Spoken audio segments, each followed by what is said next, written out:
Welcome to BTM Reviews, where we talk about the news.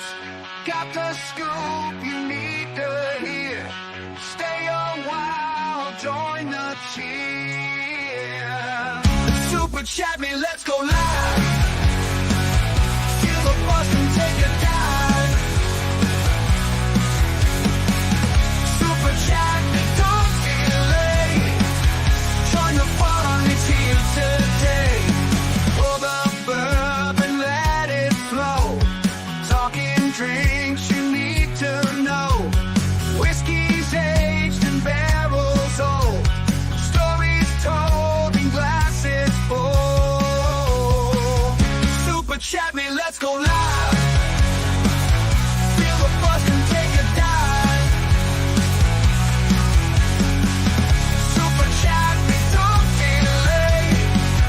Join the fun, it's here today.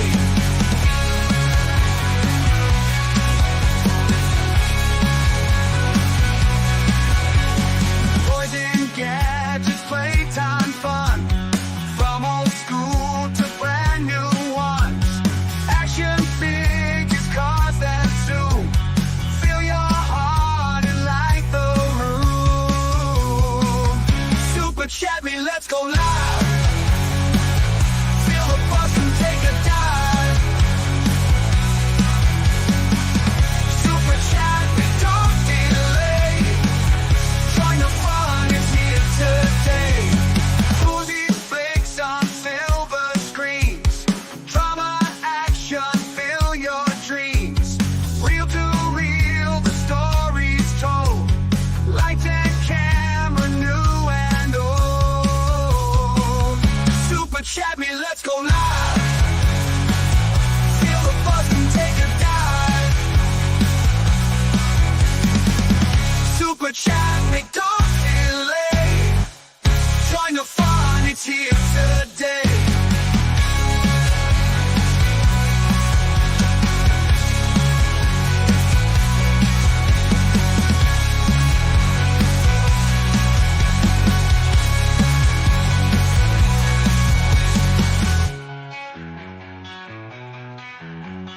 Movies, flicks on silver screens.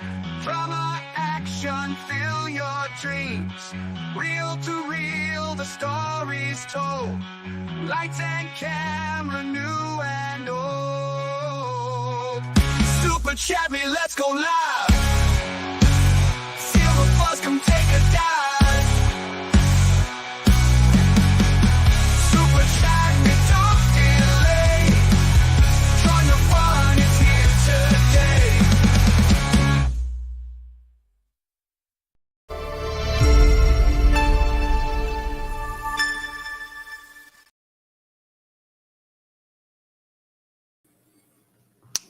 Hey guys, this is Dave with BTM Reviews. How's everybody doing this Friday? Whew, I was tired this morning, man. We were up way too late last night. Jim just wanted to talk and talk and talk last night. He was on a roll. So it was, we are starting now, Ben. So perfect timing for you. Aren't you waking up now or are you going to bed, buddy? Dave is on Rippa time. We were talking in the backstage. About some stuff. Jim will tell us about his day here in a minute. So, Jim, how you doing, buddy? I'm good. Like no one else spent like 8 hours fucking around with a cell phone company At the store. at the store because fucking Apple is doing some fucking retarded update that's fucking up actually turning phones on. Yeah, great. It was You mean awesome. New service. New service, yeah. Going to bed already, Ben? Wow. And you're not even drinking? What? Oh, thanks. Gonna brush your teeth and take. What the hell is your sleep schedule, Ben? Yeah, I was gonna say. So you were at the Xfinity store all day?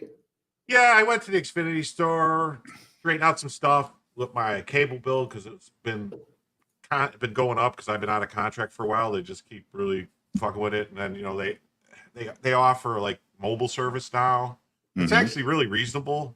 Like it's like $30 per line for unlimited data and phone calls and stuff, 5G. So I was like, okay, no, and that's it. It's $30 a line. It's not like it's this fee and then each line and then this other stuff. And Well, who's the actual provider? Is it it's Verizon? Xfinity.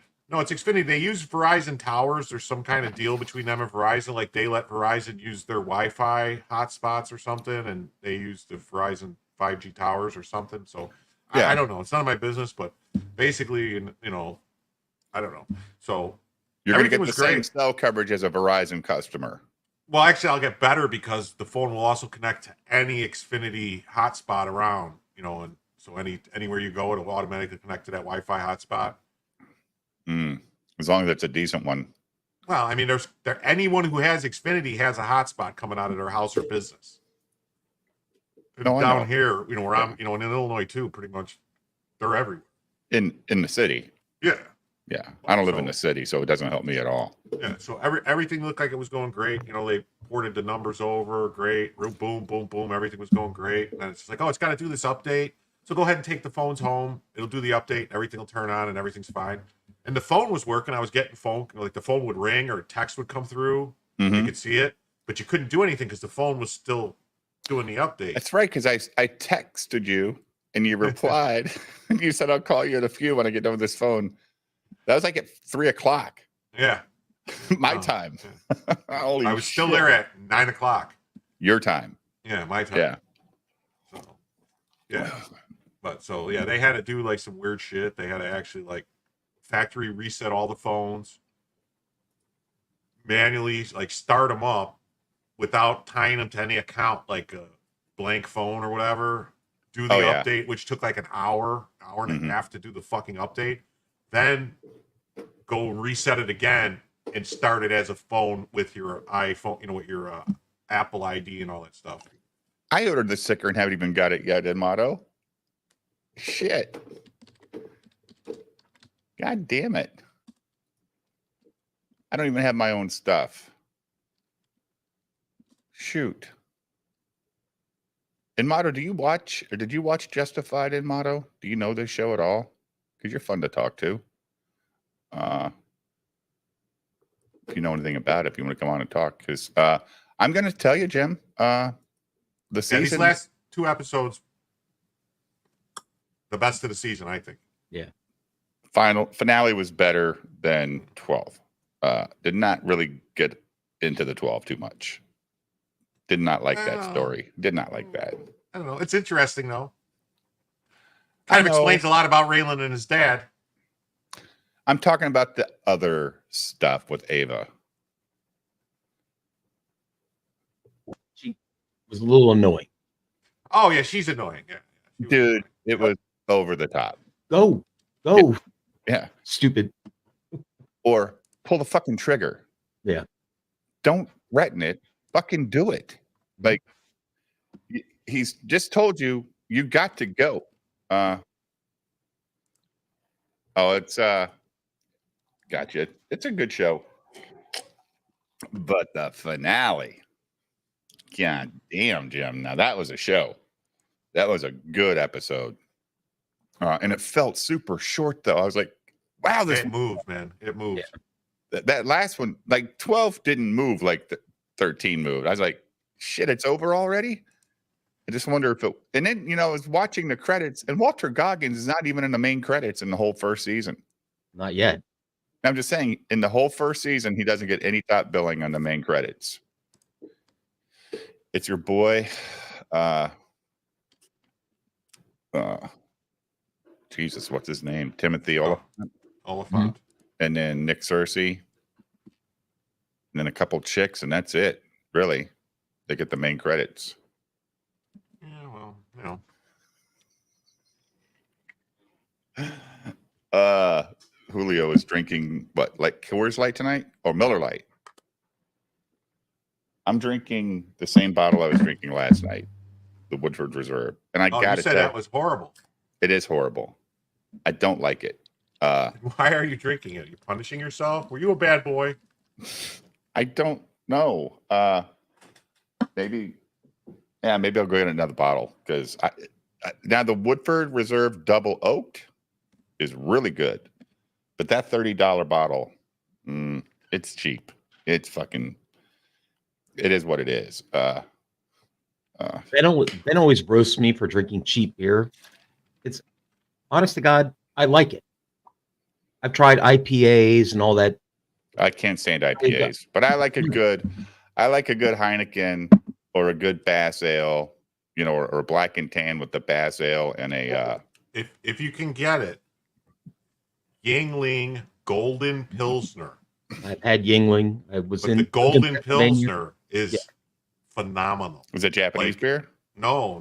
It's in Philadelphia, I think, or Pennsylvania is where it's the distillery is.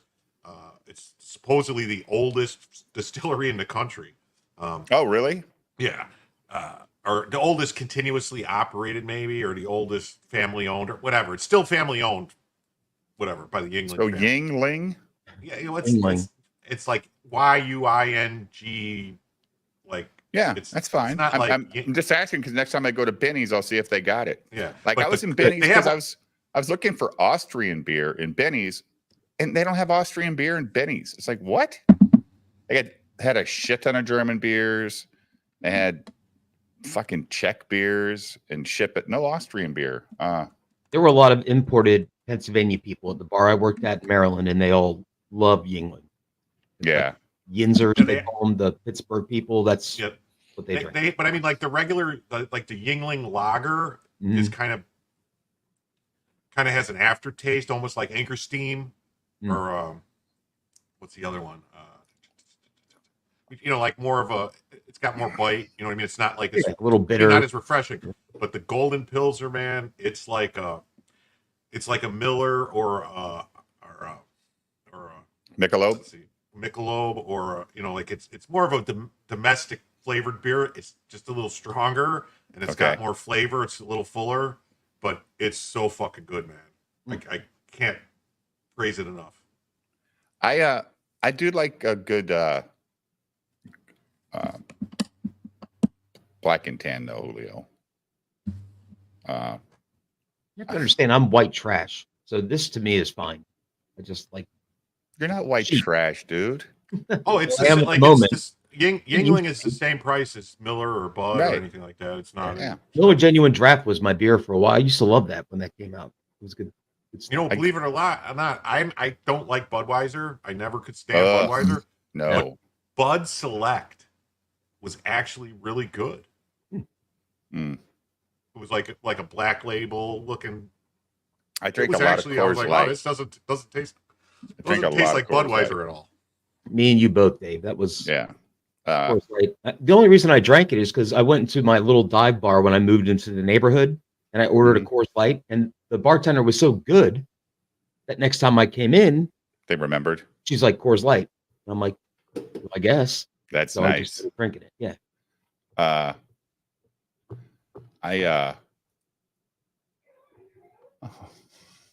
Cool. Hey, look, this is in motto. He got the sticker. Huh. Nice. Yeah. It's exactly where he belongs, on a little piece of plastic somewhere. And Thanks, you don't have one, Dave? I ordered it.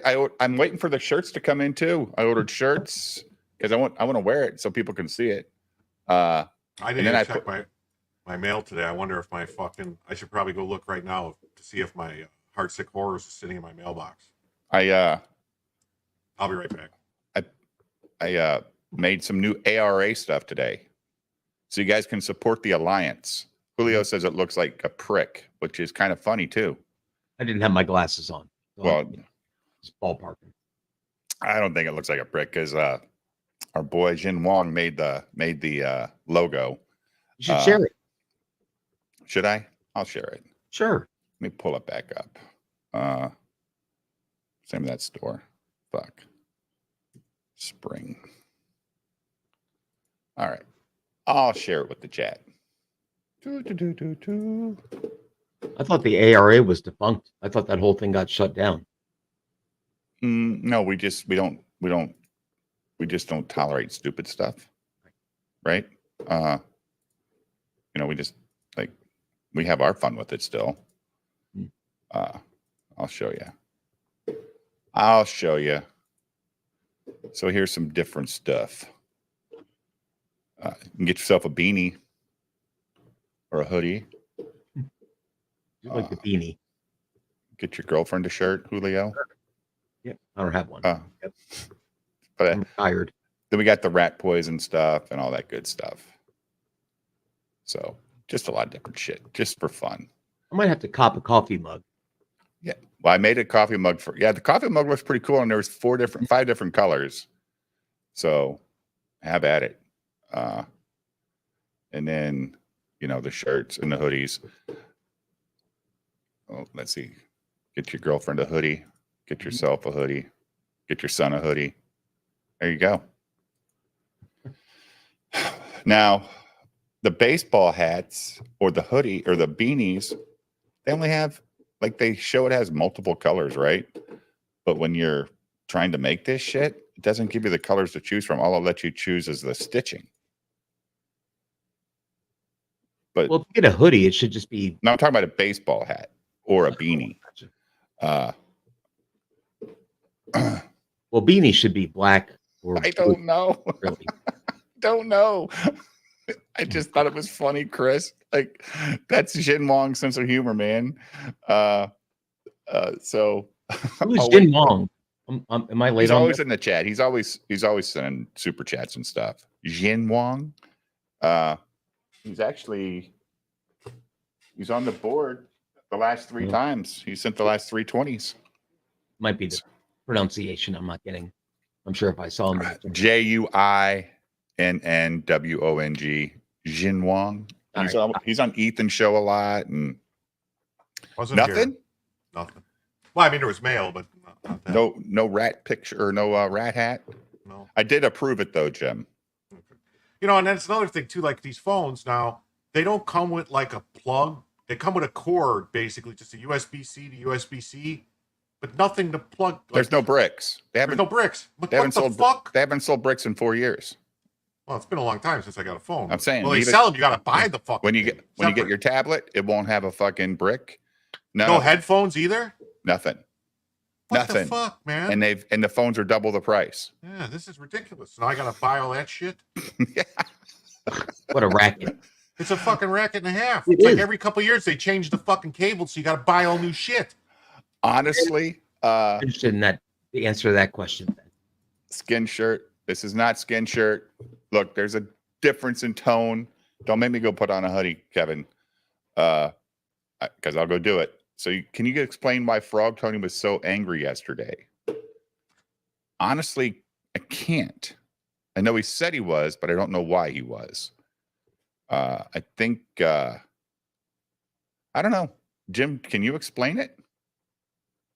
I think it was just, I don't know. I think it's Latin blood, gets it heated, Beat me to it. Yeah, maybe. Gets a little emotional about stuff. Yeah. Like, remember Ricky Ricardo used to yell at Lucy all the time? Oh, sure. Heck yeah. So. What's up, Blue Gundam? How are you, sir? Yeah, it was interesting when he came on. He had a lot to say to Nicholas, obviously, because it was Nicholas who was saying the stuff that Tony, does not think is a true statement, and that's fine. And he was mad at me, Ben, because I don't moderate the people say on my show, right, Jim? Is that what he said? Something like that. Well, I think he wanted us to like. I'm new to this. Maybe he's got a point. I don't know. I didn't think it was our job to fact check guests. I mean, people say what they say. I'm not responsible for what Dave says or Julio says. They're not responsible for what I say. No. Nobody's responsible for what Nicholas says. And definitely nobody's responsible for what Kevin Prostero has to say either in the chat. That guy's a menace. Doesn't Frog Tony have his own channel he can moderate? Yeah. All right. Well, there you go. That's the end of the discussion, right? Yeah, you don't police the. Why would I police the chat, Nick or Even, Chris? even Dave, I texted you a half an hour ago. I'm like, well, I don't think we should do Justified streams this late. And you basically you didn't say it in so many words. You're very kind. You're like, yeah, well, whatever, we're doing it. I'm like, okay. No, I said, because it's not my enjoy. channel. I said I enjoyed understand that. I said I want to talk about the episodes. I enjoyed them. Now we don't have to go through for 2.5 hours on them because I can blow through 12. We find Yeah, out. much, yeah, Yeah. it's a setup for 13, Yeah. really. Yeah, 12 was 12, but 13's the episode to talk about. 12 was some heartbroken woman, right? Because she found out stuff with Raylan and his wife. But we also got the fact that we definitely know Raylan's dad is a complete piece of shit. 100% verified piece of shit, Jim. Great actor, though. Good character. Oh, but he is a piece of shit, man. He's a complete piece of shit. They put that wire on him, and holy shit, that was messed up, dude. I guess I should have expected it, but he kind of sold me that he was actually fearful for his life, right? So, that was the only good part of the episode. The Ava shit can fuck off. I didn't like that part at all. Just get the fuck out of town, okay? Could not agree with you more. Just get the fuck out of town, or at least. Now I get why she was upset because when she comes home, those people in her house, right? And they're whatever her ex father-in-law's nephews or whatever, right? In her house. Yeah. Yeah, this was the final 2 episodes for this season in Motto.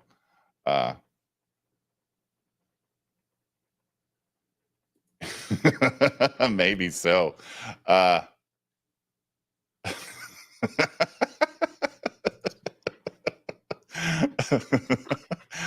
Scorpion is always on point. Everybody's on point. Everybody's got a good point here about last. It was weird. I'm Team Nicholas. I like Nicholas. I enjoy streaming with him. He's a good guy. I'm Team Fun, dude. I'm not Team Anger. I don't go around looking for shit to be mad at and want to go yell at people about. Right? I mean, I have fun when we're detracting because it's fun to detract.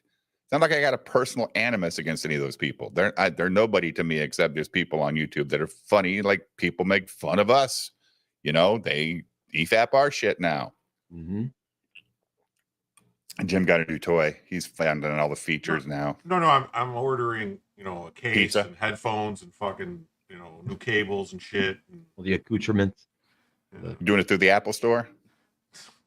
The Amazon store.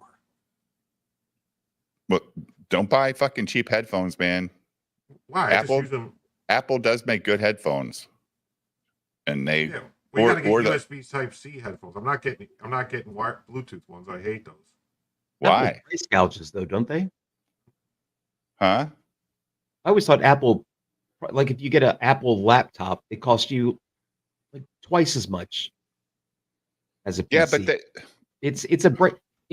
Here's my take on Apple. It's what people want to show they have at Starbucks to look cool. No, dude. I'm like, telling you, my wife, my wife loves her Apple. And you know what she never gets on her Apple? Is ads or viruses. And there's nothing I have to do to block it.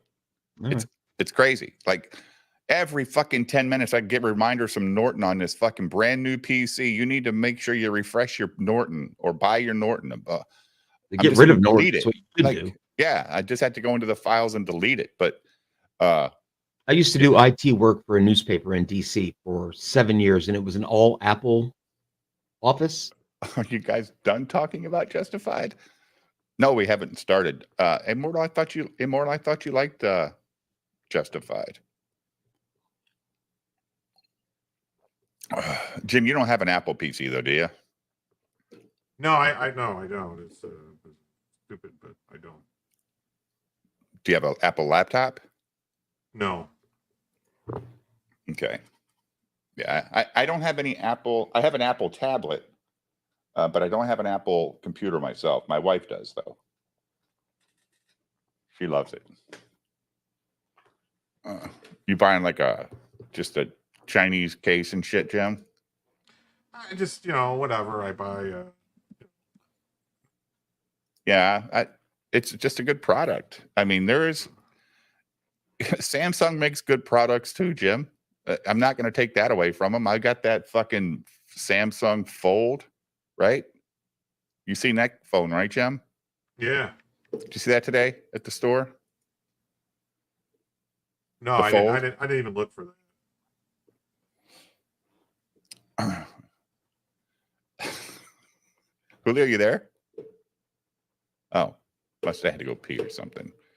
All right, Jim, let's get our solar report. Okay. Let's go.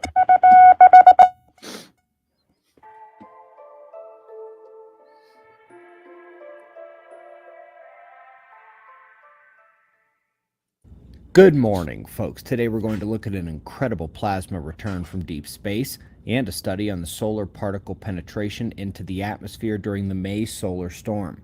But we will start, as always, with the last 24 hours on our star. Things are all quiet on the sun right now. We have sunspots, but they are isolated, smaller, and not magnetically complex. Solar flaring remains in C-class range, while the solar wind and geomagnetic conditions at Earth return to quiet levels as well after the storms earlier in the week. Taking a quick look at the sunspots next, we find them here looking isolated and smaller, and that includes the new spots we see cresting over the limb at the left. As much or more than the sunspots, we'll be keeping an eye on the plasma filaments. You can see the thin dark ropes snaking through the corona here. Right now, I'd say we have a bigger chance of filament release today than we do of major flaring. We'll keep watching. We're going to go next to deep space, where galactic clusters are seen crossing the streams. They interacted, crossing paths a long time ago, but they have enormous plasma tails streaming behind them and interacting with each other, which has ripped them away from their home galaxies to form an enormous stream of plasma glowing in X-rays. Chandra link is below. Lastly, on the science front, outstanding paper digging deeper into that record plasma penetration during the May solar superstorm. It created never-before-seen levels of impact to the upper atmosphere, especially around the South Atlantic anomaly. And once again, I will remind you, the sun's eruptions were big, but not that big. The excess impact to our planet occurred because the magnetic field of Earth is weakening in the ongoing magnetic pole shift, the geomagnetic excursion. For those coming to Founders Weekend at Observer Ranch, I'll see you later today and tomorrow. Below you have a link to the birthday event at the ranch on October 19th. I'll be turning 40. Remember, I'm out there weekly and observers are there every day, so come see us and book your stay at the ranch at observerranch.com. We greatly appreciate your support. We'll do this all again tomorrow, right here, but right now at 6 a.m. in the new Valley of the Sun. Eyes open. No fear. Be safe, everyone. Turning 40. Oh, I remember that. Yeah.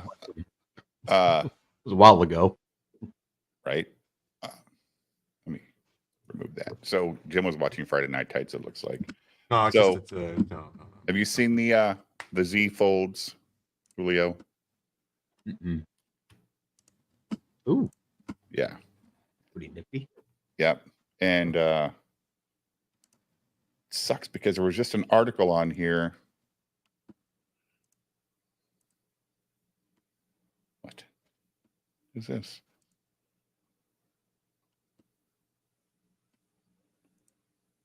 Oh.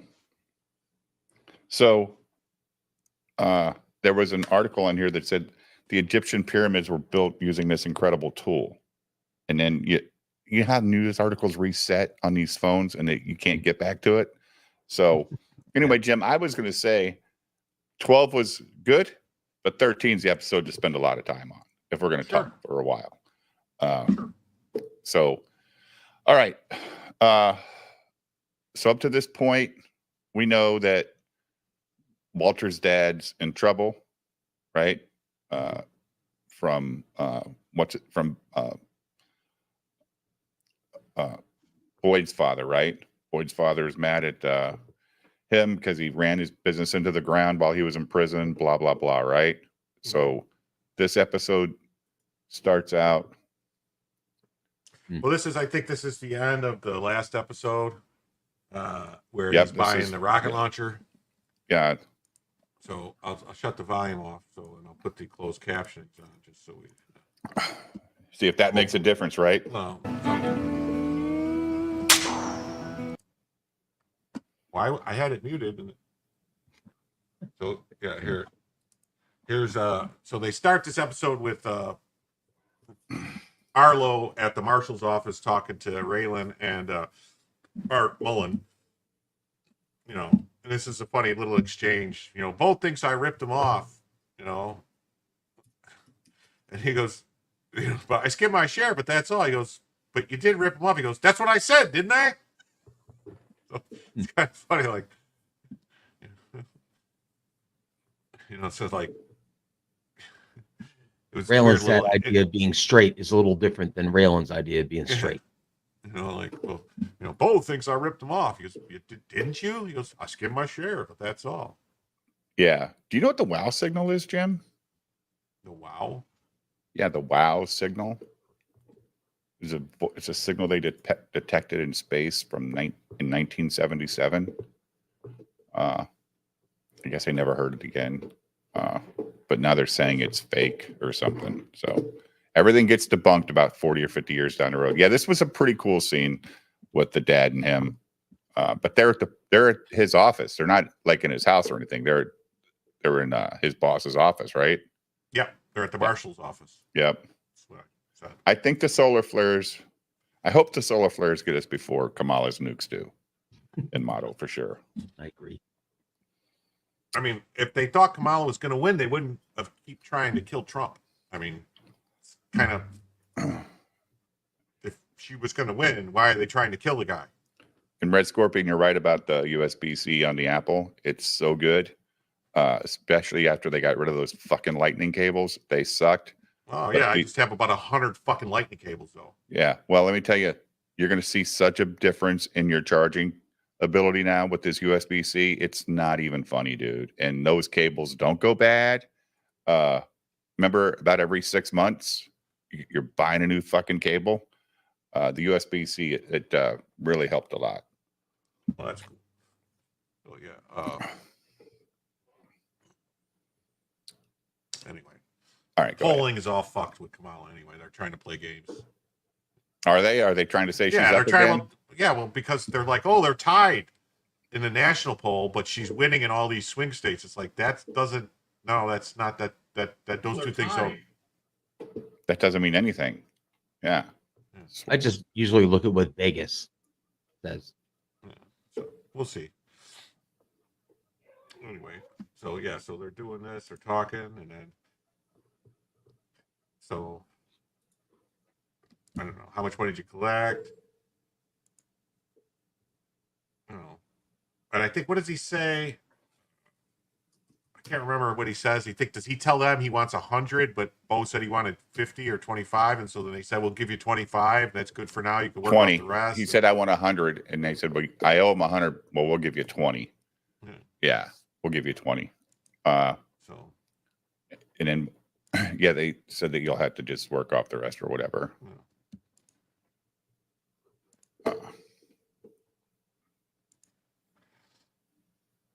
It's really weird, like this guy's loyalty to him, to Bo.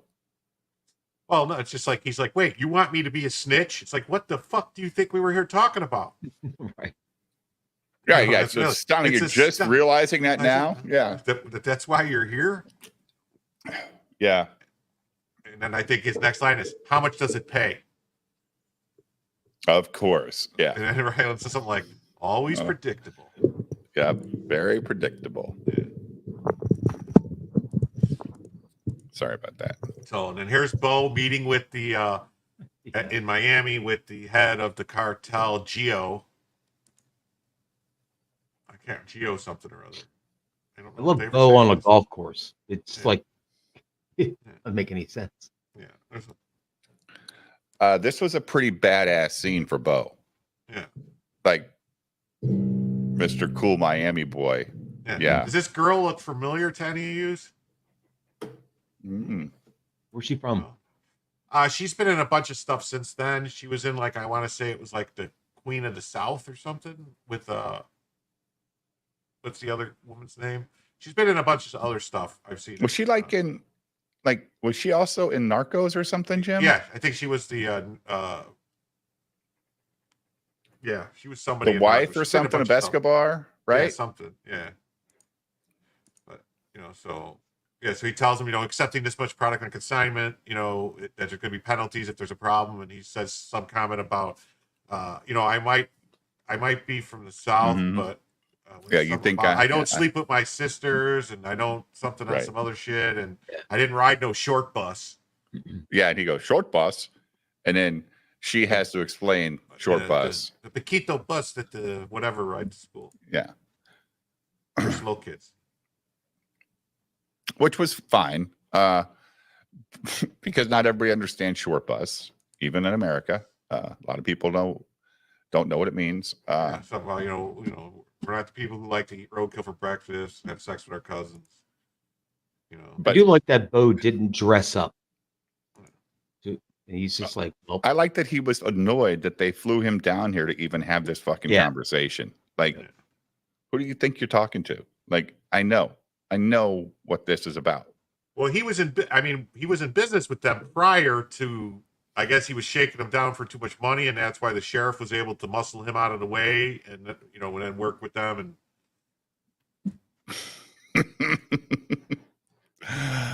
Yeah, this was a decent scene. Now Yeah.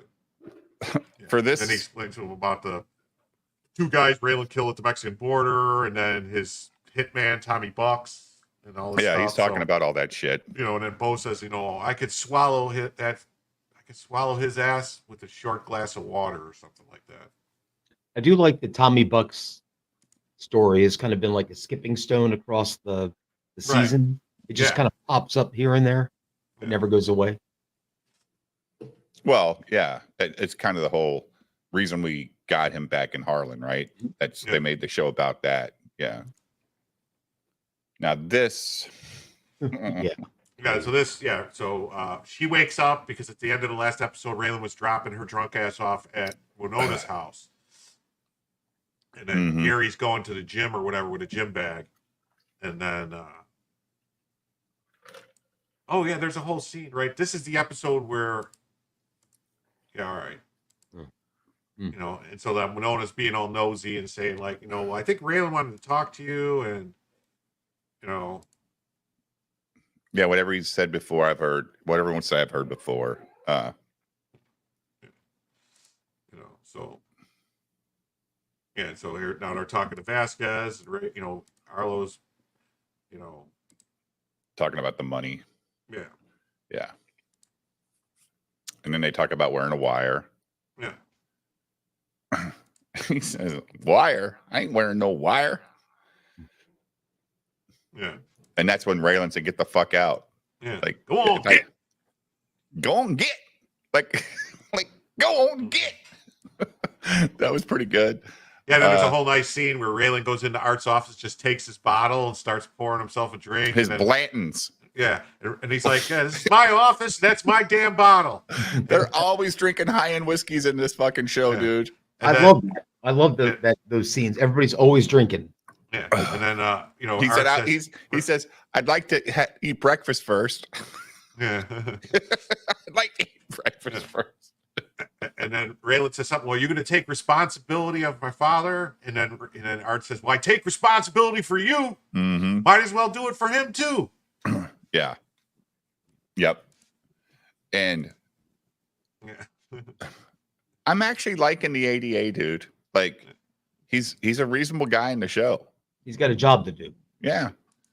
And it's not about him trying to bring down Raylan this season. Like it could have went that way. Like a lot of shows tend to go that way. Like, but Raylan's still doing his job the way he wants to do his job. Yeah. And then at the end, Art notices that Raylan drank the second glass of whiskey before when he left. took the bottle to put it away. Yeah, he grabbed the other glass. You know what's funny too? If Nick Cersei ever came on the show, he probably doesn't even remember this shit. He's done so much acting. That's true. It's like me when I go talk to customers, Jim, over and over. I don't even like you go back and like, oh fuck, what's this guy's name? You'll be at a trade show and somebody comes up and says, "Hey Dave, how you doing?" And you're like, "Oh no, I don't remember your name. Has he got a name tag on?" Because it's embarrassing. But I see so many people every day, Julio. I used to be like, when I was bartending, it's the same thing. Hey, Yeah, Mike, how you doing? I'm like, Mike, what, who, what? Who? Right. Okay. If I was to tell you, Dave, that the next season of Justified is about twice as good as this season, and the finale of that season of what season twice 2? as good of season 2 is twice as good as this finale, what would you think? I would say for season 1 finale, this was really good. It makes you want to come back to season 2 because it really made, because we even said earlier during these reviews that Walter Goggins wasn't supposed to be in this show, right? Well, he was supposed to be the pilot. He was supposed to die, right, but he wasn't supposed to be in this show going forward. Yeah, and they realized, holy shit, people are watching this show because of him. Sure.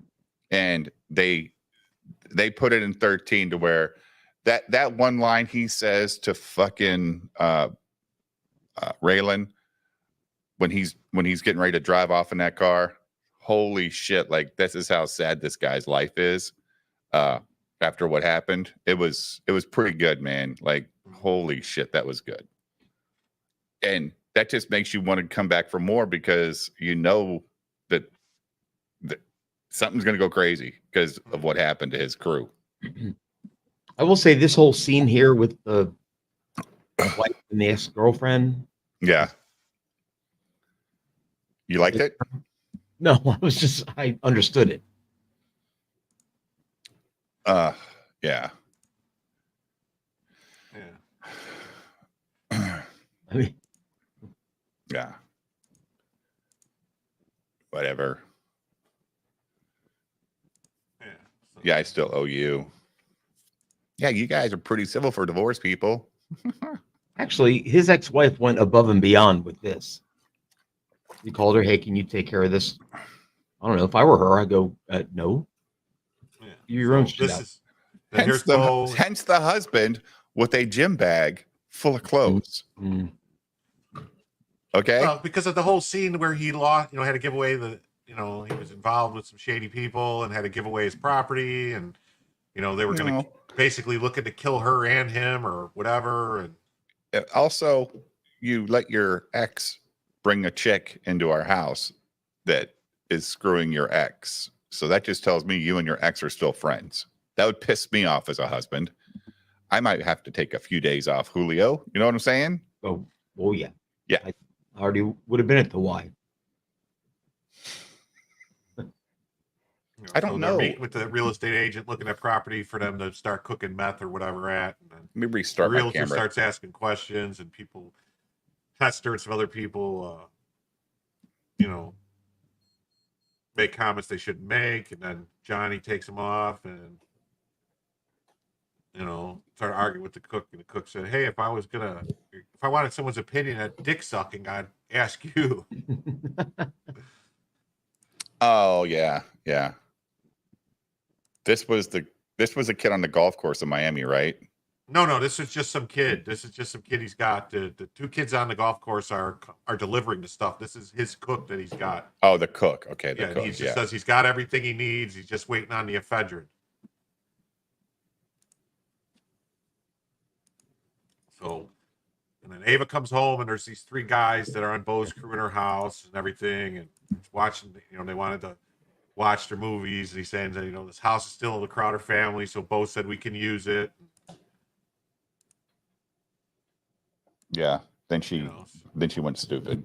Yeah. So she gets stupid. So then all of a sudden, Raylan's at home in bed, and his ex-wife knocks on the door. She comes in, takes off her wedding ring, and they get, Didn't see this coming a mile away. Yeah. Right.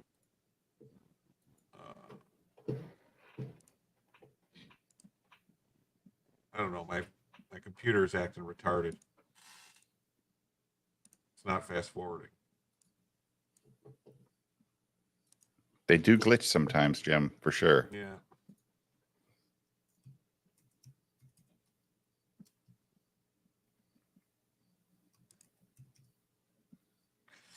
And she gets done, and she just decides to just get up and leave. You know, Yep. she came in and took Did care what of her she had to business. do. Yeah. Which is fine. Yeah. He gave her that look. She looked back like she kind of looked back like she didn't want to leave, though. You know what I mean? Yeah. Well, she looked like maybe she regret, like I don't know, maybe there was some regret, like she was wondering. But then lo and behold, Ava's outside and sees her sneaking out, and so like she thinks basically like, oh, so you couldn't be with me because you're with your ex-wife, you know? So no, so she goes over here to see Arlo, who's got a gun, and Helen, and asks Helen for a shotgun, and then I think Helen says there's 20 people you could go to in this town and give you a shotgun or something. She's like, yeah, but I wanted to go to somebody that ain't gonna say anything or whatever, or that had the same problem with Bo Crowd or something. I don't remember. It's been a long time. But don't you think, Jim? Yeah, like I just want Ava to just leave, get out. It's But in a way, like she said, no, I came to you because I know you wouldn't tell Raylan because they answered something about you. Maybe you came to me because I'll tell Raylan. She said, no, I don't want you to tell Raylan or something. Yeah, I didn't. I didn't like this. I'm just saying, wasn't my thing. Yeah. Look, Ava, you've proven yourself capable of shooting a man. You ain't gonna catch both with his mouthful of supper. It was a scene, I think. I don't know, Dave, if this is why you didn't like it, but it was a lot of the women are in charge now, but they're actually the ones that are fucking everything up. Like if Ava just took off, things would be a lot easier. Yeah, well, look, if you're gonna go get a gun, that's fine. Go get the gun. But what she did after she got the gun, well, why? I don't understand. Just let them show up at your house and have your gun. Yeah, and then there's this whole church scene with Bo and Boyd. Boyd starts talking about poison and all this stuff, and so. And then this is when you knew that he was really, really on the religious path. Like it wasn't fake. This was such a good scene. I love this scene, and Boyd wouldn't shut the fuck up. He kept going. Yeah, the preacher's like, enough, Boyd. He goes, I got some more to say. I got some more to say. He was on a roll. He's telling his dad is what he's doing. Yep. And his dad knows. And then I think there's a scene afterwards outside the church where they talk, and the dad I think Boyd tells him, you bring that poison into our town and I'm gonna destroy it. Dad said, you destroy that, you're destroying yourself or something. And the first time you watched this, Jim, did you, at least a little part of you, buy that he was being legit? Because he did a good job. I think he was legit, and even going in this, I don't want to ruin season 2, but even in the season 2, he's still being legit until he's forced not to. Basically, he's like, fuck, I guess I have no choice. I have to do what I have to do. You know what I'm talking about at the mine? Yeah. He did a good job acting in season 1 to sell that he was on the level. Right. Well, now even in season 2, he sells it. I mean, he does at the third. He helps Raylan. Basically, Raylan deputizes him to help him, and he does. So I mean, stop. I don't want to know anything about what's not talked about yet.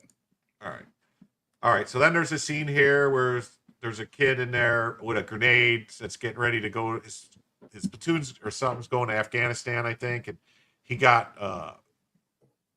go because of asthma or something. And there's this whole thing where he's been like a bunch of his guys in his company or platoon have been killed, and they call him lucky because he's never, whatever, always. I don't know. So and then Bo, he was like, why didn't everybody else die and not me? Yeah. Arlo's just sitting in there with him. Arlo's like, nah, I'm gonna drink, dude. Do what you want, you know. Arlo tells his whole story about his friend Blue, right? What did he say, Blue? I think it was blue. It was blue shit. Bullshit. Yeah, it was all bullshit. But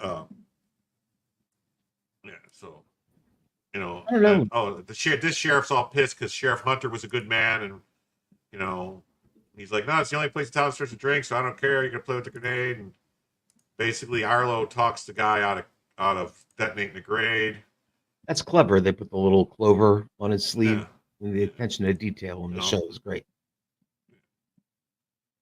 You know, and so then he talks him out of it, and then Raylan goes in and talks to his dad, and he says, you know, are you afraid? He's like, I just sat next to a kid with a live grenade. I'm not afraid of anything. Mm-hmm. So he says, I'll wear your damn wire. So, Dave, you didn't like this episode? Actually, going through it again, I haven't watched it in a week and a half, 2 weeks. All but right. And so here's the scene Dave hates where Big Bad Ava comes bursting into the bar. You're muted, by the way, Dave, with her shotgun, and it says, you know, you're going to leave me alone, Bo Crowder, or I'm this and that. Bo said, I just want you to leave Kentucky and never come back. You know, just go. you know, he talks to us, you know, I made a lot of mistakes in my life. You know, not least of which was raising my boys. One of them's running around like a Jesus freak, and then you got, you know, Bowman. I should have stopped him. He had aspirations of greatness, and he just never got over it. You know, well, it is what it is. Johnny's his son, though, right? No, Johnny's his nephew. He's the only one with any sense. Yeah, that's his. Well, Johnny's father was his brother. Gotcha. You know, so then she leaves and she tells Johnny, I'm coming out. You better not be holding. Better not be holding. And so then Arlo comes in with the money, but it's not money. He's got paper, and he's like, writes a note, pretend I gave you money, because he just stole the 20 grand. He said, first of all, he says, play along. Yeah, play along. Play along. And then you're like, you piece of shit. And then, but that just tells you that Arlo kept the money. Right. Yeah, Arlo kept the money. He wasn't going to give it to them. But see, Bo's got to know that they must have gave him money to give to him. Yeah, I guess so. You know, I took it from Stan Perkins. I don't know why my Logitech or my good camera is messing up, guys. So I'm going to switch to this Brio. Maybe it's too hot. I'll turn it off for the night. It was good. It kept glitching. Oh, yeah, the so camera. Raylan comes in to see Ava, and she pulls a shotgun on him, and he takes the shotgun away from her, or something. Then no, she doesn't take the shotgun away from her. She didn't have a shotgun, did she? I thought in that scene he walks in and she's pointing the shotgun, and he said, "Get that out," or does something. Something. No, she does. Yeah, she has. But she wasn't aggressive. Yeah, she wasn't aggressive or anything. So here's. But she talked about that. She said, "I saw you and your wife." Yeah. That's what that scene was about. Oh, and then Raylan's like, "Oh, fuck! It's not what you think." Yeah. Well, so here's. Well, again, that's an assumption she made, Julio. It was an assumption she made that they slept together, just because she left his house. Yeah. Well, in the middle of the night, some woman in a trench coat comes walking out like that. Odds are she's not got much on underneath it. Okay. So these are the people from Miami, right? These are the people from Miami coming to deliver the ephedra. Right. And there's some guy with a flat tire, and it looks awfully like one of the guys that's in Boyd's crew.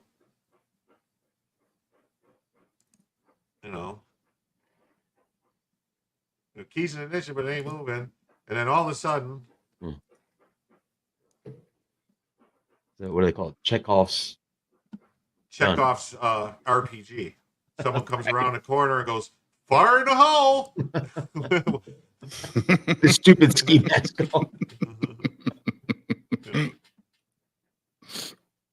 Yeah. I mean, just destroyed it.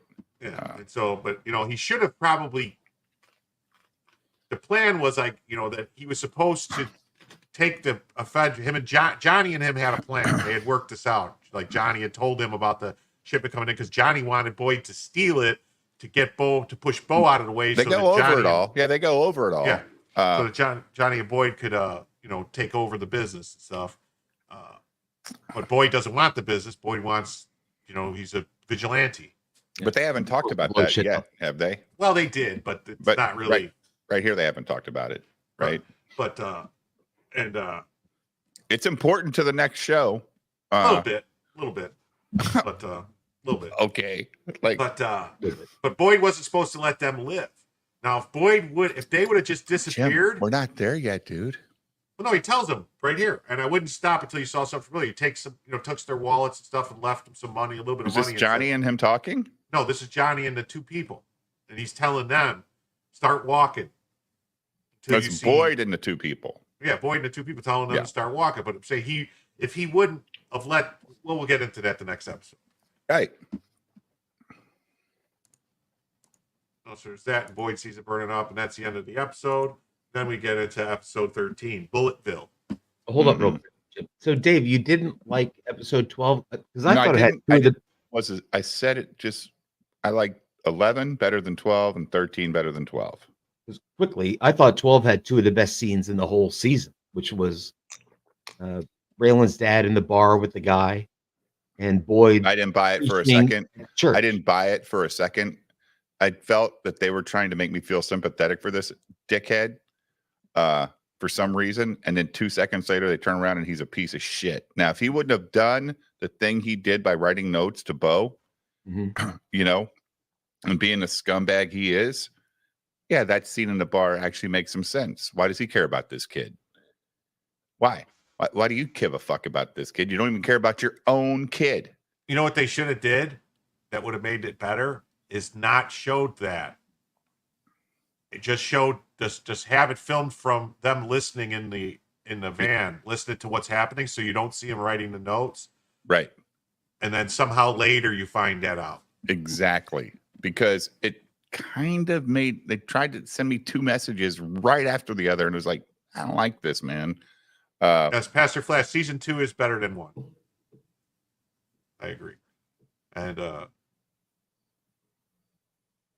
hey, what's up? This one's not glitching out, is it, guys? No. Season 3, I don't know. Season 3, I think, is better than 1, but not as good as 2. Season 4, I think, is, I don't know, is good, but I don't know. Right? Season 2 is that one. Season 3 is, yeah. I will say that most shows take more than one season to get their stride, and this show came out of the gate quick. Yeah. It's like you do Star Trek, other shows like that. First season, they're trying to figure stuff out. This one, you could tell they're still is figuring good. stuff out. Yeah, they're still trying to figure out who's the main players, but I think they got it. But if that was a real TV show, like 23 episodes, imagine what we could have saw. Yeah, I would say too, like probably I'd say in all honesty, the worst season out of all of them is probably the last season. Because it seems really rushed and forced. Like they're out of money. Yeah, they're like boom, trying to end it. They know it's over. It happens a lot in TV series, right? When they know shit's over. The one with the crows with Michael Rappaport, I would say, is one of the best seasons. Might not be as good as 2, but it's fucking up there, man. Michael Rappaport is so fucking good in that. He's good in this. Amazing. He is good in this. The dude has some personality on screen. He's just such a fucking asshole. I know, but dude, he does not come off like that at all. Nope. I've seen him in a lot of stuff. I've seen him in a lot of stuff I like him in, but man, he is good in this. Yeah, just don't pay attention to his Twitter feed, right? You know who else is in that season? Is that chick? What's her name? That skinny chick, the blonde chick that's been in a bunch of stuff. Amy Smart. She's Amy Smart. Yeah, Amy Smart. Blonde skinny chick. She was in I want to say Butterfly Effect.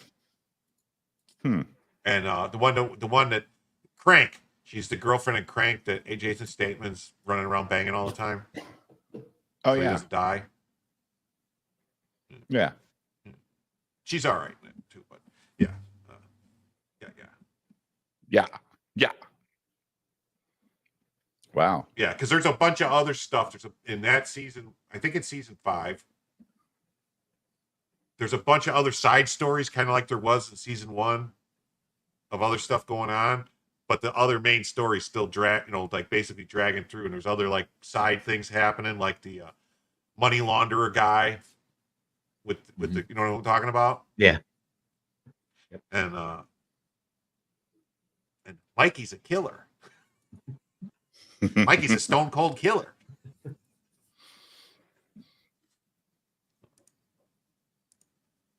Okay. This was cool. Yeah. This was cool. Like, and she's already fucking freaked out. Yeah. Well, yeah, but Boyd comes to the door to Ava's apologize of Ava's house to say he's sorry for everything. And, Yep. What does he tell her? That things are going to get crazy? She might want to take off? No, he says the way Bo treated you and I let it happen was a sin. I should have never let that happen. The way I came on to you was bad. I should have never done that. And she said, yeah, it gave me the willies basically every time you tried to come on to me, and it was disgusting. And he just kept trying to apologize. And he said, well, I'm going to take off then. Right. And then he leaves, and then we see the Johnny scene with him and Johnny. But she was not accepting an apology. Yeah.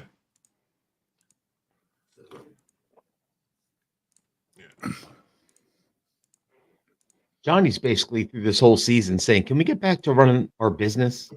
Yeah. He's trying to talk sense into these fools. Into who? Yeah. Anybody. He's trying to run his bar. He's trying to run the business. He's trying to tell Boyd not to blow up the truck.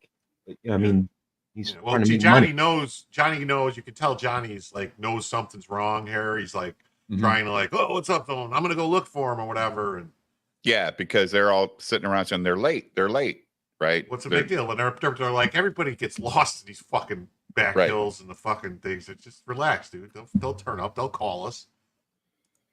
But Johnny knows, so that's why he's got to go. And then he comes with Boyd, and and then Johnny's like, "What? Yeah, you got it. Oh yeah, it went up like a something." He goes, "What? You blew it up?"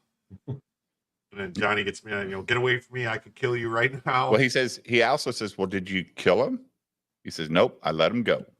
I let him walk away. And then Johnny's like, "Oh my god, yeah," because basically, like, if you'd have killed him, then it might not come back on us. You know what I mean? No one would know what happened.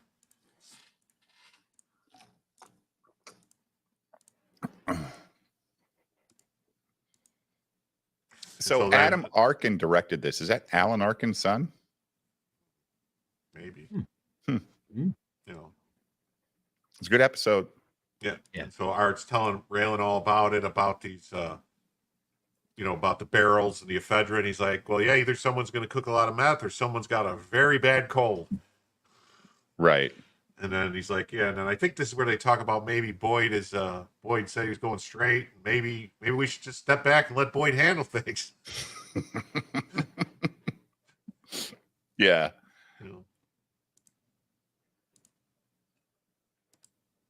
And then they something about, well, you're going to have to get your dad down here because now other people are going to be involved, the ATF and Yeah, the ADA and the FBI and all them guys. Oh, And then so here's the Boyd- two- and here's the two people from the drivers. truck, and then Bo's like, "Oh yeah, I guess who these are, and then tell them what happened." And he's like, "Yeah, fire in the hole with a rocket launcher. What do you know?" Like Bo knows it must have been Johnny that told Sure. Boyd. Obviously. So in Bo's mind is like, okay, what do I got to do now because I owe $2 million for this stuff that I don't have. Mhm. So I'm either going to have to go to war with Miami or I'm going to have to do something to get some goodwill with Miami.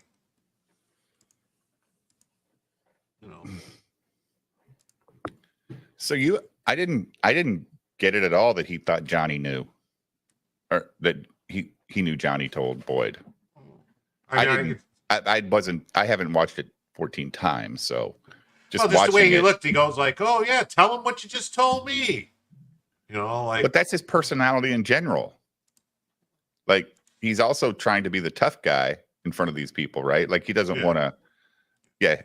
so this scene, Art's telling Arlo about how now it's not going to be a family affair, and you know it's going to be ATF, FBI, and other people involved. And I think Arlo says something like, "Does that mean more money?"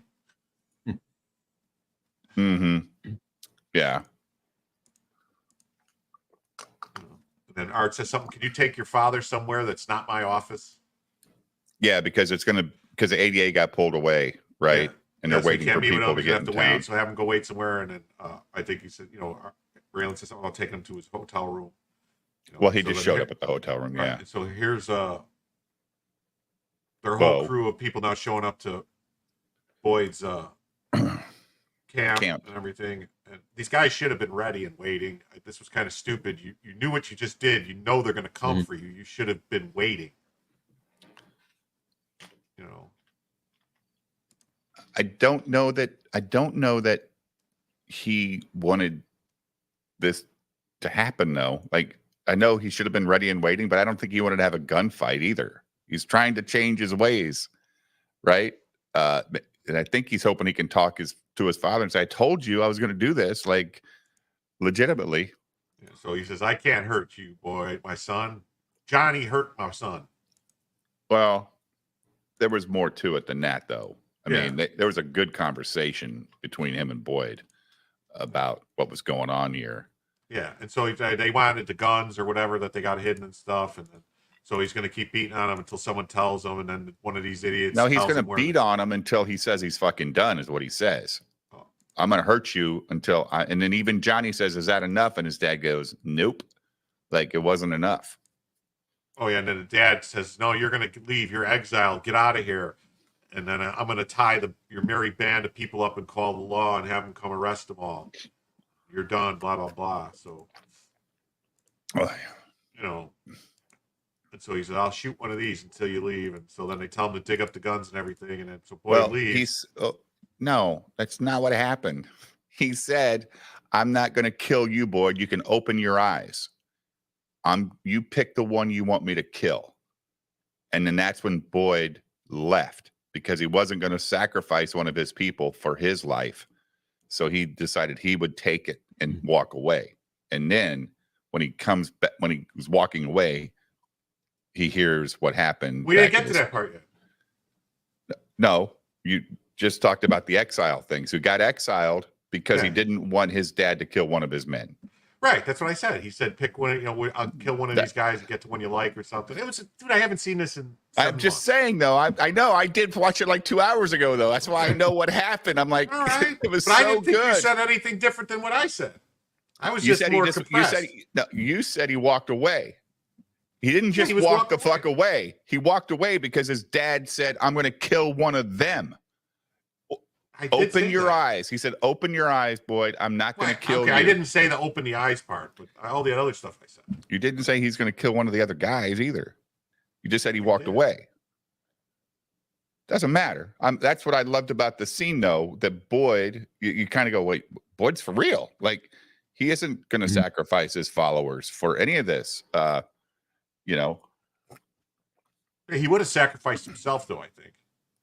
I think he maybe was ready. Maybe to. he was ready to. Maybe that's it. He was ready. Fuck He it, was- I'll die, you know. Yeah, he was ready to die for the cause.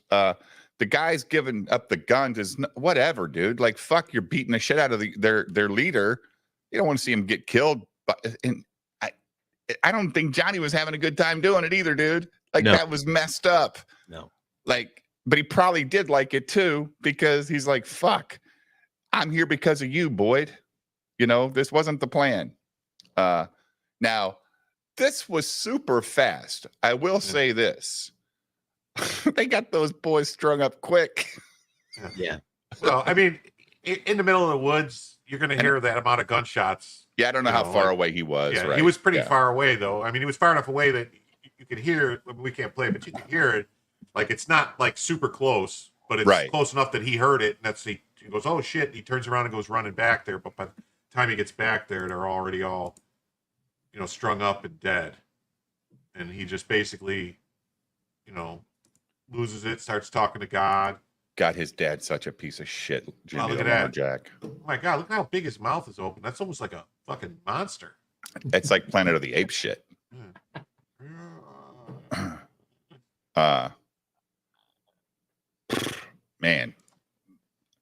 Yeah. Like, okay, and then there's a phone call, and you don't really know right now who the phone call is. He said, "Oh, he's there. Is he by himself? All right, I'm on my way. Keep an eye on him." But so you don't know who he's talking about. oh, right. Yeah. You know, and so then he locks these two guys up, and they say, "You're going to leave us locked in here. Gio's going to feed you to his gators." And they go, "Gators? Well, I don't know about. We don't have any gators here, but we do got some really deep mines."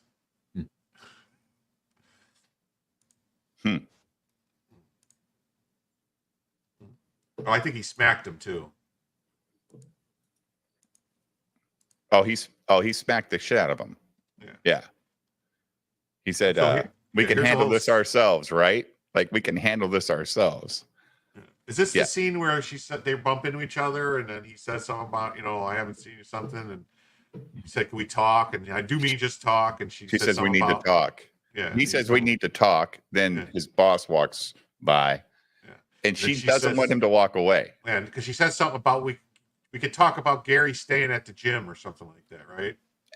Well, yeah, it got to that point, and then he looked at her like because he wanted to talk to her. Like he didn't want to walk to the elevator, but he was forced to walk away. He's trying to be the bigger man here. It doesn't play well though, Julio. Like it doesn't play well at all. Like I don't think he's going to tell her. Art is telling him, "Can you stop fucking people?" Basically, and this is right when she told him about Gary staying in the gym. The look on his face, like he's like, "Oh shit, I thought that was just like a one." Yeah, she says we can talk about that too. Yeah, it was good. It's fine. Okay, so this is who Bo was talking about. They were watching Arlo. Mm-hmm. All right, and so then they have this nice, he starts searching him for a wire, and then he says, "Why? Maybe they wired the place." He goes, he's like, "They're not going to wire their own guy's apartment." Yeah, they're not going to wire his own room, right?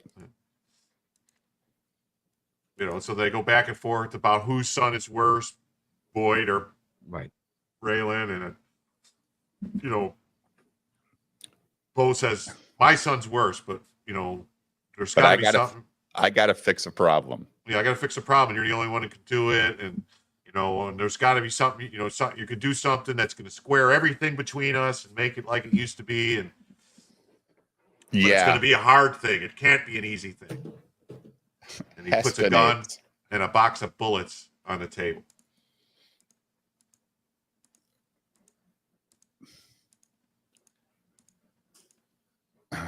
Two pieces of shit. Yeah, and then we get to later that night where Boyd's burying all the people. Yep. And this is why I said he did Dewey Crow a favor. By making him leave? Because if he didn't send Dewey Crow away, Dewey Crow would be dead right now. Yeah, for sure. And then we wouldn't have Dewey Crow for the rest of the series. He did us a favor, too. Because Dewey Crow's a fucking riot, man. I'm just going to say one thing and keep this in your mind, Dave. You mean I have 4 kidneys? And just keep that in your mind because that's going to come up later. Okay. Right, Julio? We might have to do 5-episode reviews because I'm liking the show so much. I just want to keep watching it, but I'm stopping myself because I don't want to forget. So Boyd talks to God and says, "Give me a sign, God. Tell me what I'm supposed to do." And and it says like, "Maybe I've been talking to myself this whole time." Mm-hmm. Which again makes you believe that he actually thought he was doing the work of God, right? I mean, that's what he felt like he was doing. And then and it jumps to Raylan comes home. Raylan comes home. Arlo's sitting outside, and Raylan comes up and then says something about getting them. Some stuff happened, and they didn't, weren't able to do what they need to do, so they're going to have to do it in the morning. And then so let's see about getting you your own room, so you're not sleeping with me. And then there's a nice scene where Arlo asks Raylan if he wants a drink, and Raylan goes, "Of my own whiskey? Yeah." But then the dad got weird and asked him about if he was ever going to get married again. Yeah, that was And some weird stuff. He's like, why are you asking me this? He goes, well, I think you do. He goes, it never really worked out for me before. Yeah. He goes, yeah, but I think you need to get married again. And Yeah, Raylan's like, what kind of talk is this? Like, yeah, it's all about. Don't tell me Ava Crowder didn't chase you. well, he says she didn't have to. He said she didn't have to chase that hard, like, because he said all the girls used to chase you since you were 12 years old, like, so it's like the dad, I think, is trying. I really think he's trying to connect one last time, Julio, before he's going to do what he's getting ready to do. So he's just trying to have a fatherly conversation, Jim. You know what I'm saying? Yeah. Like, see, I know about you, son. But see, I think Raylan's been doing this long enough and around enough criminals to know that when somebody's acting shady, he senses it. He's like, something ain't right. Yeah, right. You know, and then he's sitting there The like dad's this, super chill, just laying around, like, you know, and then he reaches back and goes to pull out, and Raylan's already got his gun out. yep. Pointing at him, go like, put the gun down, Arl. He's like, and then it's nice scene. When did you know? When did you know? I think I've always known. In truth, Arlo, I think I've always known. He's like, what's the plan? Yeah, what's the plan? When are they going to get here? He goes, they're already here. Because you heard the truck pull up during this And conversation. Yeah, and he's like, so wait, I'm supposed to put one in you, and they're supposed to try to get you down to some guy in Miami before you bleed out or something. And then, so Raylan pops Arlo in the arm so that the guys will come rushing in. Who are Bo's men. Yeah. Yeah. Yeah. And I think they're Heckle and Jekyll. Oh, they're dead and deader now. Yeah. And so they come in, and Raylan's basically got his gun. It's like, all right, put your guns down, boys, you know, or something. And because they even walked in and went, shit. Like, but again, they all know he's the best shot in Harlan County, right? Everybody know, even his dad said it. They're not as good as you. When they talked about shots, right? Or no, it's Boyd when he said any of them good. When he said ain't none of them as good as you, right? So he fucking caps these dudes quick, Julio. Like boom, boom. Mm-hmm. It's impressive. Yeah. Then he makes a call. You know, and then here's Johnny going to Ava saying, "Did she say something happened to Raylan? Did he say something happened to Raylan or to Boyd?" It had to be Raylan, right? That was Raylan. It was Get her out. Raylan. She wouldn't give a shit if it was. Yeah, okay. And so, whatever. And then somebody grabs her, and they, you know, and then Bo shoots Johnny in the stomach with the shotgun, and because he says, "I know what you did." Yeah, I know what you did. Well, it wasn't me. He goes, "Yeah, it was." And ain't no way he would have known otherwise. And so then he says something about, oh, they're going to come and they're going to find another dead Crowder, and they're going to think, you know, Ava shot another Crowder and lit out to the territories. Yeah, but did you like the scene? Oh, it was a great scene. Yeah, I didn't understand. I can't believe he didn't double tap him, though, Jim. Well, like, why? Here's a question: Why did he have to rack the shotgun before he shot Johnny? Wouldn't have Ava had one in the chamber already? Who knows, dude? I don't know what she's doing. She didn't shoot anybody at all. She never pulled the trigger once. Well, that's what I was wondering. Was maybe something got screwed up in editing, and a shot, like maybe when they grabbed the shotgun, maybe the shotgun was supposed to go off, but they didn't get edited correct. Yeah, right. Because he racks the shotgun before he shoots Johnny. That's also for effect, right? Like, look at me, I'm a badass. But he assumed he's going to die. And I don't think Johnny's going to die. I mean, even just watching this. Maybe he does. I haven't seen anything past. I don't know, Dave. You get shot with a 12 gauge at point blank range. Dude, I'm just telling you. You got problems. I'm telling you, just based on watching the show, Johnny's a person in the show that he can go between Boyd and Raylan and have conversations with them both. So it makes him pretty intriguing character. So it just seems like they don't want to get rid of him like that. But especially when he didn't shoot him twice, when he was still talking to him laying on the ground, right? Because he was still having a conversation with Johnny. It's like, he ain't dead. Like, I don't think he's dead. But that's well, it's also possible. Gone. It's possible too that maybe Bo was pissed and shot him and figured that's enough. If he lives, he lives. You know, I'm not going to execute my nephew. But he said another dead Crowder. Yeah, I don't know. Maybe, you know. And I mean, why take away Ava and set up this whole scene if Johnny's not gonna be dead? Because Johnny's a fucking witness now to this shit, right? Yeah, sure. Yeah, that's all I'm saying. You know, so and then Raylan's in here patching up his dad, doing the God's work here, like taking care of Pops. Does it hurt? Yep. He says, does it hurt? Yeah, it hurts. I thought it did. It was funny.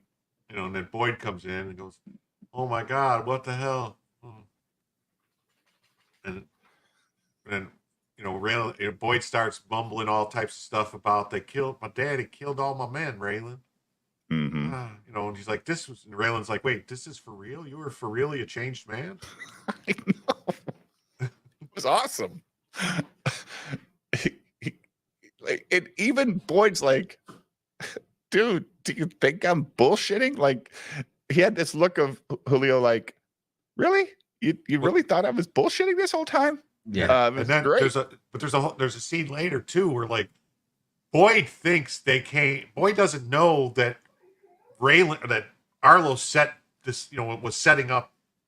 No, he has no, but He has no clue. He thinks these guys came to try to kill Raylan and shot his dad. Because later on he says something, "You got to kill the two guys that shot your daddy." Did he say that? Yes, he says that later on. Okay. All right. I don't remember that. I'm just And when they're in the cabin. Yeah, and they're all like Raylan tells him to get Ava and get out of there, and he's like, "No, I ain't going nowhere." Yeah, I know. Yeah. It's like he said, "You got to kill the two guys that killed your daddy, or that shot your daddy." Yeah. Okay. So he doesn't know. You know, so Boyd has this whole thing, and then he's telling him everything, and he's like, "Oh man!" And then the phone rings, and it's Ava's number, but it's Bo. It's Bo saying, telling, "Well, I figured either one of my guys or you would answer it. You know, if so, I guess Arlo must have failed or whatever, and you got the drop on my guys." And he's like, "You got Ava?" He's like, "Yeah, I got Ava. If you want to see her alive, come meet me. You know, start heading towards." I can't remember what he says. He Bulletville. doesn't say Bullet. Does he say Bulletville? He says Bulletville. Head towards Bulletville, and that's when he turns around to Boyd. And it's good. Oh, Daddy's got a cabin up in those woods. I know all something them hollow. woods. He's got a dad. Yeah. He's got a cabin in something hollow or whatever. Rabbit Hollow. Yeah. And then you know, I know every inch of Rabbit Hollow. And so in other words, I'm coming. Yeah. You know, and so then they're talking in the car, and this is Raylan says, I think this is Raylan says something about so this is real. You really, you know, you're religious. And Boyd goes, I don't know anymore, Raylan. I don't know. He's doubting himself right now because, you know, his whole crew is dead because of him, right? Because of his actions. God, I wish we could play this. So then here's a good scene because Raylan gives him a gun, and Boyd and Raylan says something about, "You use this to your advantage, Boyd, and I'll hunt you down to the ends of the earth." Boyd says, "You think you give me a gun, I'm going to turn it on you?" Yeah, because he asked him for a gun, right? And then that was a response. And Boyd is like, "Dude, you understand? I like you, dude. I like you a lot." Like that's a whole message of being the whole series, and Raylan just can't see it. He just thinks that for some reason Boyd is just this awful, awful person. And probably he is. But I in this think Boyd considers Raylan a friend, Mhm. like his Well- only friend. And you know what? I think he actually says it. I think he says, can we get there? "Oh, okay, Yeah, we're not there All right. yet. all right, Because it's great. yeah, So he gets out so that Boyd, because I guess Boyd's already got the directions now, or Raylan's Well, got the directions. yeah." of He where to knows meet. where he is, Yeah. so Boyd's going to sneak around back or whatever, work around the back, and Raylan's going to come up front. And so then they come out, like they says something about goes get his backup too. This guy can't be trusted with a cap gun. Everybody knows. Yeah. Yeah. Except his own guys. Yeah. And they're just yapping. Like, I mean, it's good yapping. It's not just nonsense, but it's good. Yeah. And so then something happens inside. Boyd shoots somebody, I think Hester maybe, and then Oh, yeah. and these And guys then- turn around, and so then Raylan kicks the gun out of someone's hands, pull the gun, shoots this guy, and I says, "Come on, let's go inside." And then No, he hits the one guy, then he kicks a gun out of Bo's hand, yeah, right? Mhm. Does he kill the other guy? I don't yeah, I think think he he kills shoots the him. other guy. I think he shoots the other guy. I don't think he does. I think the snipers do. Right there, boom, boom. See? Oh, okay. All right. And so then they go walking in, and Boyd comes out and tells Raylan, "Step away from my daddy. Mm-hmm. He killed my man, Raylan. He killed my man." And he said something about the dad says, like, Wow, he's got- "I let he's you got- live."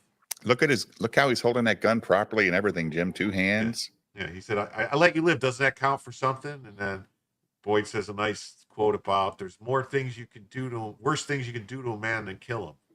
You can kill his soul or whatever. Yeah. Okay. Then the dad says, "Are you gonna shoot me or talk me to death?"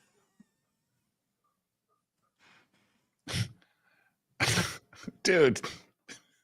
Give him his moment, Dad.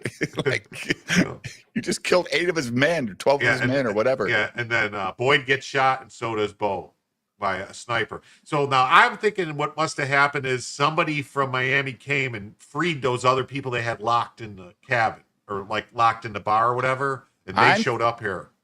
I think this was Bo making, because he said, "We'll let you know where we're going to meet." And I think he let them go so that he could pay back the loan, since he knew that Arlo fucked up. So if I can bring these people out here and they can take him with them, then he's paid back his debt, right? Yeah. So I think that's why it happened that way. Yeah, but they showed up and they were just started shooting. They shot Bo I think and they're Bo. terrible shots. Okay, maybe. Yeah. But Well- also, they don't care about killing Bo. This is Right? a great scene too, right here with Raylan peeking out and Boyd going, "Who's out there?" And Raylan goes, "Miami gun thugs, I suspect."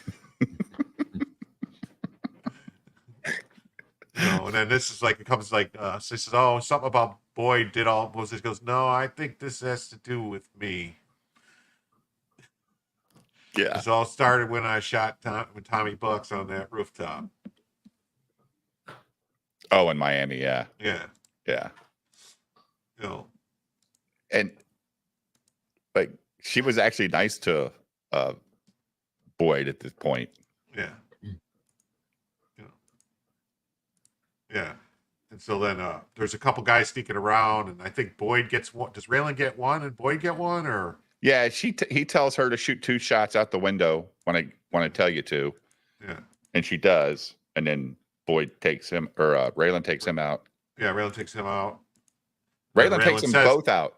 Raylan Okay, takes Raylan them gets both both. out. Yeah, that's right. Yeah. He gets both out. And then Raylan yells, "I got your man out back. Now it's Yep. 3 against 2. You start walking, and we'll hold our fire." And then they light the place up with machine gun fire. It's like, why wasn't that the first option? Yeah. And then Raylan says something to Boyd about, "I don't suppose you brought your rocket launcher with you, did you?" I didn't pack it this time.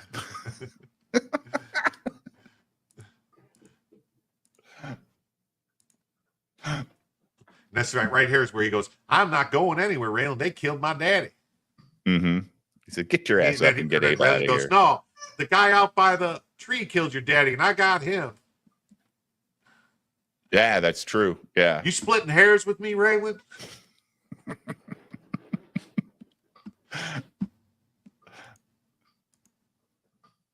No, they go, "We just want Raylan Givens," and then Boyd goes, "I'm Raylan Givens." It was cool, right? Like, Yeah. like it was super cool.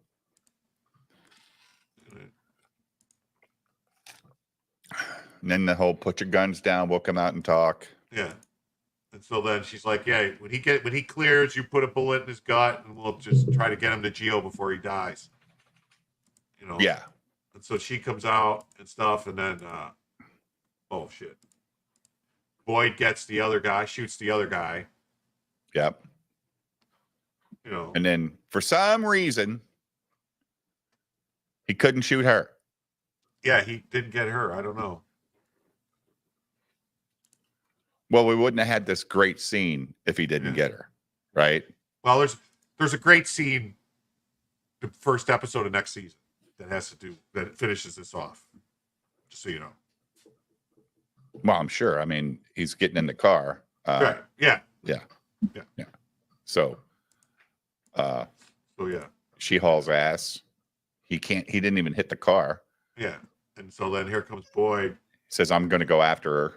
Yeah.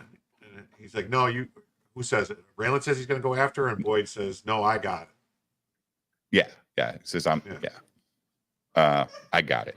And then Raylan goes, "No, I go." And then Boyd points the gun and says, "No, I told you, I got it." Yeah. He pulled the gun on him at this point. Yeah. And Raylan knew. He's like, "Oh, shit." And then Boyd, does Raylan say, "You're going to shoot me now, Boyd?" And Boyd says, I'm going to count on you being the only friend I have left in this world, Raylan.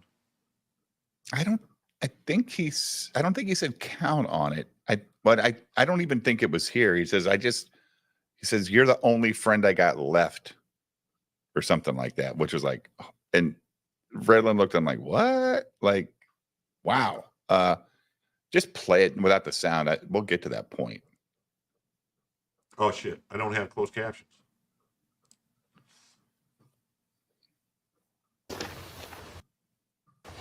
You get the sound on. I had it off. It was. Yeah, it's stupid.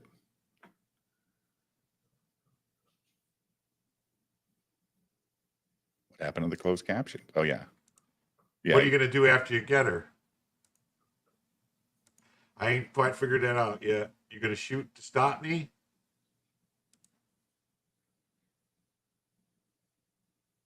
Yep. Yeah, Maybe. maybe. And then Boyd goes, "I think you're out." You gonna trust that? Yeah, he says, "You're gonna trust I that." trust that, and then he says, "I'm gonna trust that you're the only friend I got left in this world." Yeah, that was so good, man. Like,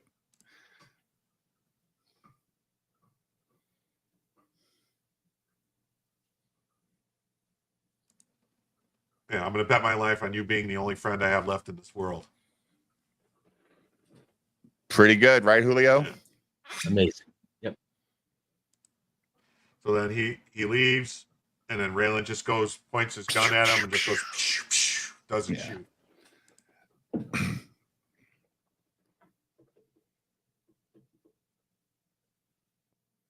You know what's funny? Nobody even checks on the bodies. Nobody even went to see if the dad was still alive. Like,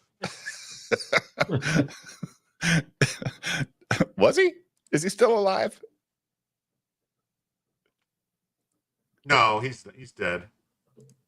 Oh, he is actually dead? Yeah. Okay. Wow, he would have been a good long-term character too. Yeah. But see, if Raylan wanted to, he could have shot him right here. He didn't want to, dude. Yeah, he didn't want to. He, He's Boyd's only friend in the world. and that's Raylan's only friend in the fucking world. Think about it. Raylan ain't got no friends. Who's he hang out with? Nobody. Well, he ends up hanging out with Pat and Oswald later. Yeah. They're real good friends. God, no. Is he in this show? His name's Constable Bob. Is he like the new sheriff? No, he's a constable. Which is the law. No, it's just a guy that serves papers on people and stuff. It's like a glorified traffic thing, but it's funny. He's fun. It's good. He does good. It's good. Okay. He's good. right, Julio? I He's saw fun. you smirk, Julio. I was smirking at the fact that it's that guy, but yeah, the character. Well, yeah, he's good. He's a good actor in it. That's about all I'll say. He's an asshole. Okay. Separate in the life. art from the artist. Yeah.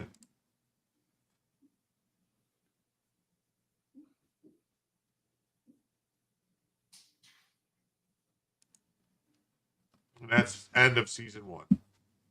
Yep. And it Nice. makes you wonder what's going to happen in season 2. Well, season 2 picks up right here. Mm-hmm. Like any good show should.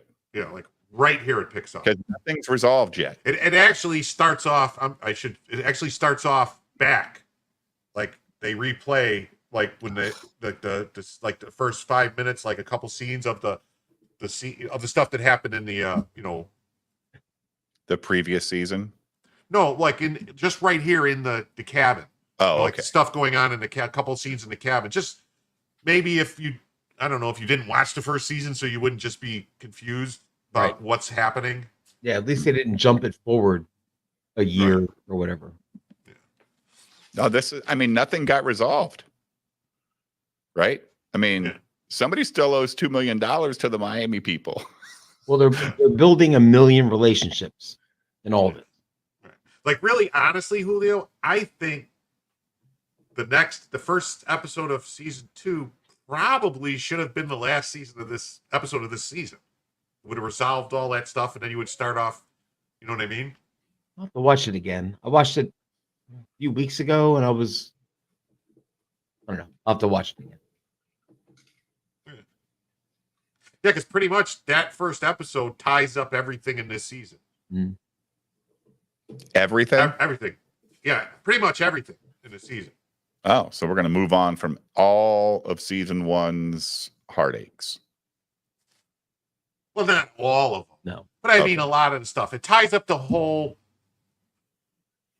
I don't want to tell you. Yeah. I don't want to tell you. It ties up. I'll watch it tomorrow or Sunday because we're doing this Monday night again. Okay. It ties up episode 1 Episode 1 of this season. Okay. There you go. All right, There are some other things now that I think about it from other episodes that come back later. So my question is, Dave, I'm assuming you're happy that you got nudged into watching the show. He didn't nudge me, did you, Jim?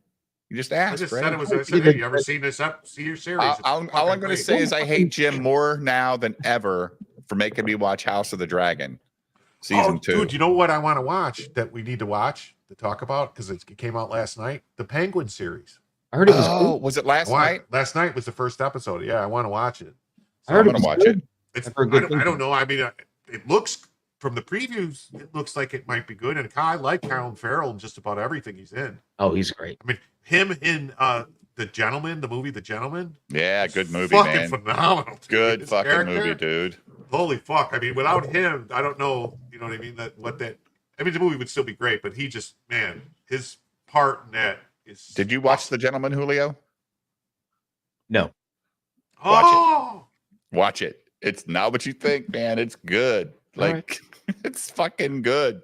Yeah, it's got Jax Teller's in it as an English guy, and then Henry Cavill. Matthew McConaughey, Henry Cavill's in it. Yeah. Yeah. And like, just imagine you're a British lord, but people are growing a specific plant on your property. Right, Jim? Yeah. Yeah. It's What's it fucking on? good. HBO?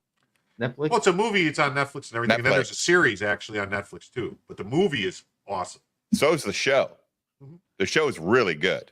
It's only 8 episodes. The movie and the show are good back to back. But it's who did that movie? What's the director's name, Jim? Oh, He that's does Madonna's ex-husband. that Yeah, did he fucking- does, What's his name?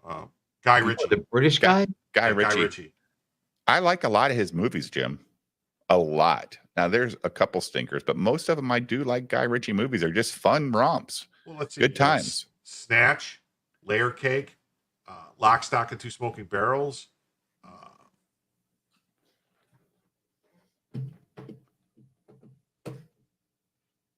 Yeah, that's exactly right, Pastor Flash. That's he's my favorite character Boyd is the guy I like the most. I think he's Yeah, the best. I think he's the best actor in the show, Julio. I agree. After they did the tests of the pilot, test audience pilots or whatever, they tested it. They had to reshoot the scene at the end of, you know what I mean, and then Of that rework some pilot. stuff of the pilot of Boyd coming out alive on the stretcher and everything. He was supposed to die. Yeah. Yeah. But I agree. But I did. I agree, The Red thing about Scorpion. the movie that is it the movie or the series that it's the series. The gentleman has the guy that played Bullet Tooth Tony, but he's an old man in it. And I kind of was like, dude, you got old.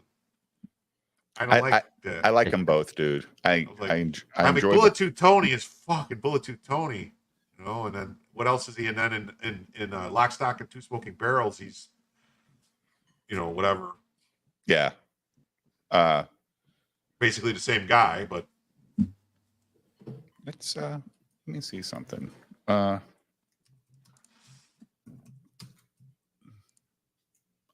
it. Why is every keyboard different, Julio? Every keyboard, your fingers got to move a little bit. I did get a notification that Nick was going live tonight.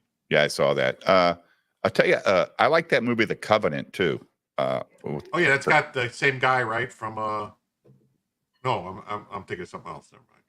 The Covenant's good. The gentleman, he did King Arthur. Yeah, the same. Jax Teller was in. King He did the Arthur. Sherlock Holmes movies. Yeah, what the fuck? Charlie Hunnam was Charlie Hunnam, yeah, and he was also in. He was in that. What the fuck was it? It was a good movie about guys that go like to try and rob a drug dealer down in South America. What the fuck is it? Ben Affleck is in it. He's in it. It's actually really good. What the fuck is this movie? What the hell? I haven't even heard of this one, Jim. The Ministry of Ungentlemanly Warfare? Yeah, I think it's Guy Ritchie? Yeah, I don't know. Yeah, I don't know. Oh, wait a minute. Did I see this? No, I think this came out last year. Came out this year in April. Oh, okay. I heard it wasn't that good. Vinnie Jones, yeah. Came out April 19th. Henry Cavill, Isa Gonzalez, Alan Richardson, Alex Pettifer. Yeah. So Fellowship or whatever you want to call him was hyping this movie up because Henry Cavill was in it, and then it turned out not to be like it's like a 7 out of 10 on IMDb, though. 7 out of 10 movies are pretty good. That means a lot of people like it and some don't. That's fine. He's in a bunch of Guy Ritchie stuff. Bullet Tooth Tony is, Jim. Yeah. He was like an actual football, like one of those. I think it was like a soccer hooligan. Australian football player, I think. No, Vinnie Jones was like an English soccer hooligan. Soccer. Something, a football hooligan, whatever you want to call it. A hooligan? What is that? What does that mean? People who watch soccer in England and they go like riot and stuff after the games and shit. Mhm. Is that what I think so. Yeah. So I'm gonna see if I have that movie on my fucking little machine. The Ministry of Ungentlemanly Warfare. I'll let you know, Julio, if it sucks or it's good. But it should be on like it should be on something, right? It should be It's on Stars. Oh, I got Stars. I could watch that. Yeah. We could watch Stars it on we could watch it on Rumble if you want. You can also watch it on YouTube. Oh, it's on YouTube? If you pay for it. Well, you can't watch it on a stream on YouTube. No. Well, God forbid. God forbid you play anything that's on YouTube on your stream that's licensed. Even though you're a paid fucking premium member for YouTube. Like, doesn't that mean I have some ownership, Jim? I own something. Triple Frontier was the movie. says Red Scorpion. Jim, Oh, good movie. It was a good movie, I thought. what is that one? It's the one about it's like Ben Affleck, and I want to say it might even have the guy. Does that have the dude, the guy that plays the Mandalorian and it's playing what's his name? That was the Red Scorpion and Pedro Game of Pascal. Thrones. Pedro Pascal, is that Pedro Pascal? Is he in that? Affleck, Isaac, Hoonan, Oscar Isaac. and Oscar- maybe I'm Pascal's thinking in, Pascal's in it too. Yeah, okay, yeah, I knew he was in it. Yeah, it's good. Yeah, and Oscar Isaacs, he's the guy who played what was it, Apocalypse in X-Men, right? Yeah, he was Poe in The Force Awakens. Who made Yeah. this movie? Was it? I don't know. I think Ben Affleck, maybe. Oh, okay. I think it was. I don't know if he wrote it and directed it, or Ben Affleck's a pretty good director. He did that one in did Boston, The Town. the town. Town, Yeah, yeah. yeah, it's really good. did he do The Accountant too? I like The Accountant, dude. I really like it's directed by J.C. Chandor. Okay. Triple Frontier. I think he's made some good artistic decisions and bad personal decisions. Well, him and J Lo got separated, right? So, Yeah. Oh, they did? I'm not Yeah. judging. I'm just saying I think that's Well, they lived through the Cartman South Park J-Lo episode. Yeah. Oh, I'm at Triple Frontier. I'm at to watch that one now. It's It's- not it's something good. else. It's good. That's good. All right. Yeah. Yeah. So- It's Well, you're just loading up my Saturday with good stuff to watch. I didn't like the ending. That's about all I'll say. I wanted a happy A ending. lot of times endings suck. Yeah. It I basically was don't like like a happy ending all the time. Sometimes I like it when fucking reality strikes you in the face. Like, yeah, bad guy won this time. But other times it's disappointing when the bad guy wins, Jim. Triple Frontier. And what's the other one? The Ministry of Ungentlemanly Warfare.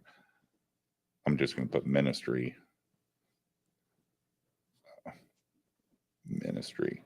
Yeah, I got stuff to do now, Julio. Mhm. After I mow my fucking grass tomorrow. Oof. Ugh. I might wait till Monday afternoon because tomorrow's supposed to be like 90. Sunday's supposed to be like 87. But then Monday's supposed to be like 72. I'll Yeah, wait you till don't wanna drop 72. dead tomorrow. No. Yeah. Yeah. And like, all town yard sales are going on in our little town. Are you a yard sale guy? You like to do that? With my wife. That's cool. It's time to hang out with her. I could sit at home and not go, but it's fun just to. I'll look around and stuff. I mean, I plenty of yard sale stuff in my house that I picked up. But I don't mind going to yard sales. I don't go by myself though. You know what I'm saying? I just I'll tag along, and about halfway through, I say, "Hey, you hungry? Let's go get some food." Let me just go to the restaurant and get breakfast or something. A lot of guys go by themselves in the morning nowadays because they're just trying to resell stuff on eBay. A lot of resellers will hit. That's what my wife does. That's what the guy. Actually, I'm going to my buddy's music studio tomorrow, and that's what he does. Gavin O'Connor directed The Accountant. Okay, and there is a sequel planned. I heard there was a sequel planned. I hope so, man. The Accountant was so good, man. Did you see it, Julio? Mm-mm. It's to the point. No bullshit, right, Jim? It's he's basically autistic, right, Jim? Or he's Yes, got he's yes. autistic. He's a functioning autistic. Well, I mean, he's a high functioning autistic is what they would call it, because he's like super, like he's Rain Man type of thing. Yeah. But he's also like basically his dad had to train him and force him and do this stuff to make him over. Everything's a process. Everything's a process. And everything has to go a certain way. And like, it's so fucking good. Dude, that fucking scene or that whole deal at the business when he finds out that the fucking boss is stealing all the money. It's so good, man. God, Damn, that's a good. I think I've probably seen it 3 times, and I'd watch it tomorrow. It's great. I All right. didn't. Hey, I got to cut out. Yeah, you got stuff to do tomorrow. Yeah. All right, Thank buddy. you for having me on. Appreciate it. Thanks, Of Jim. course. We will talk to you soon. Yep. Probably tomorrow night. See you, bud. I can't believe Ethan's still streaming. Well, he said it was going to be a long one because he's watching. He hasn't streamed all week. Yeah, he hasn't streamed a lot. I mean, he's been going 4 hours already.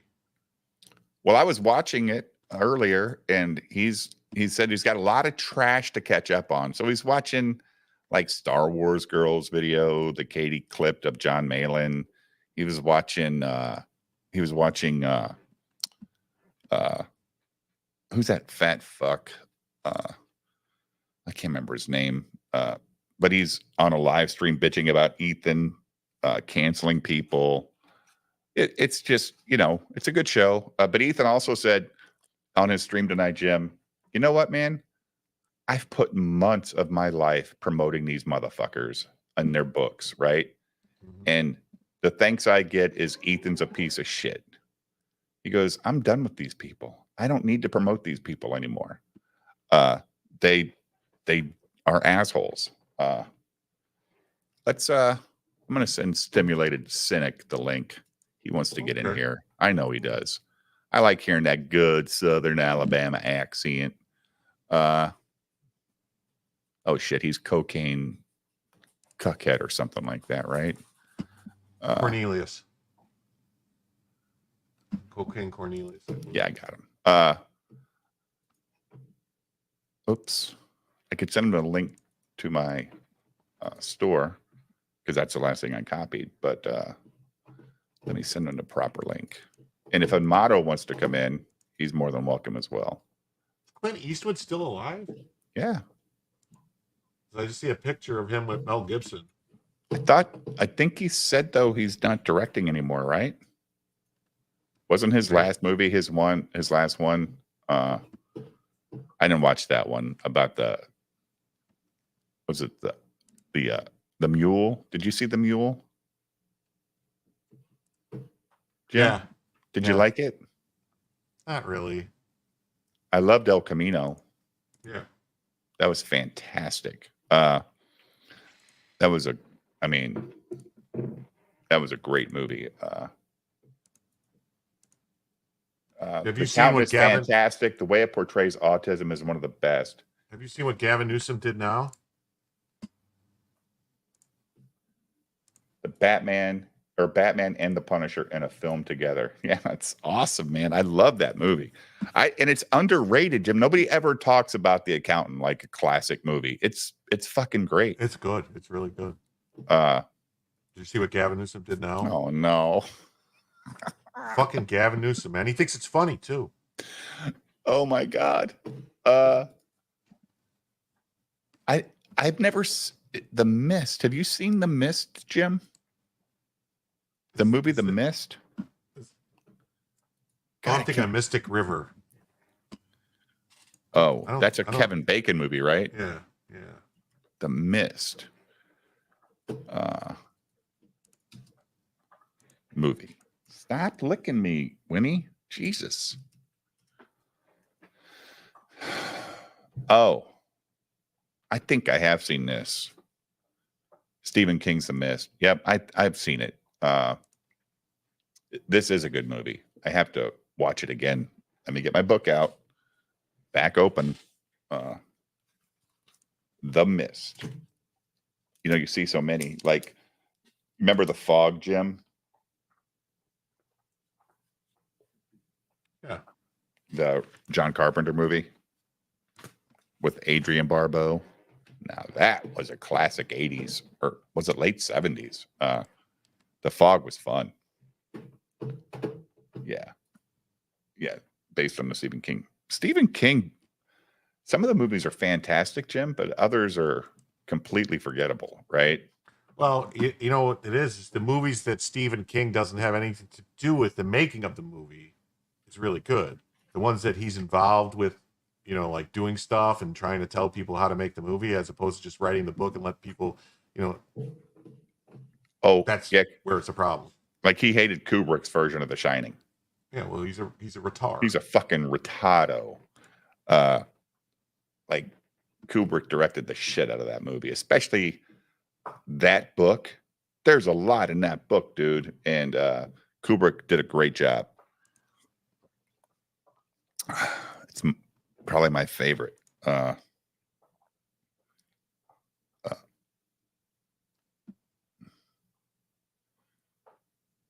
Oh, so is Nick talking about Matthew Harris tonight? Cops are shooting judges. Did that happen, Jim? Did a cop shoot a judge? Sure, Dave. He did. Did a cop shoot a judge? Nick is saying a cop shot a judge. Yeah, sheriff shot a judge in the courthouse. I don't know. Sounds crazy. Sounds like some Harlan County shit. Sounds like some Alabama bullshit. Watch it, fellas. Watch it. What are you up to, buddy? I was just playing some PlayStation, chilling out. PlayStation 5, 3, 4? No, I'm playing on my 4. I'm playing the Little Nightmare series. I don't know if you ever played that. Little Nightmares 1 and 2. I don't think I played the Little Nightmare. They're indie games, right? Yeah. I played the second one because I had never played it, and it's a prequel, and I'm going back and replaying the first one because the ending, I was like, Jesus Christ, man! Now I have to go replay the other one. So holy shit! No, fucking Keanu Reeves is in Ancient Apocalypse Season 2 with Graham Hancock. That's awesome, dude. More respect for Keanu Reeves. Every time Keanu Reeves news comes out, it's always good, man. Remember he was the joke? No, go ahead. No, go ahead, Stimulator. What were you going to say? I was just saying, so what do y'all got going on tonight? I've been peeking in and out of the Justi-Fried. It's all Justi-Fried, and now we're going to get into the shit show. You know, this is Jim's time to shine. He's going to pull up his Twitter, and we're going to now, what's he saying? I am going live in 1 hour to talk with whoever this ill scholar is, discuss uproar involving the announcement of Ancient Apocalypse Season 2. And so here's Keanu Reeves talking to Graham Hancock. It's part of the, they must be in the trailer or something. Wait a minute. So Jimmy Corsetti's going to go on that show to discuss Jimmy Corsetti's another. No, I know who Corsetti is. But why are people uproared about Ancient Apocalypse? It makes no sense. They just hate Graham. Because they're in an uproar because Keanu Reeves is in the series. Well, they were in an uproar about season 1 too, Jim. Yeah. They were pissy about the first season, but Keanu Reeves gives it validity. Yeah. You know what I mean? Dude, Graham Hancock gives it validity too, but Randall Carlson gives it validity. Yeah. They don't give two shits about people like Graham Hancock anymore, though. That's the problem. Well, people like us, mainstream people don't, right? Yeah. But people that watch this stuff either hate him or love him. Yeah. So, is it a platformer? Stimulated? Yeah. Oh, it is a platformer. The one you're playing. Yeah. Is it tough? Is it like fucking? Is it permadeath or what? No, there's no permadeath. It's more of the story that really carries it. The graphics and the story really carry it because it's sort of a mystery. You just sort of wake up as this little character, and you're running around this big sort of like monstrous world. It's hard to explain, but it's fun. It's a good little like chill out before going to bed late night game. It's not. What's it called? Little Nightmares. Little Night. I've seen it. It's probably like $2 on the fucking summer sales and shit, right? Yeah. At this point, Red Scorpion says Little Nightmares is great. It's a fun little chill game. Like if you don't want to, it's more of it's a platformer. Just button combinations to try to make sure when you jump to a ledge you hold right, that kind of stuff, and then you got monsters that chase you. It's fun though. Do you remember the old game Psychonauts? Yeah. Fucking great. Love that game. They did the remake too. It was actually decent, but nobody remembers it because the original was just fun. Or Psychonauts 2. Oh, yeah, I never played Psychonauts 2. What's going on here? They're discussing bankers. I think they're discussing the Jews. Yes.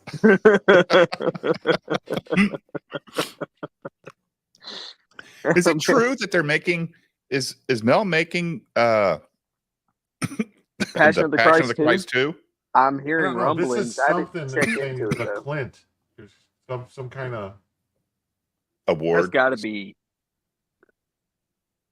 no. Is that It's a some new kind of. picture? It's some kind of. I don't know if it's a documentary. I think they're gonna. I think maybe his son has been acting. Scott Eastwood.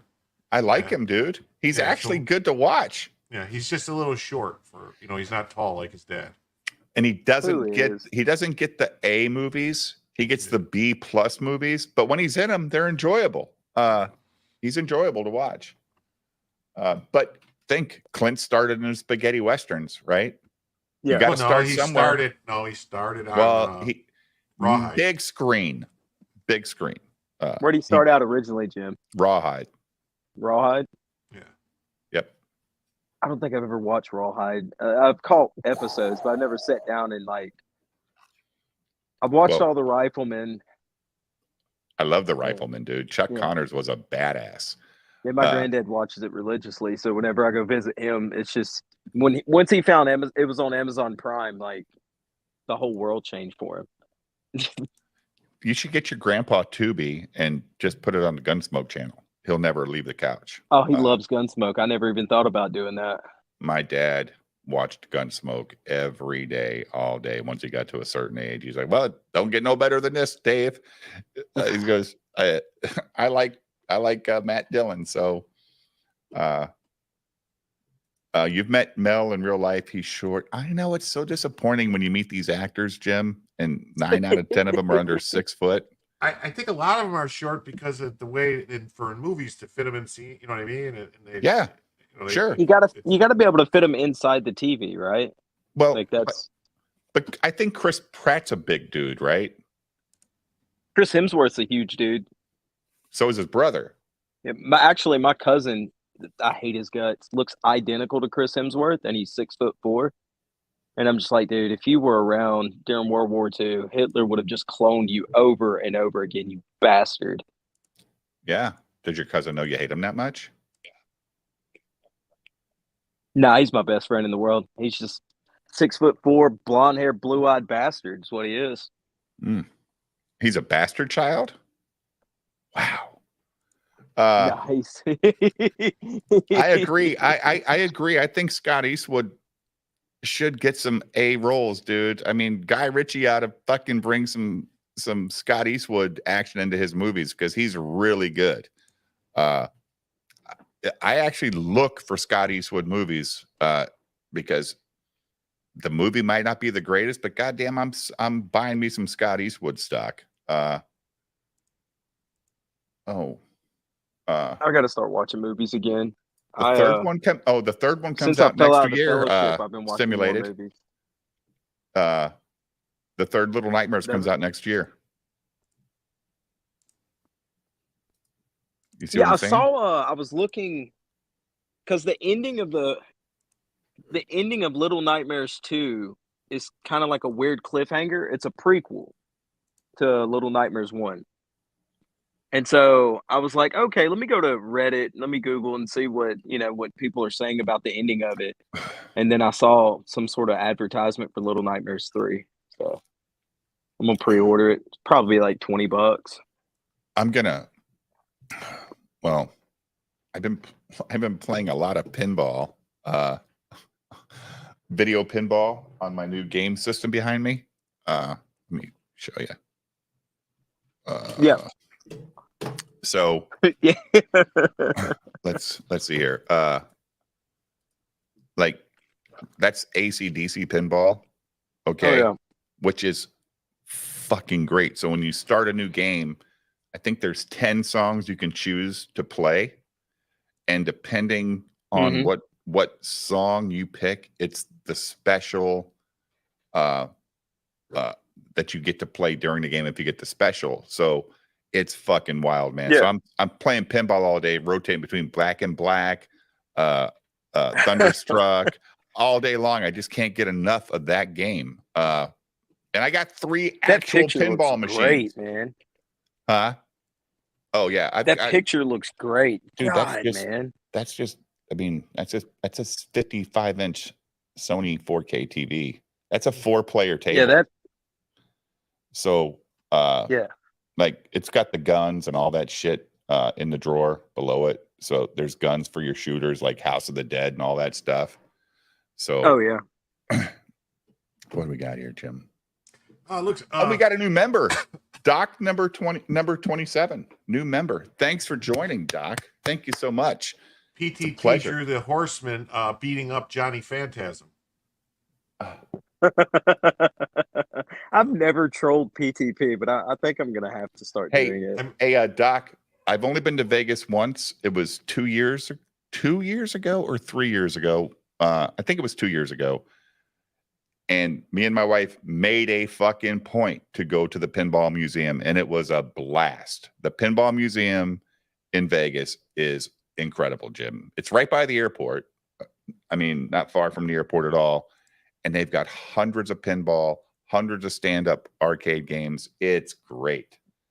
Me TV is awesome. All these places have all these great, like even on your Roku, like if you have a Roku, they have their own streaming service, and it's great. I'm more of an iPad guy. I grab my iPad, set it up. Yeah, well, you're play young. games. Right. Yeah, I put games on the TV and have my iPad going. It's that's what my kids do all day. I mean, it's annoying as fuck. You walk in and they're playing their game on their PC. They've got a 55-inch TV on their wall, but they're watching fucking South Park on their goddamn 7-inch screen. What the fuck? Get the hell out of here. What I normally do is put something on and I try to like watch new stuff. Like new stuff to me, stuff I haven't seen. And then if it catches my attention. Things, Jim? Sorry. What No, go ahead. What? Well, he says the Horseman taking down Johnny Phantasm. Congrats to Eric DeJuly, Dixon verse on their success with this project. This guy has a very iconic look to him. What a cuck. Tags these other people, but I mean, look at iconic. But look at this. It looks. He should fill up the chess piece behind him. Is that Batman standing over the Joker? That's Azrael? Looks like Azrael. Like this looks like shitty fan art to me. It does. Did PTP draw this? Yes. Of course. Yes. It's garbage. You imagine sitting down and taking your time to do that just to cuck your own character. Well, I'm guessing he's going to do some cards for Eric, right? Some more fucking Documon cards. Oh, wow. Doc number 27 gifted 10 memberships, Jim. Awesome. You know what that means? He is supporting the Alliance, and we have to let him know. Thank you, Doc number 27.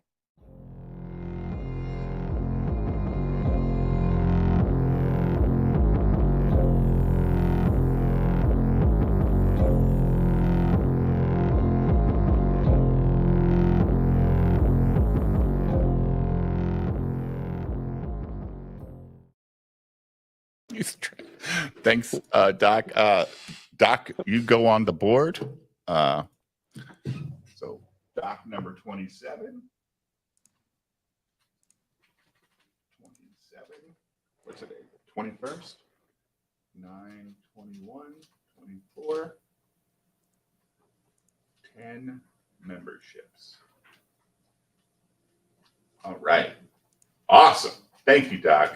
So nice. Chat, if you got a new membership, please thank Doc. I know you've Googled Sportsmaster. Now Google DC's Prometheus. DC has, what is that? I don't know. Yeah, I don't like this at all, Jim. This PTP, I actually, does he have any original thoughts? No. He has none, right? Like, I mean, I bought Last of the Seekers. We know that lore. It's fucking garbage. Everything about it's garbage. I spent a lot of money on that trash. I don't even know where the robots are anymore. I've thrown them around my fucking basement so much. Parts are in the trash. My grandson won't even play with them. He says, I can't transform these. He goes, can I have a real transformer? I said, yeah, there's a box of them over there. Go play with the real transformers. They're terrible. They're so bad. So I fuck that guy. And then he's drawing Chuck and Bennett, right? Their characters and posting them on a Twitter page, giving Eric props. I was watching a stream that Ethan was watching tonight, Jim. I can't remember the name of it, but these guys were praising Eric for that video he made last week or whatever, talking about other indie creators and the great work that they're doing. They actually had the balls to say that he's promoting indie creators where Ethan is not, and all this shit. I'm like, what the fuck are you talking about, man? Are you kidding me? I mean, really? Are you kidding? Like, and it's that fat guy that was on the show with Wiggles, Jim, and your boy Matt, the one that's in love with you. You know, the fat guy, the artist. You got to narrow that down. When it comes to I know, but he's got that shit. He looks real slimy, Jim. You know who I'm talking Chris about? Gal? You talking about that Chris Gal guy? Yeah, Crisco. Yeah. Yeah. Ugh. So look, guy. he blocked me on Twitter. Everybody blocks me because I make fun of him. But all I did was Google him, and there's a picture of him where he's got a skullet. You know what I mean? Where the top of your head is bald, but you still got the long hair. Oh no. And he has a cat in front of him, and he's wearing like a sports jacket with a t-shirt on. It's embarrassing. It's embarrassing. And all I posted was, he said something smarmy, and I posted the picture, and I said, I'm not going to be talked down to a guy that looks like this. He on that stream he was on, it's called whatever stream he was on, he was saying that Ethan cancels people. Yada, yada, yada. Now, I will give the other members of the panel credit. And they go, what are you talking about? Like, Brian, if Ethan had you on his show, would you talk this way? And he went, and Ethan says, well, I've had Brian on my show at least twice to promote his book. And his book is actually a character that is out of copyright. So he took a character that was created in the 40s. Yeah. And now that's his new book. So he's not even original. And Ethan it's a public domain comic. Yeah. He goes, dude, I spent hours with this guy on a live stream when I could have been hanging out with my wife. And now he's calling me a fucking asshole. He's calling me the asshole. Like, I get it, Ethan. Like, seriously, I get it. Like, these people are dicks. For no reason. There's no reason to be that way. Look, man, people move the fuck on. Jim, like, you've had your moment and you move on to the next thing. This horseman is more reminiscent of Arkham Knight, in my honest opinion. Okay. Yeah, I agree with that. Yeah. Hey, you want to know how long Ricada streamed for tonight? Did he actually go on? Done? Yeah, for 10 minutes. What happened? He was having some kind of internet trouble, I guess, or I don't. Technical issues. Yeah, technical issues. I saw think he would have straightened that out the past month that he hasn't streamed. Well, he was busy in other people's chats. Oh, he's on Locals right now, though, Jim. Is he? Yes, he just messaged out going live on Locals right now for a personal discussion. Oh, well, he's going to try to sell you the Baldo again. Get personal. It hasn't started yet, but pull it up. I got it. Because we'll share it with the stream because we both subscribe to Nick, so he can't give a shit. If he strikes you, he'll be a hypocrite. He won't strike. He's like me. He doesn't watch the internet. Like, we There's do our shit. We go do our live our life.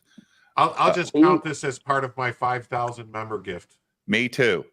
I'm part of that group too, I Jim. forgot But about that. you know what I've Yeah. never done? Ask Nick where my gift is, because I didn't sign up to get his fucking gift. And that was a dumb thing he did, Jim. He should have never made a statement that he's going to make the coolest 5,000 member gift you're ever going to get.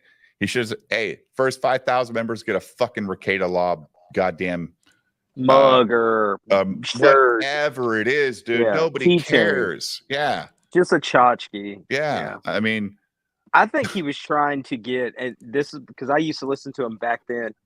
I think because he was talking to the Baldo people about getting a custom green one. I swear, I think he was going to send one to his first 5,000 people and locals. I don't think he could have lived that down, dude. There's a lot of Christians I in don't his think audience. he cared. I don't think he there's too cared many at that Christians time. that watch, though. There's too many Christians. No way. How we doing today? How we doing today? The It's fuck? pretty fucking dark in here. Okay. That's him echoing, right? That's not me. So I don't know what's going on with Rumble Studio, but it was Rumble Studio, but it was grabbing. That's weird. Is that coming out of somewhere? Are you it got was it pulled up grabbing somewhere? my It rate that camera. was too low. What the The fuck bit is rate going was on too here? low. And I I think that's him. don't know why. There's not anything I could do to make that It's gone now. happen different. He must have been playing it, and not Let's realized. kick this over to supporters only. Oh, wait, I have to Dixie wait Town 15 Coke. seconds. Oh my god. Oh my god. So I have the lights down like bluish, but it doesn't really come across with this ring light, so I'll probably turn them up. I think he's been. Oh wait, I can't because partaking I in have to use some my things phone. again. Hold on. Yeah, there's some, who am I to judge? My name's Cocaine Does it Copernicus work? on No. Twitter. so- No. Let he No. who is without Nothing. cocaine cast the first stone. I have no works. stones to cast. I will throw. I've never tried it. Okay, never mind. We're gonna stick with this lighting. Cocaine's a hell of a drug. Hey, Doc, Using I this want that lighting. tankard too. I want that tankard. Cocaine's a hell of I a hope drug. you guys are doing well. Cocaine's a hell of a drug. I have been. Oh my god! Can this thing? This thing is less straight than me. It's really bad. Let's switch to supporters only. We are switching to supporters only. Please feel free to Support. Yeah, go ahead and give me subscribe money. to locals. You have 1 minute to do so. I think he's a little bit in the I have cups. Fresca. Sparkling Who soda. drinks Fresca anymore? Anyway, Well, you do after you've been Sparkling pounding soda whiskey. water. the whole thing. I Anyway, don't know why it doesn't just we're gonna let me wait set up a until- video for some Oh, viewers only. fuck. No. That's you, Dave. It's my fucking phone. It turned it on. I didn't even hit play. The whole thing. I don't know why it doesn't just let me set up a video for supporters only. It's like, no.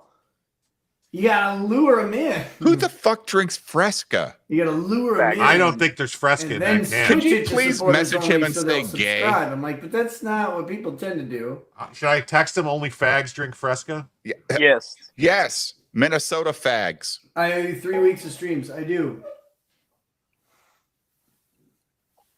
You know, shockingly, I've been up to stuff.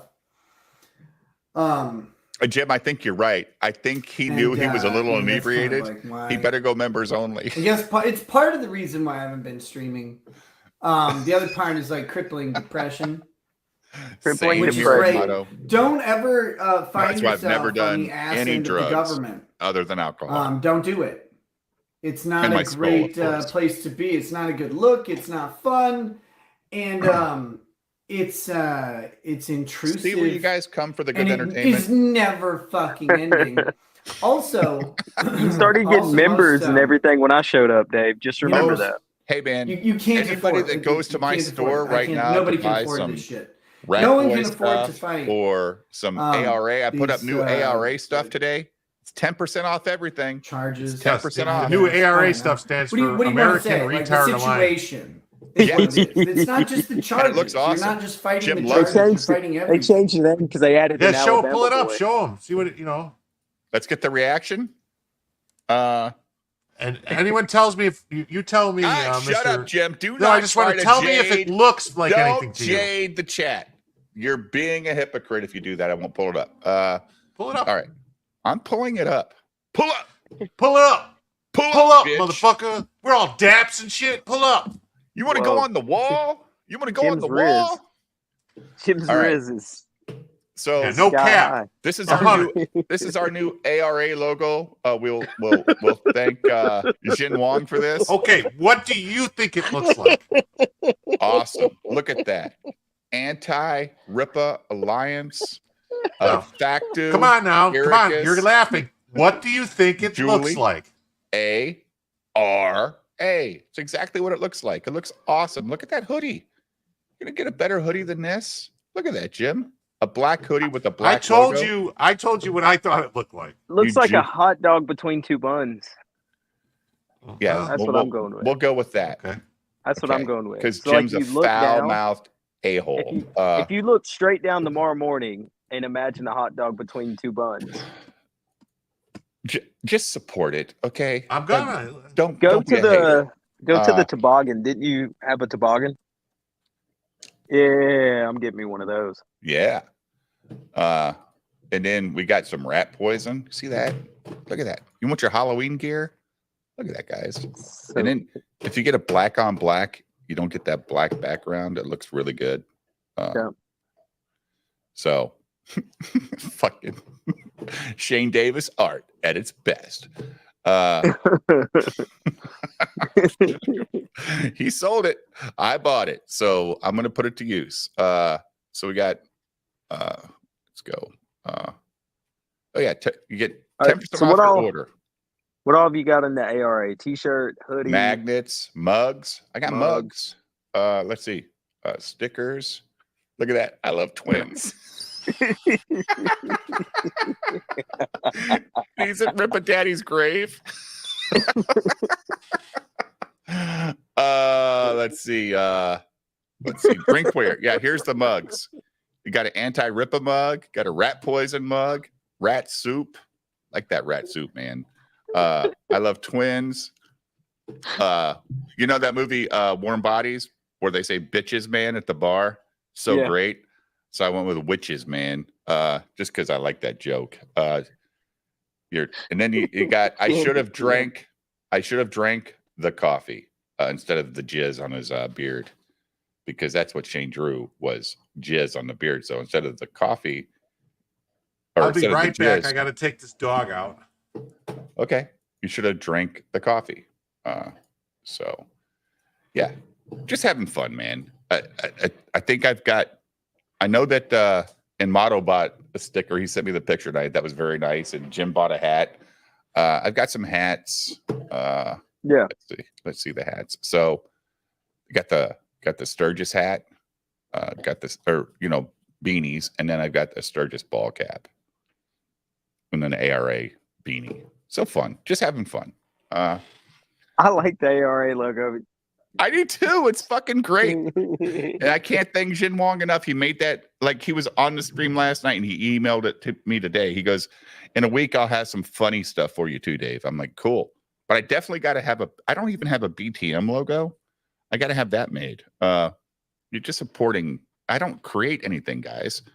I'm just here to have fun with you guys. So this is all I can do is just, make some fun stuff, buy some original art, and hopefully get you guys to wear it in a mall. Wear it in a mall. Some guy that says I love twins, a rat man back to back. Sweet. Make a logo, dude. I will take all logos. I will.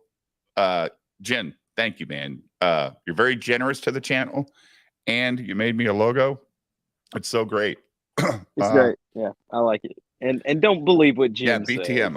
I definitely need a BTM logo of some sort. I don't have anything for that. I just have whiskey bottles and like weird stuff. But here, I made it. You gay ass, Sweet Tooth. Make it cool. I'll look for your email. You can email all of your submissions to wastelandpresents@gmail.com. Wastelandpresents@gmail.com. That is my show email address. So, and the link is in the chat. It's pinned in the chat, guys. So if you ever want to go to the store and check it out, have some fun. You're creating good times. Yeah, you know what? The good, like last night, man, like For some reason, no, last night though, for some reason, I'm the one that wanted to end the stream. I'm never the guy that wants to turn off the stream, but it was 2:00 my time, and Jim was still on fire. I was like, dude, I gotta go. Holy shit!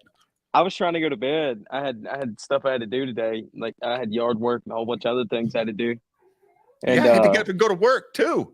Yeah, I took the day off. I normally take most Fridays off, but I mean, I'm able to do that doing real estate. So sure. But I was sitting there. My schedule too, but I still got to be up on the phone rings, and it's like, oh yeah, you don't want to wake up at 9:30, fucking tired, and because I mean, we're in sales and we deal with a lot of municipalities, and those guys are at work at 7, so you're like, fuck. The worst part is when your boss calls you at 8:00 in the morning and you're fucking dead to the world because you went to bed at 2:30 in the morning, and you got to act like you've been up for 2 hours. It was awful. Trying to get the sleep out of your voice. Yeah, I've been up. Yeah, dude, you stand up out of the bed. Yeah. Put your feet on the floor is what I always tell myself. But it was the first time I got up, and my first instinct is to go take a piss.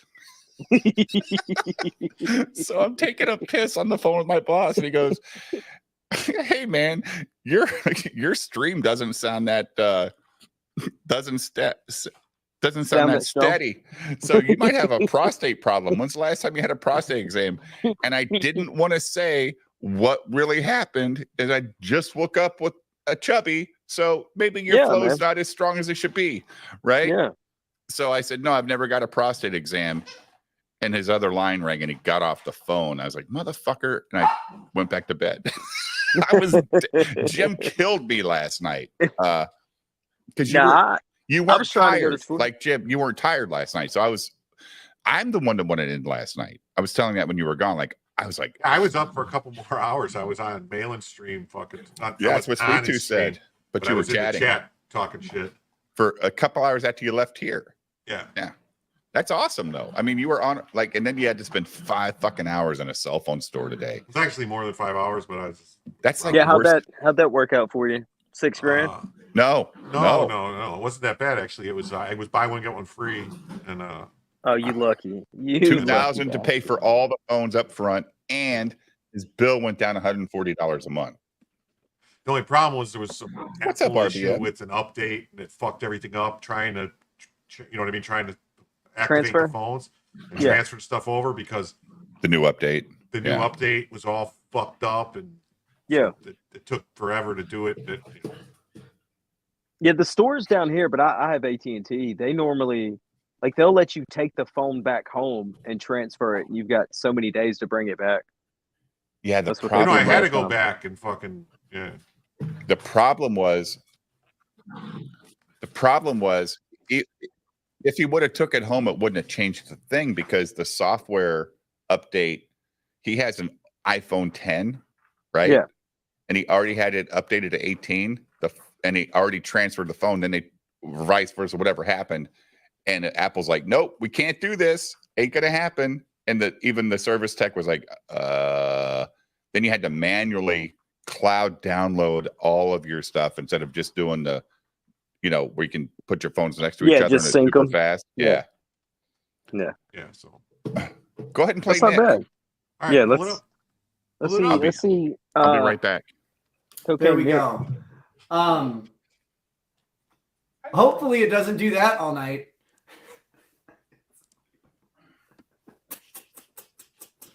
Oh my God. Very little can put me in a good mood, but I'm in one right now. I'm actually in one right now. Here's the deal, guys. I have a personal announcement. I've been wanting to do it for a while now. On September 11th, hashtag never forget. I completed recovery.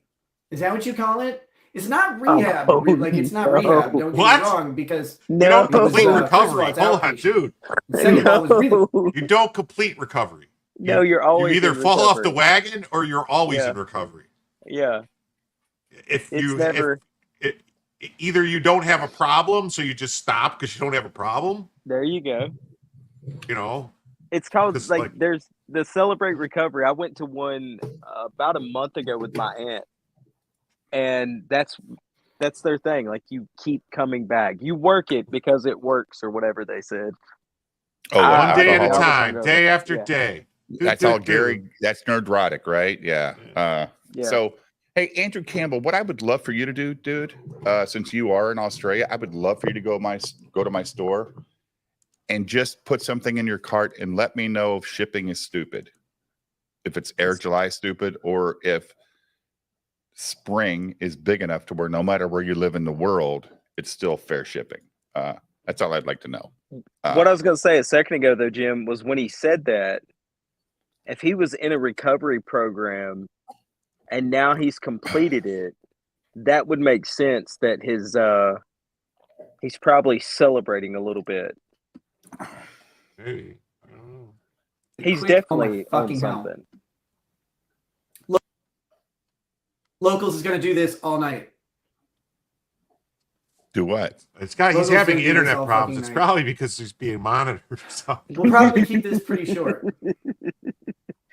So, which is back to it. I was never diagnosed with substance use disorder. It's very important for a lot of reasons that don't really fucking matter in real life, but they matter in the world of legal things. But I did go to recovery, something called relapse prevention, where they try to make sure you don't do drugs. That didn't work. And in celebration of completing it, I thought I'd have a little Coke. Right? I thought I'd do that with you guys. We just have a little Coke here to celebrate my graduation from recovery. And That is actually a little Coke. Yeah, it's a little 8-ounce Coke. Yeah. Yeah. Here's the thing. People have there's a lot of chatter or whatever out there about like what I've been doing and how much I hate my life and my kids and everything, and which is why I'm obviously just sitting around snorting cocaine and drinking a bunch all day, which isn't true. That sounds fun, don't get me wrong, but it's not true. Like I take something like 5 Thanks for the $2 to 7 year analysis is more a like week. he completed court-ordered recovery. I'm sure there are ways Yeah. to try and fudge the 50-year system of your analysis, but it's not like easy to do, I don't think. And the easier thing is to just not try to do that, because when the government says, That's hey, not like bad on don't shipping. do drugs or liquor, you just To don't Australia, do I the don't drugs think or so liquor. either. That's the At easy least it's not 50. answer for some people. Now, some people it's not so hard or not so simple, right? I was in recovery with a bunch of other people, and they were cool. Like they were cool, but they're all drug addicts, so of course they're cool or whatever. That wasn't conducive to recovery. No, but they're all like really nice guys and stuff. They're all just mostly addicted to meth.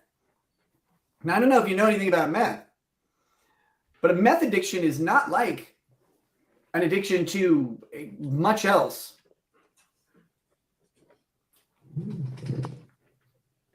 There was a fentanyl guy too, but mostly meth.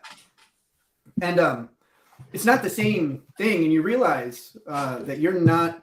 Well, I realized that I was not in the same like caliber of issue that some of these guys were, and it was really interesting. Now, of course, they had different programs than me, right? Like it was supposed to be that way.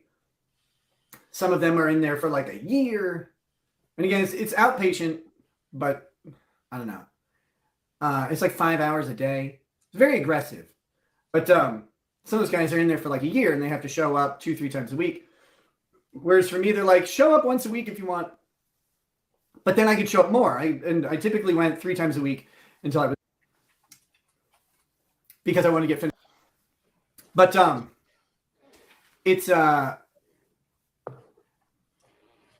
it's interesting being in a place where like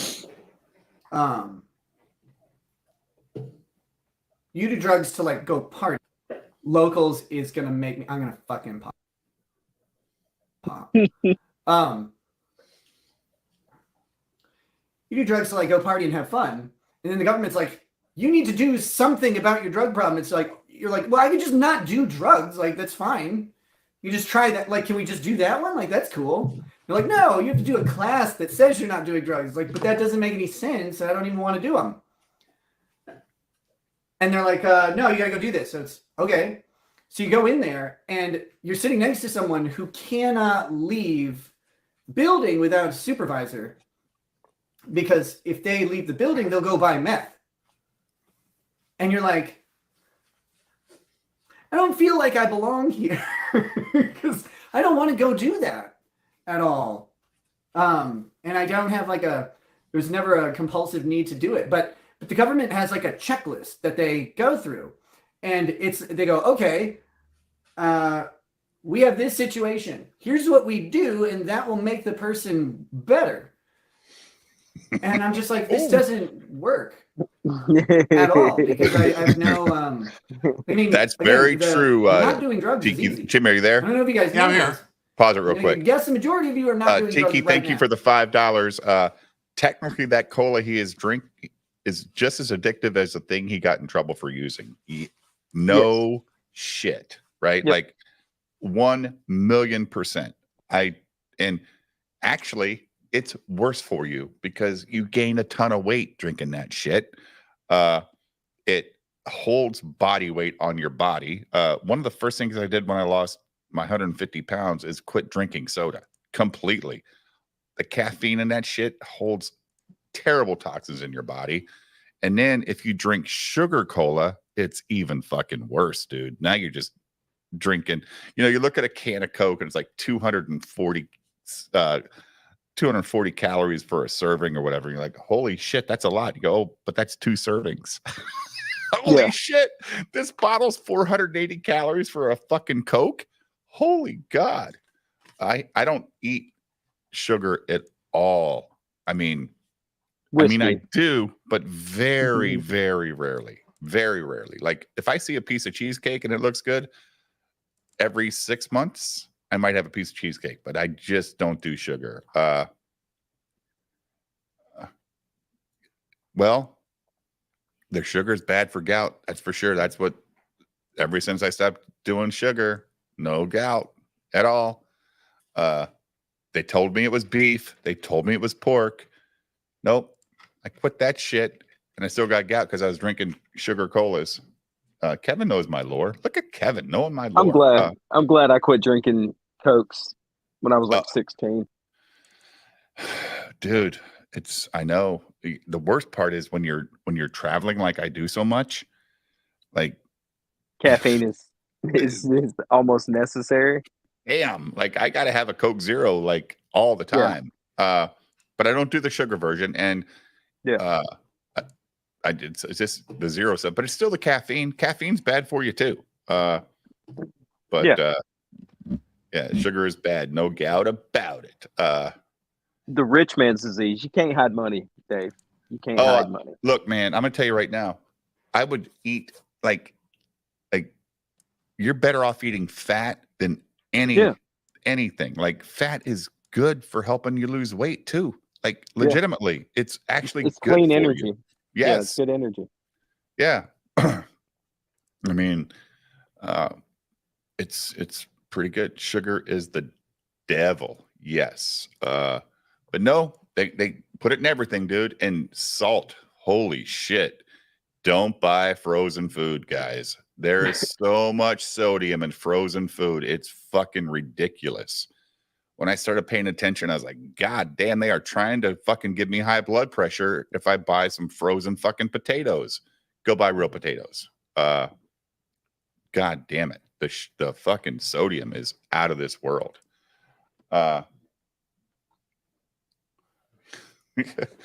Another 5 from Tiki. They tell you meat gives you gout because most people eat it with bread, ketchup, and seed oil filled with mayonnaise. I got to admit, I do miss mayonnaise. I haven't ate mayonnaise in years since I lost all the weight. Like, you know what a teaspoon of mayonnaise has stimulated? Like a fucking teaspoon of mayonnaise is 140 calories. Is it really? It's 140 fucking calories for some good Hellman's mayonnaise. Yeah, I'm not a and mayonnaise nobody fan, puts a teaspoon on. They slop that shit on both sides. Yeah. And they get all that sodium and all that. It's fucking terrible. But it's goddamn delicious. I mean, thank God I'm not a mayonnaise fan. I'm a pretty picky eater, so I normally just eat salad and chicken almost every night.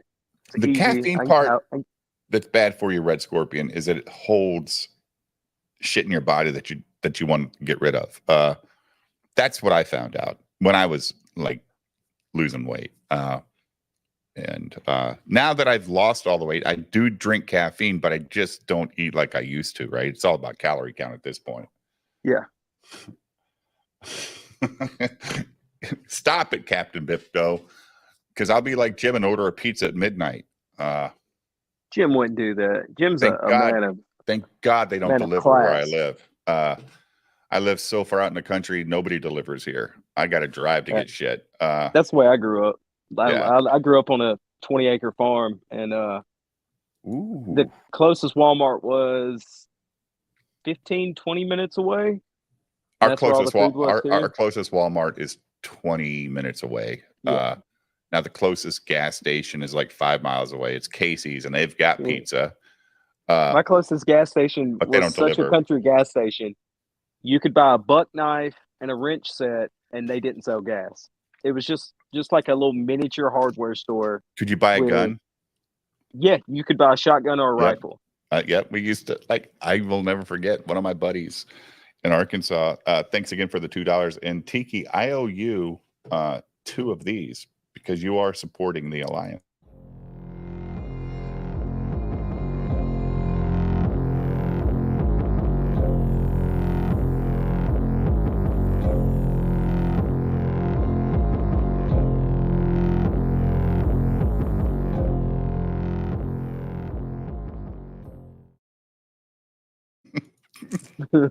Same here, Captain.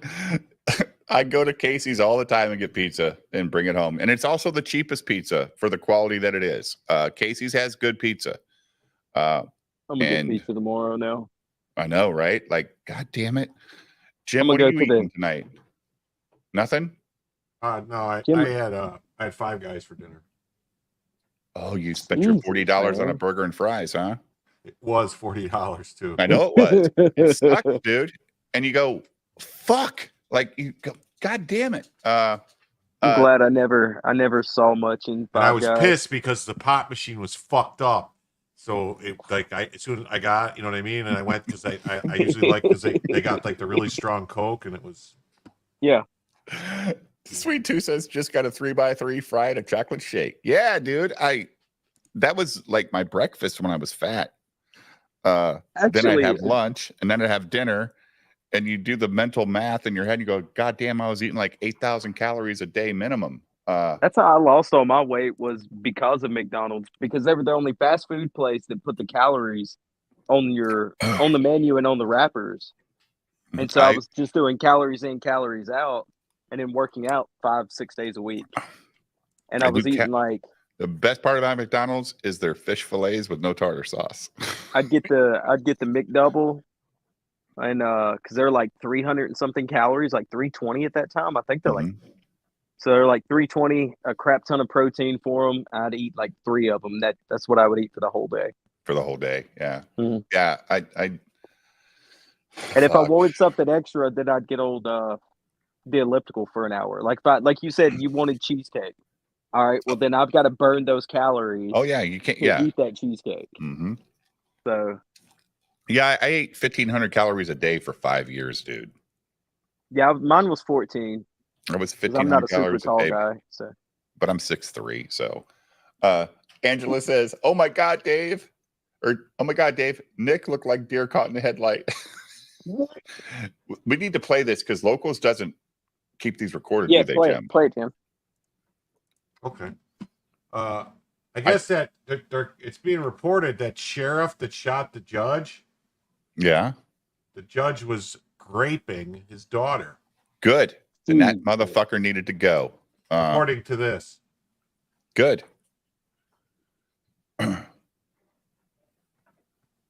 Jesus, man. Are you playing it, Jim? Oh, I thought I was. Nope. I said this before, I'll say it again. And I know there are addicts who get offended by this, but not doing drugs is pretty damn simple. It's the default state of humanity to not be doing them. And so people are like, well, how do you not do drugs? It's like, well, you just kind of like don't. do it. You don't do it at all. And they're like, well, how do you not drink alcohol? It's like, well, miserably, but you just don't drink alcohol. And so, that's like how normal people are. But when you have addicts, they can't not do it. They can't not do the drugs or the liquor or whatever it is, whether like gambling addictions, whatever it is they're addicted to. They can't do that. And it was interesting being around that because like you hear about it, but unless you've dealt with an addict or two, like you don't ever experience that. And it doesn't make sense. Like to your brain, it doesn't make sense. For me, I love whiskey. I think it's great. I can't wait for when I can just have a glass of whiskey again. It'll be fantastic. And I absolutely will. That being said, in the meanwhile, the government's like, you can't have whiskey right now. And I was like, all right. And the day they told me to stop having any alcohol, was like, that was the day I stopped having any alcohol. And it wasn't difficult to not have it. Like there was no concern. Some people, they're like, well, you're going to go out and have liquor. And it's like, but why? Like you're going to get in trouble, big trouble if you do that. So why would you do it? And I don't know. I don't understand that. I don't understand how addiction functions in some people's brains that way because like it's not my experience. So that was a really interesting part of recovery, was being in a place with people like in that scenario. Because Lee Raggets and I have never had that issue with anything at all. Touch the screen. No, it's erratic now. It was like, I'm not going to do it. Ryan, don't tell me to touch things. Goodness gracious. Ryan, the editor. Yeah. But it was, I've never had to deal like with addicts. And I don't want to oversell it here. I didn't have to deal with addicts. I got to hang out with addicts in a safe setting with this group environment. And I want to get this video. Promise One PS says I'm addicted to food and porn, but I'm still not as fat as Sean. I don't know how that guy does it. At some point, you have to try to keep gaining. Like it's like a negative event horizon. Like you have to really work on ingesting food, and the problem is you expend calories trying to get more in. But no, I was one of the videos we had to watch, guys. I was dying because it's a video called Lapse, Relapse, and Prolapse. It's a black guy talking about prolapse with a white chick. And the black guy's like, when I was on cocaine, I would have a prolapse every weekend. And I'm like, bro. What? I try to avoid those at all possibilities. Don't ever say that sentence again. Please don't do that. And I don't know why they were so intent on saying it, but it was good. It was good. But mostly, recovery was they combine like a mental health thing, and they combine that with substance use, I guess. And they put you in a room, and this is what I want to stress to you. I'm sure recovery works for some people, but the program that they had me do just didn't amount to much of anything. And it's fine, because like I said, I don't care. Like I don't Jim, it's a money grab at the end of the day, right? By the state. To go out and have drugs or alcohol. It's a money grab. Yeah, the color code system they put. I guarantee you, he's on color code. Again, if some of these guys are in there for a really long time, they're in there for a year, and they're not all in there because the court everything the government does be in there, to try to take and money so from like us. for them, it's not the same thing. Like if they're struggling with addiction and they buck up and they're like, oh well, they're going to grab an 8-ball of meth or whatever. They don't go to prison because they're not on probation. Some of them are. So it was an interesting experience, but that's where I was getting before locals cut off. Tiki. I had to press my screen. I wanted to just say there's just been a lot of talk about like all the things I'm not doing and accountability and accepting responsibility. And it's funny because there's a bunch of people out there who talk about doing that. And it's that they're like, oh, this is what someone has to do. But that's it's just a concept to them. Like they're not being asked to accept responsibility or take accountability of anything they've done, like in any real way at the time. They're just pontificating about this it. This is a local stream only, Captain. We're sniping his members only. But people want like an instant result, and they want all of this stuff to have its like the whole story play out. But the story is not so quick, and the telling of the story doesn't get to be fast because we're on a government timetable. It's not mine. And so it's like people I got phone calls the day after I was arrested that said, go to rehab and plea out this week. And I'm like, you can't even do that. Like you're not going to get the county attorney here to have a plea offer ready, and you're not going to negotiate one out in a week on this case. You're just not. You could in, New York or LA or Chicago or a large jurisdiction where they handle a bunch of drug cases. But out here, they're like, for reference, my case number is 341. That means in Candy, Ohio County in 2024, my case on May 23rd, was the 341st case in the county. All right? That's how the numbering scheme goes. The 341st case. That's not a lot of crime. Right? That's 5 months into the year, they have 340 cases.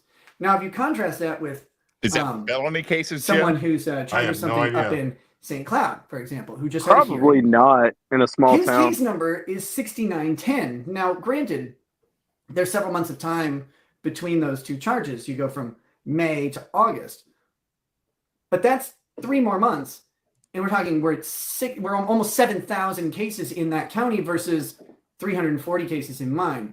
And if the progression is linear, it would have been around 700 to 800 cases in my county. Actually, if you look at April's case, you can find out kind of that linear progression of case numbers that they've had.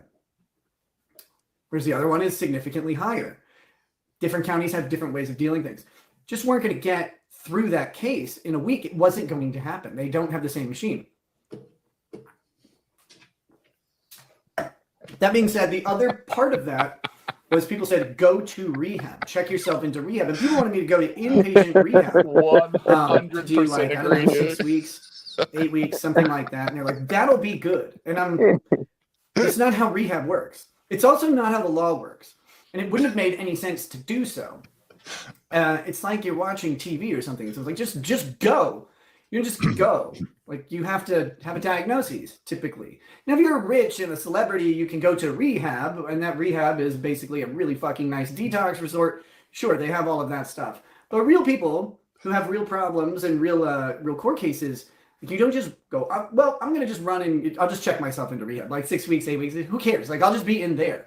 You can't just do that. And pile that on with, we had a family law case going with our kids involved. Like, we couldn't be gone for 6 to 8 weeks. They needed us here. They needed us to do various things and meet various goals to go ahead and resolve that. The practicality of law and the criminal justice system is so much different than the impact people seem to give it. And it clashes heavily with their expectations and their desires for a quickly resolved story. But unfortunately, ladies and gentlemen, buckle up. The story's got a long way to go. KCP says he's drunk. He's on something. I have sorry, almost daily urinalysis tests going back to June. I can't drink. I know what he's on. Oh my God. He's on his Provigil. That's just baby cocaine. But it's not like it's not like you can just you can just go cheap. It's a no, they're randomized prescriptions or whatever. Yeah, no, I'm not daily. faulting That must him. be I'm just outrageously saying, like, expensive. he's on Okay, something, so but, yeah, you know. Yeah. Here's the thing. I used to take Nuvigil, which is the same thing. It's good stuff. It's almost like I know how the county system works, right? So people were mad at me. Not mad at me. I don't know. People were critical of me posting bond. Now, of course, I wanted to post bond. My bond was $5,000, and as people have told me, I'm so dumb for doing this. But again, they don't realize the timeline we're on or anything like that. The idea was that I knew I didn't want to have to pay. If you're charged by the state of Minnesota with a drug or alcohol related crime, you have to pay for any testing that's done. Okay, so I posted bond, Jesus, knowing that I would have to pay for all of the fucking testing. Now, he does this daily. There's no testing because there's no conditions. However, in our family law case with the kids and all that shit, They Wait, put restrictions on he us. just and said there's they no do the testing but when because the there's county no does the conditions. testing for family services, they have to pay because it's not criminal court, and they don't, part of their reduced expectations, like it's a huge infringement into your life and your liberty, and you have an inherent right to parent your children. And the state is reaching in and stopping that and intervening there. Part of the exchange of that is they have to pay for the testing that they want to do. So to let you know how much it costs is every time you take a P test, it is $75. I know this because I have had to pay for several of them that we did voluntarily for various reasons at various points during these cases. Don't worry about it, but it's $75 a shot. If I would have had to be paying $75 a shot on every test coming up through here, I think I'm already past $5,000 based on how many tests I've done. And we're not even close. Like, if I win at Omnibus, it'll be done, and that's great. If I don't win at Omnibus, if we don't get our Franks hearing and we push towards going to trial, that's not going to be until December, January, maybe even February of next year. And those restrictions are going to stay, or would in theory stay in place. Now, obviously, I'm on unconditional bond, so eventually it's possible that I will not have a restriction. We'll see. But in the meanwhile, still on the old monitoring, which is great. He's on color code. But you can't, like, here's the thing. You can't afford it. No one can afford this shit. And it's brutal. It's really brutal on people who are indigent. It's really brutal on people who make middle-class incomes. Yeah. Because they don't have the resources to keep the fight going. You think I'm broken my brain? Dude, there's so much I want to talk about that I can't. I have to stumble through every fucking sentence, man.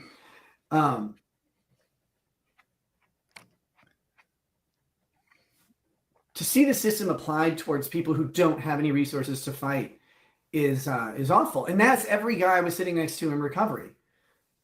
Like they don't know their basic rights. They don't know that when it's interesting to see, but they don't know that when family services tells you to do something, you can say no.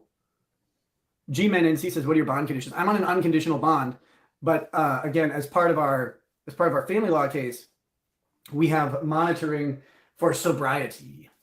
So that'll end eventually. I don't know the exact date, but on that date we'll be good. So you'll be drunk as fuck, Jim. but there's there's a whole lot of case left, and everybody just wants it done. Well, it's something I got to show you. Okay. Epic Mike just said, can confirm D-Day Cobra, who is a homosexual, has been called much worse. So he's saying that Jeremy, maybe Jeremy should. He's another Alabama boy. Get him off. Get him out of here. What does Jeremy say above that, though? I call my own what? I don't know. It's some argument going on between this person and Jeremy. Because Jeremy said the word retard. Yeah, like retard. It's a word.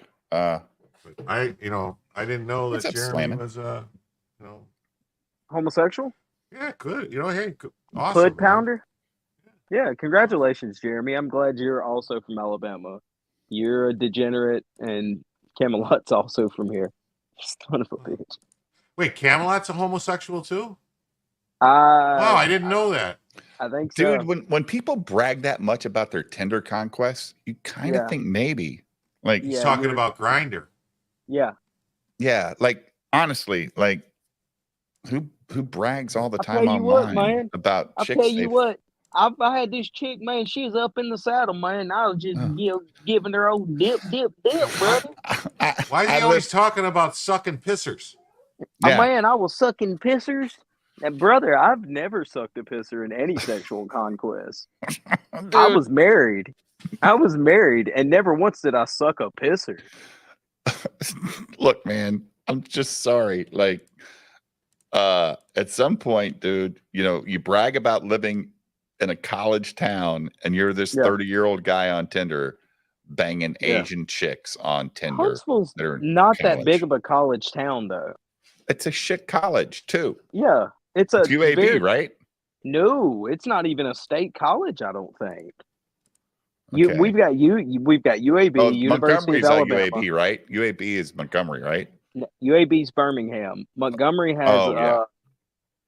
God, it's that Christian school. Used to have a decent football team.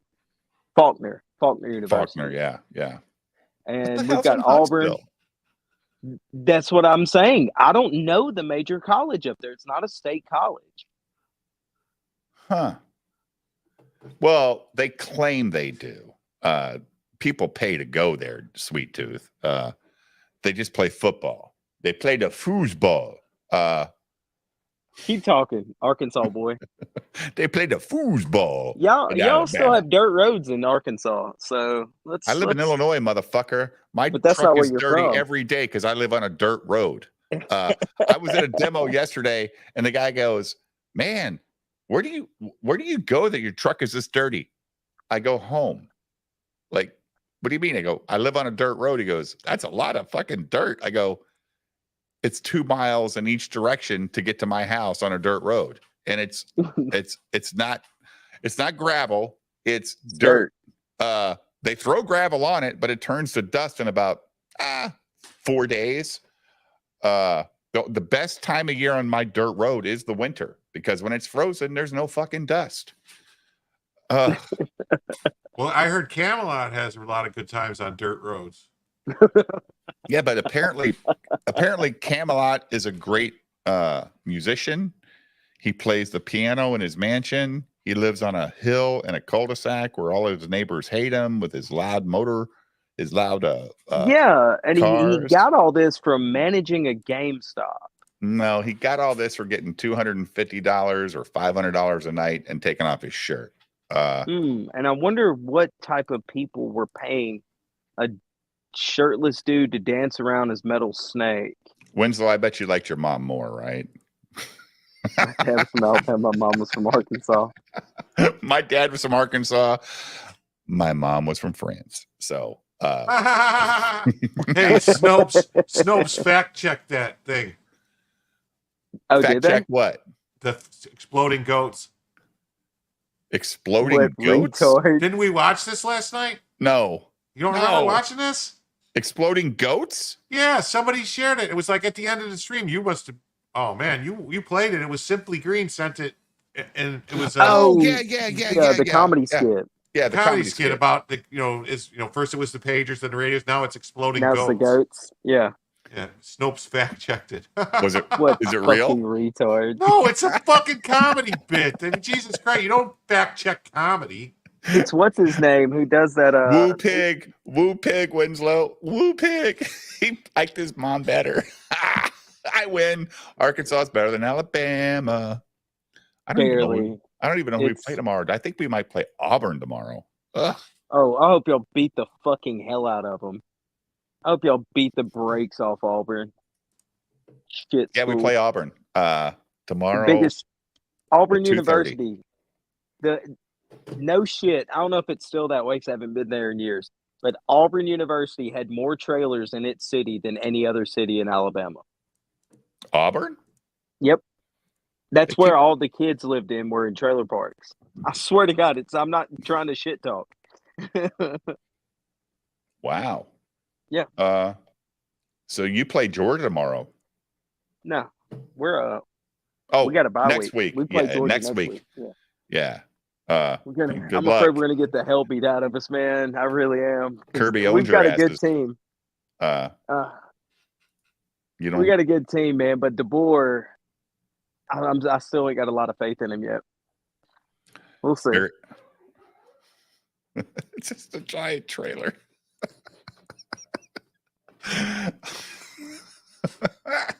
Parts of it. We had to put actual bricks under them. We couldn't have underpinning anymore, so now we consider them houses. Okay. Oh yeah. You put. When I was a kid, the underpinning was that green fiberglass sheet. I know. No, I'm from Arkansas, dude. I know. See this this blue or tan single wide trailer with this damn lime green fucking underpinning on it, man. But if you got a double wide, motherfucker, you were rich. You were living in high cotton, as they say down here. Hell to the yeah. Mm-hmm. Walking in tall cotton. That's it. My dad picked cotton his whole life until he was 18. From the time he was 5 till the time he walked off the cotton field, the day he turned 18 and joined the Navy, he picked cotton all the time. There's a cotton farm down about one city over from me, and I've been wanting to go over there and like volunteer. I've never picked cotton. I grew up on a farm, but I've never get ready to have your hands demolished. Blistered. Yeah. Well, no, like there's I guess there's thorns or pricklies in it. And my dad and his dad, by the time my dad was 13 or 14 years old, he was picking about 500 pounds of cotton a day by hand. And his dad was doing 600, but his brother and his mom couldn't get over 300 because they just couldn't get past getting their hands beat up by the plant. Red Scorpion. No, Alabama's a giant Walmart. It's a giant Dollar General is what it is. But they do at least have a coastline. Yeah, we do. Arkansas doesn't have anything except the beautiful Ozarks. That's what Arkansas has going for it, is the Ozarks. Yeah, of course. But you can go to Fort Payne and get the foothills of Appalachia starting there. And then you've got the Gulf Coast. Dude. You got Montgomery if you want to go to a jungle. Andrew, my dad was a poor white kid growing up who, like, in cotton fields, if like this was in the 40s and 50s, they had these little shacks in the middle of these fields where people could live. They didn't have a floor. It was just a dirt floor. It was 4 walls and a roof. And my dad lived in that shit a lot. That's where they lived most of his growing up age. So yeah, that's why he got the fuck in the Navy. And his brother the next year joined the fucking army. And guess what they didn't do?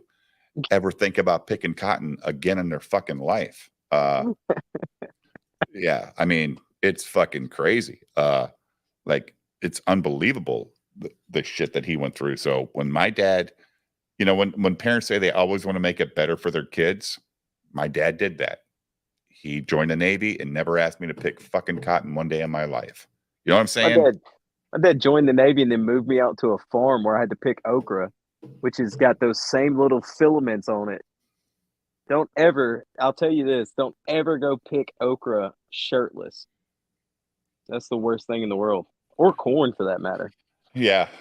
I didn't know Dave was black. Yeah. Well. Look, man, my dad, the Shelley family, and my grandmother's sister, they were the Gaither family. The what family? Gaither. Okay.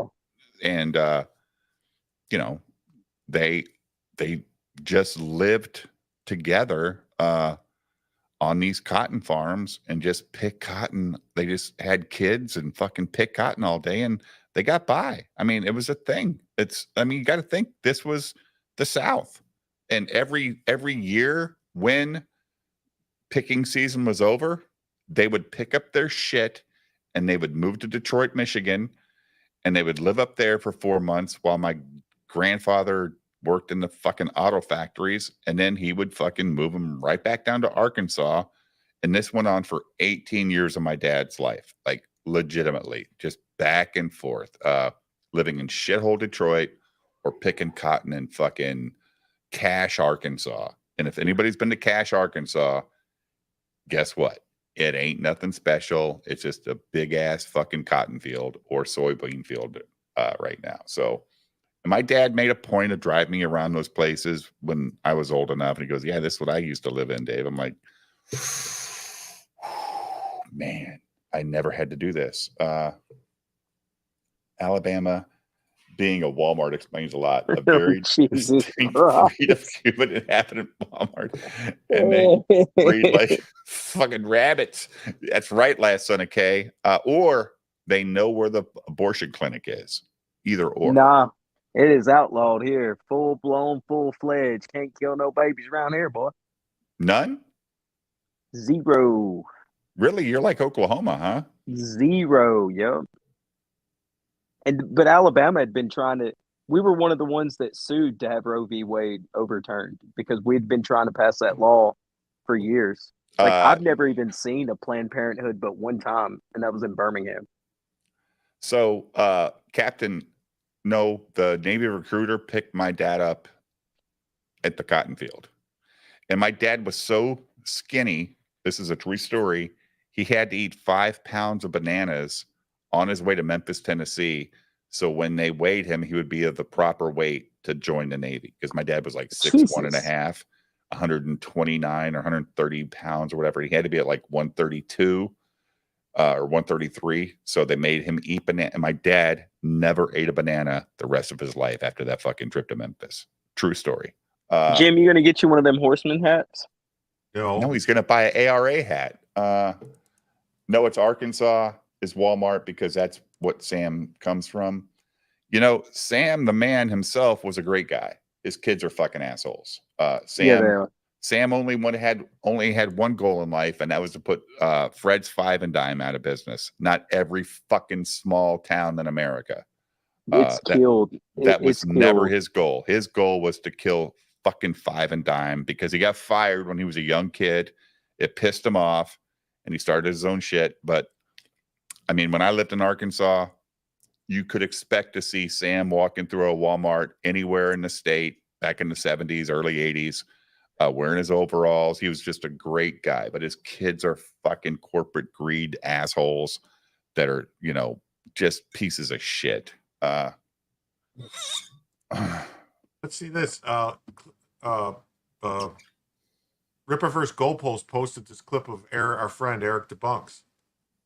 He's a gay man, right? I believe he is a homosexual.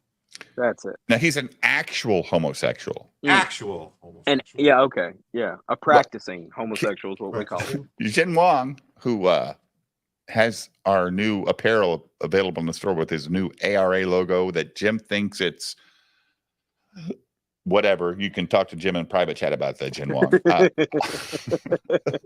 For the 10 Australian says, I remember being poor and wrecking my hands picking cotton.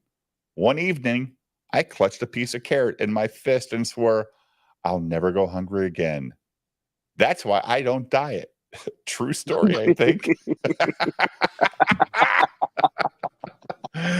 You know, I mean, it's weird. Like people bitch about their hardships, and I just know like what my dad and his mom and his dad went through. It's like, Jim, we have it so good. Like we have it so good. Like I'm sitting here looking at a pool right now, and I'm live streaming on the internet, talking to people that I'll probably never meet in my life, and we're having a good time together. Yeah, I mean, and like, speak for yourself. Well, my biggest worry tomorrow is, am I going to watch The fucking Accountant first, or am I going to watch? I'm going to watch The Penguin. I think tonight when we get off. The Triple Frontier, or we can definitely watch. I'll definitely watch Penguin tomorrow, Jim. We can talk about it tomorrow night. Thanks for the 10 Australian, Jin Wong. I do owe another alliance to Tiki. He sent me 2 fight.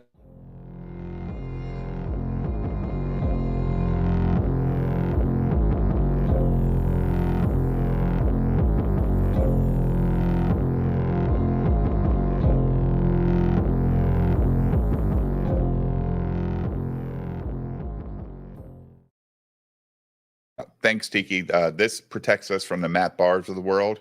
He really comes after us all the time. So, oh my God. What a sad sack. Oh man.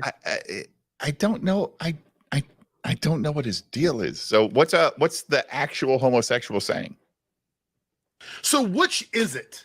Which is it? Is it the quality of the stuff, or is it the gay themes in the stuff? Which one is it?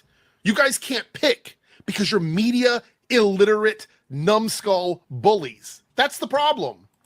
because it's almost like you're building a narrative around a very specific thing, and it doesn't make any sense. Inside Out 2, I thought it was fine. I don't think it takes us back to the glory days of Pixar, but I enjoyed the movie. I did enjoy Inside Out 2. So you didn't even think it was a fantastic movie. It made $1.6 billion. And so you're attributing that to the lack of gayness in it, even though you're admitting that the movie was just okay to you. It's almost like you don't know what the fuck you're talking about. And as you see, they're obviously aware of what this type of marketing does, and yet here you have the Agatha all along crap. So they were aware of it, but here they are doing it. Make it make sense, Jeremy. If you're claiming that this is advertising and this is marketing being pushed down by Disney through these access media outlets, then explain how, like, the cognitive dissonance in your mind is so fucking mind-numbing. Is Disney erasing queerness, or are they pushing queerness? Which one is it? It's like that meme with the button. Which one are you pushing? Which one is it, Jeremy? I don't know. I don't think you fucking know. Cast and crew leaning right into it. And listen, I have zero interest in Agatha all along. Zero interest whatsoever. Good. Don't watch it and don't talk about it. That would be great. I think we would all really appreciate it to have a series we can watch without you guys shitting on it every single week because you don't want to watch it. Just don't watch it. If you have no interest in it, don't watch it. But we're in a dry spell right now. The bullies here on YouTube, there's a dry spell because they claim that wokeness is going away, and so there's not a lot for them to talk about. So because this is the most recent Disney series, regardless of whether or not it's good, regardless of whether or not people like it, they are going to frame it as a negative. They're going to demean it, and they're going to pseudo-slur it by calling it the next Acolyte. This is what we're going to have to deal with for the next couple of weeks. Probably longer. I think some of them will give up after a few weeks, but some of them are going to ride this all the way out. I suspect Heel versus Babyface is going to do it. Nerdrotic is going to do it. Possibly Ryan Cannell, maybe a few others. It's going to be their fucking show 8 weeks in a row, Jim. This is going to be a weekly fucking review every week. Yeah, they're going to review every episode and bitch and moan about it. Now, Eric, I don't like one of your arguments about Inside Out 2 because you said it made $1.6 billion, so that might mean it's good. I saw one made $3.7 million. It was shit. Okay, it was shit. But you know, a lot of things happen to make movies popular. Now, my grandson watched Inside Out 2. My wife and daughter went to see it, and they liked it.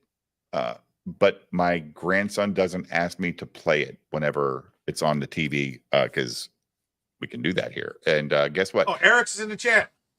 What? What's up, Eric? Come on, Eric. Send him the link, Jim. But I do agree. I was gonna say, I do agree with one thing. I'll have to stop sharing this because I have to get into my DMs and I don't want to pull them up.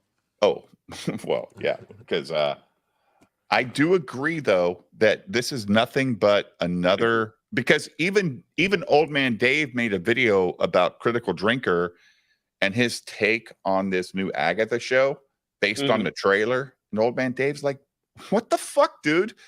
You're basing all of this shit on a trailer?" Like I'm gonna watch it. I'm gonna watch it and see if it's, you know, what they're saying is, you know. But also because I don't watch any of this shit. I don't I'm watching care. because Aubrey Plaza's hot. So but you know what I don't do also anymore is go listen to the retards in the Fellowship tell me why I shouldn't watch it. Same. Okay. I missed out on so much entertainment listening to those faggots. And Jeremy Griggs being from Alabama, like, it's a joke. I mean, he is from Central Alabama. That's okay. But I mean, whatever. I mean, yeah, he's an absolute embarrassment of a person. Grow you some eyebrows, pal. Jesus Christ. You can't. No eyebrow having bitch. Like Go get you. Check your Twitter DMs, Eric. But he's got like 11 channels. They're all making him money. So I'm not going to. I'm not mad about him making money. That's not what I'm mad about. What I'm mad about. I'm not mad about anything. But what aggravates me is the bullshit. They're all phonies. Eric, the actual gay debunker. How are you doing, sir?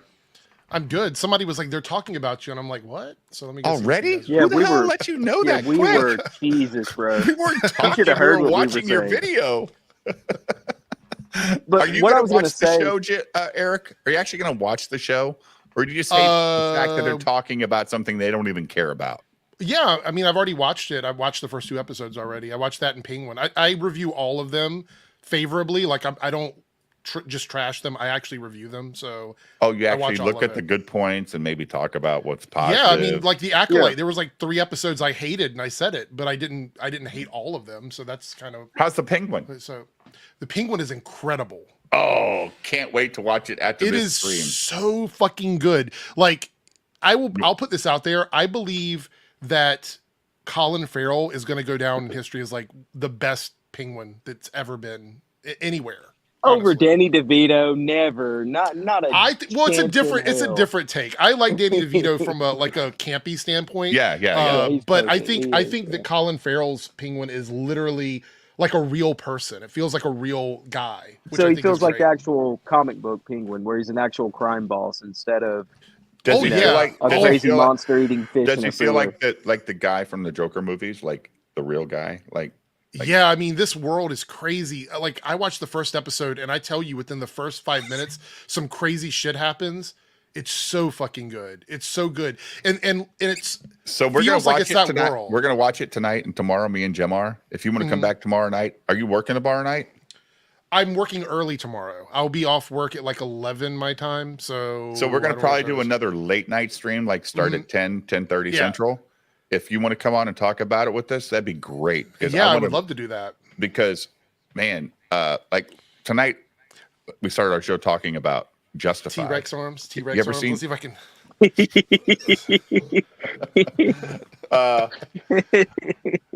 That I clip love- was chopped to hell, by the way. The clip that Ripaverse uploaded was chopped up. It's really bad. I just What I'm saw it and gonna I was like, say- I gotta see what the fuck's going on. What Because is I it? know you're Tell gonna me. be saying something interesting. Well, it's long. It's a 20-some minute video, so it's really hard to like. Oh, to was that cram it all Goalpost that in, made so- that video? Yeah, Yeah. he clipped it out and chopped it up. But I didn't. So my argument was, I heard you saying something about like the quality or whatever. I wasn't arguing that Inside Out 2 was good. It made 1.6 billion, and that makes it good. He clipped it out of my stream, or out of my video. But that's how he made it sound. Like, oh, Yes. they had 1.6 I billion.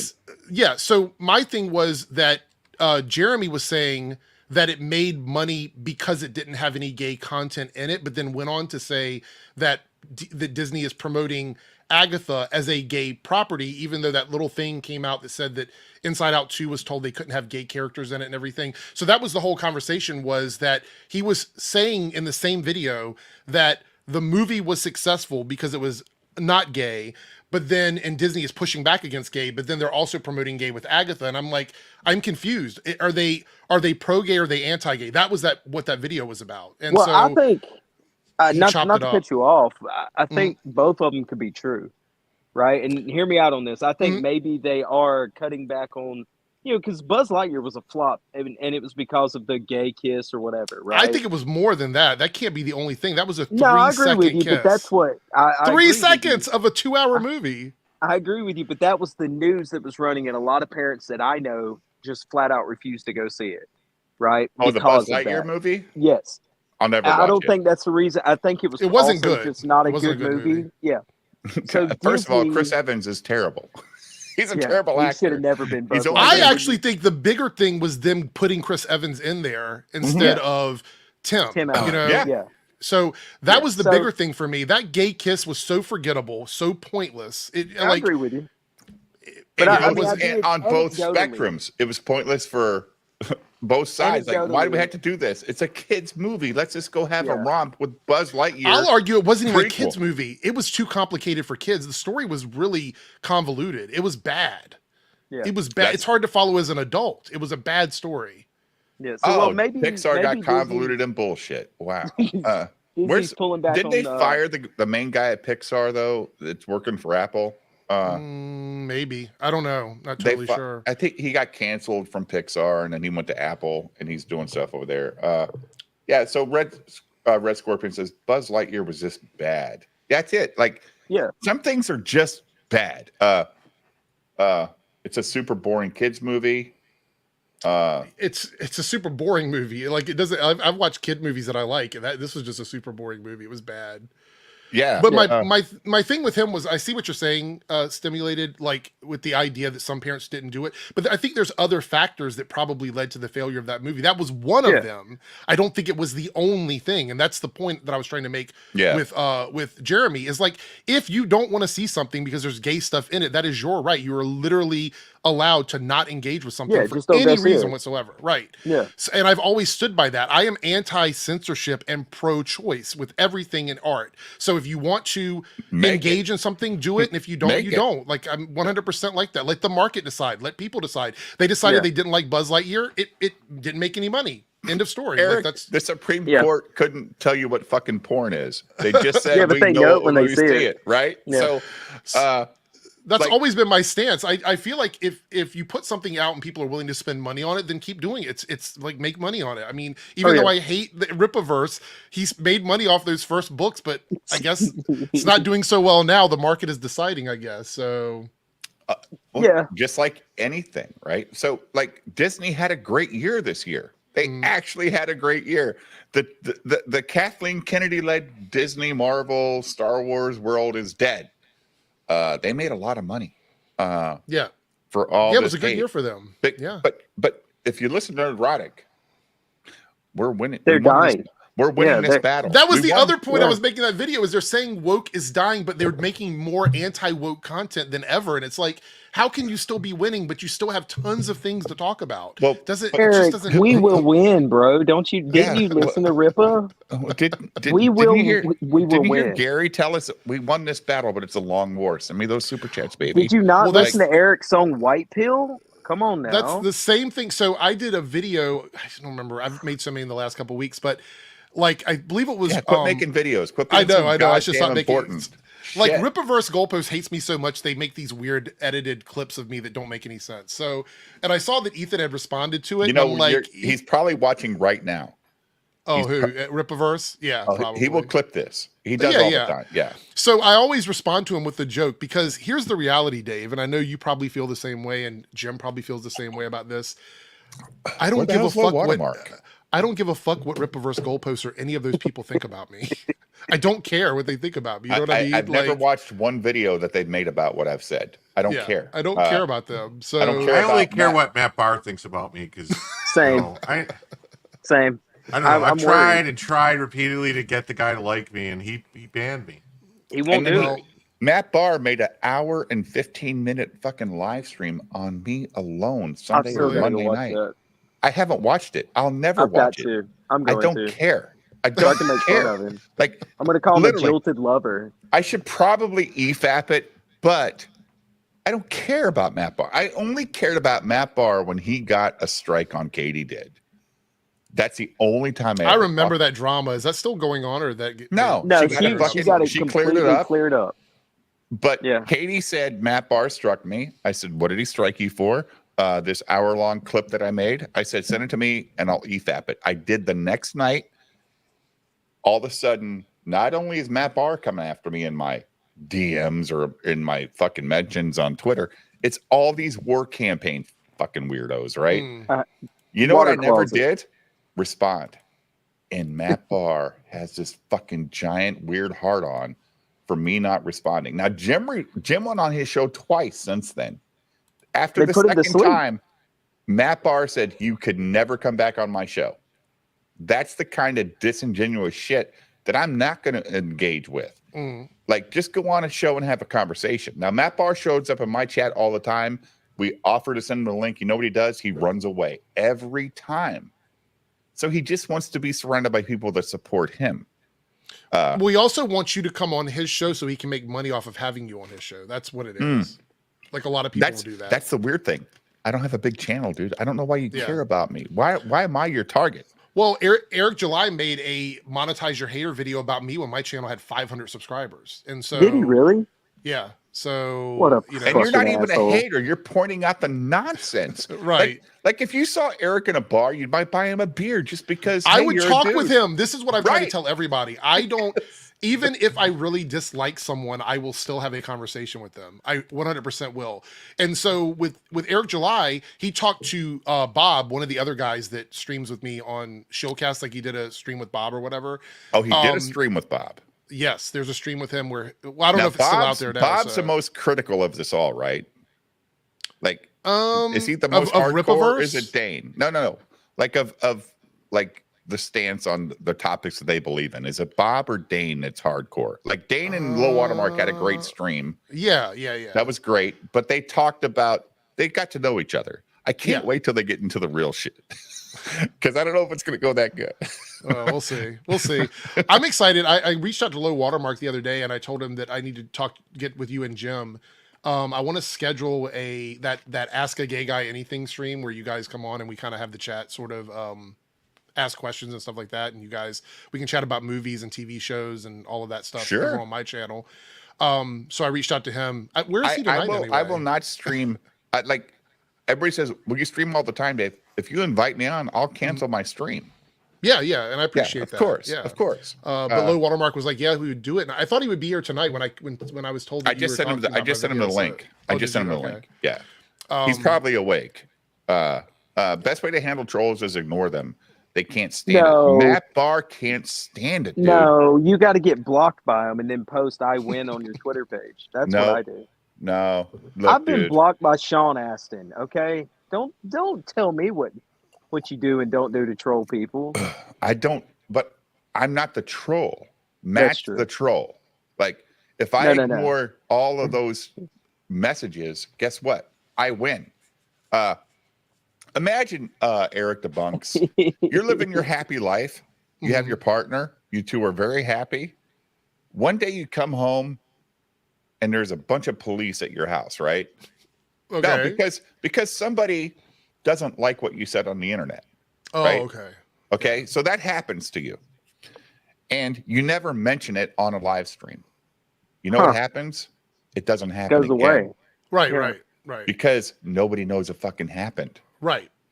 So that's the way you deal with people that have this weird fucking like Ripaverse goalposts. I've never responded to that guy. And he makes videos of me, look at these really smart guys talking about Eric July's economy. Well, I'm much older than Eric.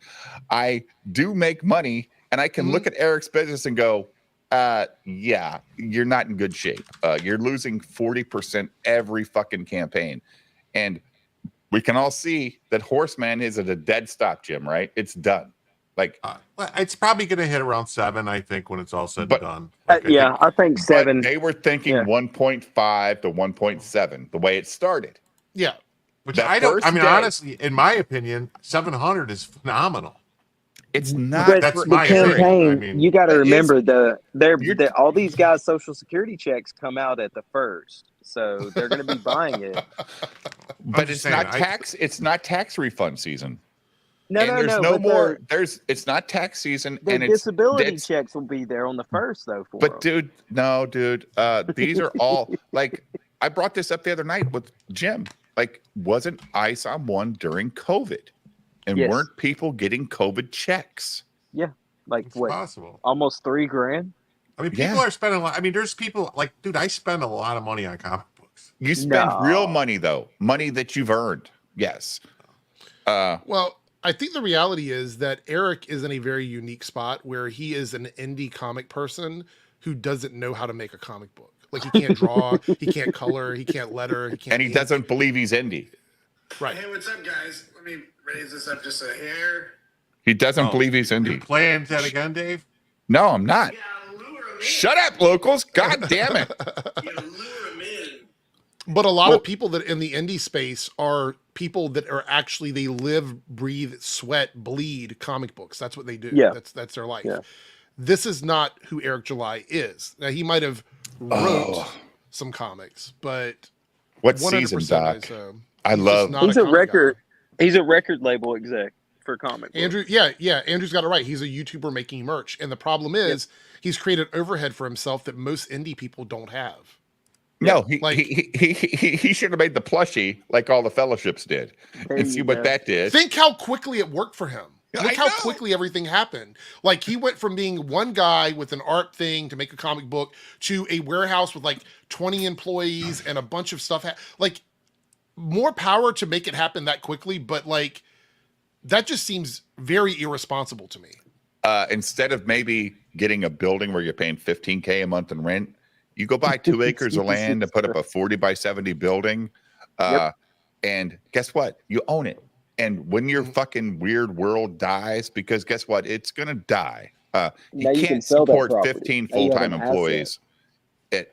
He just can't do it. Now, Jim seems to think that if he does $300K a month, 10 months a year, he'll be fine.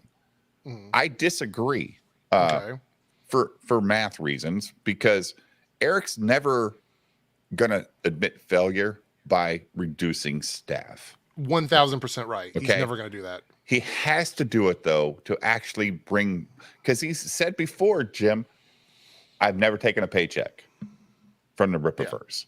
That's illegal. Which is illegal. Yeah. Yeah. It's illegal. If it's $50, you got to claim $50. You got to dude. pay It doesn't yourself matter. something. Yeah. Something. Like your YouTube channel, you actually have to claim Eric Debunks because you get fucking chat. Yeah. But all those pictures behind you, guess who gets all of those receipts? Your fucking accountant. Like, these are part of my stream. That's part of it, right? My computer, my mouse, everything, all of that is part of it. Everything. That fucking machine behind me is going on there because I'm going to do a review on it. And guess what? It's part of your fucking channel. Right. But my accountant is very smart. I don't think Eric's are. I think they give him bad advice. Or not just his accountants, but his people that let him make content. Don't say things that you're saying in the world for us to analyze and go, dude, you have to pay yourself. Right. Dave, you don't think the people at TurboTax know what they're doing? Is that what you're saying? Mm-mm. Because that's what he's probably doing for his taxes. Maybe. Eric spends more than he makes. I believe that, Angela, and the only reason I believe that, and we've talked about this before, Jim, is you don't have $5 flash sales on books if you're not hurting for money. Right. If people are organically just going to Eric's website, paying their 30 or 35 bucks or 25 bucks for these books every day of the week or whatever, guess what? You're doing fine. But they're not doing it. They have to be forced and reminded that these books are still available and you can get them for $5 fucking. Holy shit. Dude, I was shocked. You saw that, right, Dave? That you talked Black about Riding it. Hood for you didn't show it though. 1,500? Can you show it? Yeah. Like this is what actual value is. So did you have a show today, Eric? No. I do my streams on Mondays and Thursdays. No, did you work tonight? I did work tonight. Yeah. That's the thing. I was driving home and some Who let you know person on Twitter tagged me and they said that Dave is talking about you on the show. We were talking mad shit too. Until you I knew showed it up. wasn't bad, but look, I don't take stuff personally like that. So like, if somebody wants to know. criticize me, they can criticize me. Speaking of, the funny thing was, did you see our show last night? Last night? No, I missed it Frog last Tony night. came in here on a fucking rampage, dude. For what? What was he saying? I don't know. Like Jim's fault. it all was Jim's fault. Nicholas's fault. He hates Nicholas. He was mad at us because we didn't stop Nicholas or tell Nicholas to shut up. I guess I don't know. Like Y'all didn't, and I quote, check him on his bullshit. yeah, It's I mean, my like, stream, and I should have checked Nicholas on his bullshit. And all I said was I can only take responsibility for what I say, and if I say something that's fucked up, I'll apologize. That's the thing with me too. I Oh, say the I- same thing. I represent me and me alone. I don't. Nobody else represents me. And you know how somebody perceives something is up to them. If Nicholas is seeing a bunch of weird stuff, right, in back rooms or whatever, and he's putting two and two together, Yeah. what the hell? You know. So wait, he came on stream and did this? Oh, Yeah. dude. And Transylvania Jack showed up. I liked TJ. He's a good TJ's guy. cool. Yeah, TJ's nice. Yeah, TJ's great. So let's see. You guys talk. I'm going to find it. Okay. What are you looking I for? haven't been in Tony's show in probably a month. I've just been so busy. And I don't know when he's live anymore. So He's Tony? live every Yeah. single day. Is it? Okay. Well, that makes sense. Absolutely every. He doesn't day. get along with Dane, so there's a lot of fighting between the two of them. And I told people, so I had some people under a post by Rippa vs. Goalpost trying to say that I was a fake woke person because I associate with people that don't think the same way I do. And I'm like, you monster. Right. I was like, well, here's the deal. If I did exactly what you said and I didn't come into shows like this or Tony's show or whatever other show I go into, you would accuse me of living in an echo chamber and that I don't want to hear what anybody has to say. But when I come in here and I listen to people, then I am psyoping wokeness or some bullshit like that. And you're it's a like, hypocrite. Yeah. We can't trust what you're doing because you're hanging out with other people, whatever. I was like, again, I only represent myself. If I go on somebody else's show, I'm there to be me and represent myself in that space. It's not me co-signing or condoning anybody's behavior when I'm not around. It's literally about me being here. And that's what I kept saying to them. And they kept playing that game. They were trolling me and being stupid. And I saw through it, but I was just like, this is so stupid. I am one of the few people, and I am very proud of this. This is something I'm very proud of. I'm one of the few people in my space that actually goes out and meets people and engages with people who do not think the same way I do. Yeah. I am one of the few ones that do it. And I don't How are you going to learn if you don't shit, talk to people that you disagree with? If you just talk to people you agree with, you're not learning anything. Yeah. Yeah, of course. And I'm very nice to everybody, even people that I don't get along with. This is the other thing. Like I don't. They try to create this narrative that I'm some evil person and that I'm talking shit about people. And like, you see me, I'm in here, I'm in a lot of different shows. When is this happening? Well, even Dane hates that you're so likable. He's like, I say the same thing that Eric says, but I'm hated. And oh yeah. I did remember seeing that clip. That was funny. That was great. That was so pretty funny. Let's see what happened last night. Okay. And I was a little faced last night when this happened. Oh no, of course. That was the first time I drank in a week. Oh, was it? Okay. Street. Yeah. So Tony. Hi, Tony. What's going on? Did I miss something? Yeah, we're talking about good rock bands from the 70s and 80s and 90s. I'm getting trolled for being from Alabama, so yeah. Well. I got to take the dog out. You guys argue. Tony, if you want to yell at Nicholas, you have our permission. I put him in check 3 times. I gotta say, he's got our permission on my stream. But you have our permission, Rod Tony. Let's hear your response. I'm not here to yell at anybody. You're breaking up. He says right before he starts screaming. I know, right? I'm not here to yell at anybody. And Slamming, I'm not just a rational gay man. I'm an actual homosexual. Gay man. You know. Actual. I like that. I like this. I like to say you're practicing homosexual. Oh shit! You know who came out as actually a homosexual also? Who? Jeremy Griggs. Jeremy Griggs. What? Yeah. Yeah. Epic Mike. Let me find it. I think if you and him got together, Eric, y'all could like heal the whole world. Oh, that mic was driving me crazy last night, Red Scorpion. It was Make awful. it a better place for you and me. Y'all can all watch Agatha together, and then y'all can give your takes on it. We could all be gay witches together. That would be great. Oh my god! We should, I don't care, dude. Eric, I saw Aubrey Plaza was in that show. We should do an EFAP show with me, you, Jim, Low Watermark, just watching current media and do it like Mahler does with all of his boys. Oh my man, God. I've been dying to do an EFAP like that, and nobody believes me that you can do it. I'm like, there's literally a channel. It's a lot of editing, dude. It's a lot because I mean, you gotta think like these guys will do they'll his 6-hour stream on fucking Doctor Strange, Multiverse of Madness, which whatever it was, but he had to get that approved from YouTube before he ever showed it on. So he had to chop up the movie, upload it to YouTube, wait for YouTube to clear it, and then use that as his EFAP. That's the only way you can do it. It's crazy. So we find us an editor. There's somebody out there that loves one of us that'll do it. Dude, we can't play Justified clips for 8 seconds without me getting copyrighted. No, I'm saying pull down you're covering Eric's face. Yeah, the chat. Let's just move him up. Okay. Let's see right here. Epic Mike says, can confirm D-Day Cobra, who is a homosexual. Sorry, It's been guys. called much worse. You know what's funny is that feels like they stole that from EVS. That phrasing of the way they said Yep. that, because that's how Yeah. he says it when I'm in his show. Yeah, and then they or I'm in the put chat. then they put a sign. See, Oh, interesting. I've known it all along.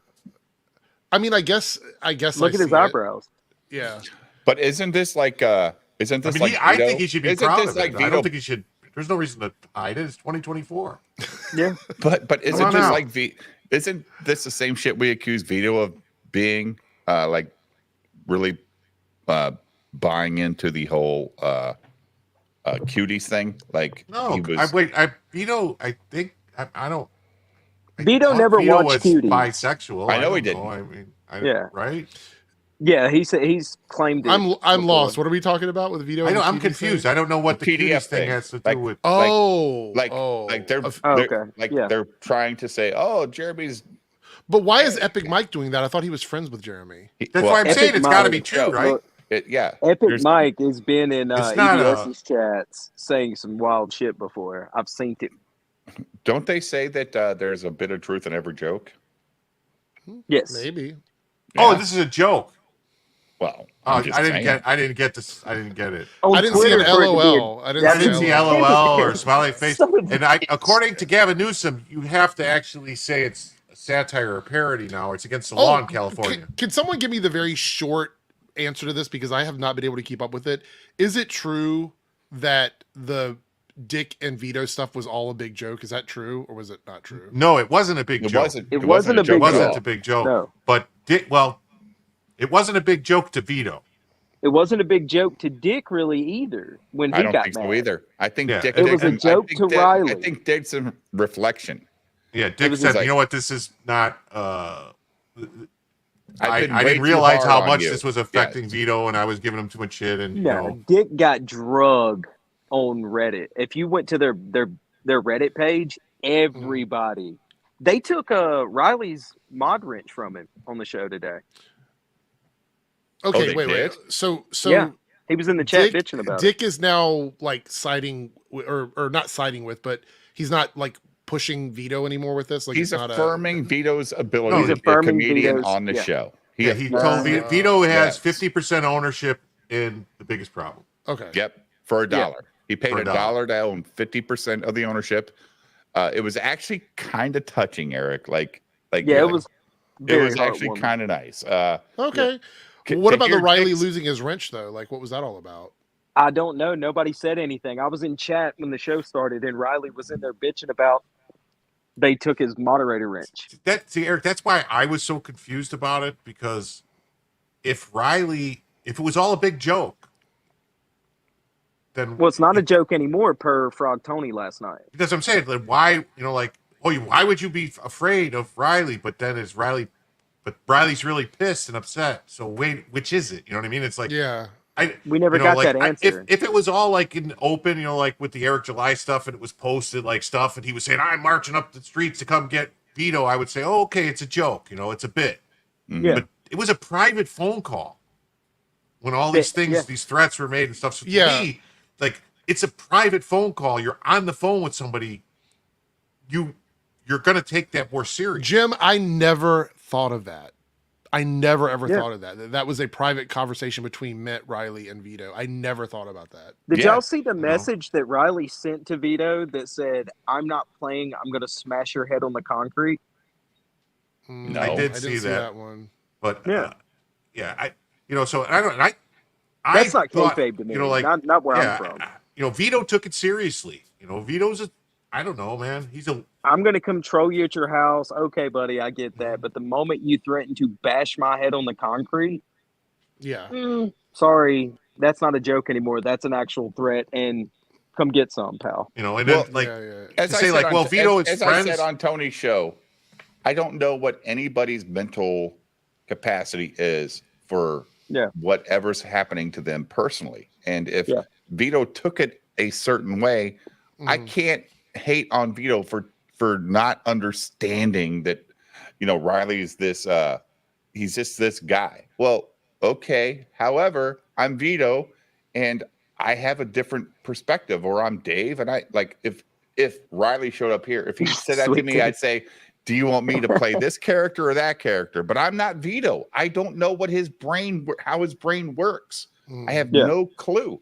And to hate on somebody for having their thoughts on whatever, and they feel threatened, that's on them. That's not on me. Like, I listen to some weird stuff on YouTube, and all these people think that people are after them, or they're like, they have these weird Gang stalking. Yeah, like, no, really, shut the fuck up. But I'm not that person. So Right. if I'm not that person, how the fuck do I know what they feel?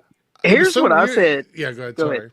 No, you go ahead. No, I was just gonna say that I like when all this was going down, I was very like I went into Tony's stream. I wasn't on his stream, but the way it was being talked about, I didn't find it to be what were I said it was stupid. Like all of it was really stupid to me. The whole thing. Like I was like, okay, so you have two people that are friends, they're fighting with each other. If Riley's not being serious, then why are we taking all of this so seriously? It just didn't seem like it was worth all the exactly. fighting, That you know was what I mean? that was my whole thing about it. Yeah. Like, if it's not serious, then why is everyone taking it so seriously? Right. And clearly, like they keep saying, well, Vito, you're friends with Riley. You should know he wouldn't do it. Well, Riley is friends with Vito. He should have known Vito's not gonna take that the way other people Anybody might, else will, yeah. You know, that he's not doesn't It does want go his both house. ways, right? Yeah. It goes But Vito never got a chance to have it go his way. Nobody ever heard him out. They just shouted him down, and then they cornered him. Oh, trust me, I was on that stream with Tony. I saw that Me and Jim stream. both were.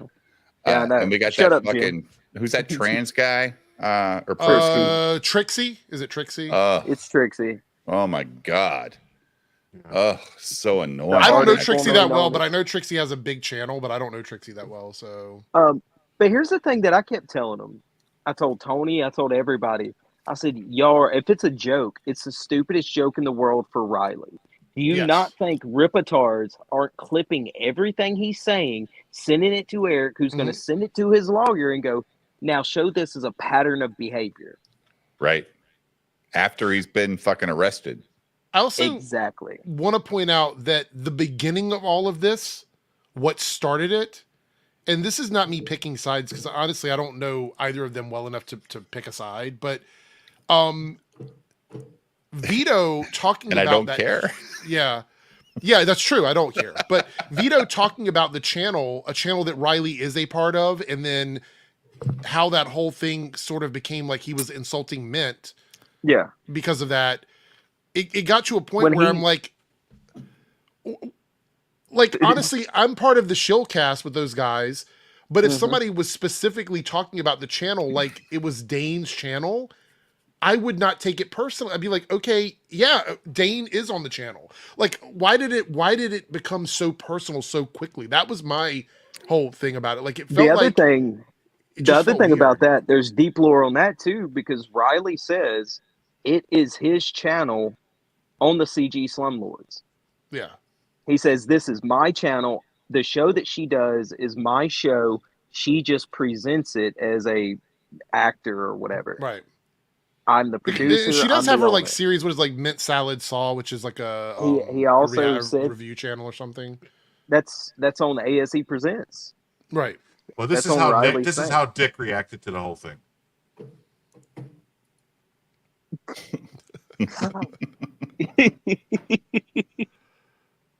It was just all childish and stupid. And then once I talked to Vito in DMs, and when he was taking it seriously and at the same time going, you can troll me from the streets all you want, just please don't come on my property.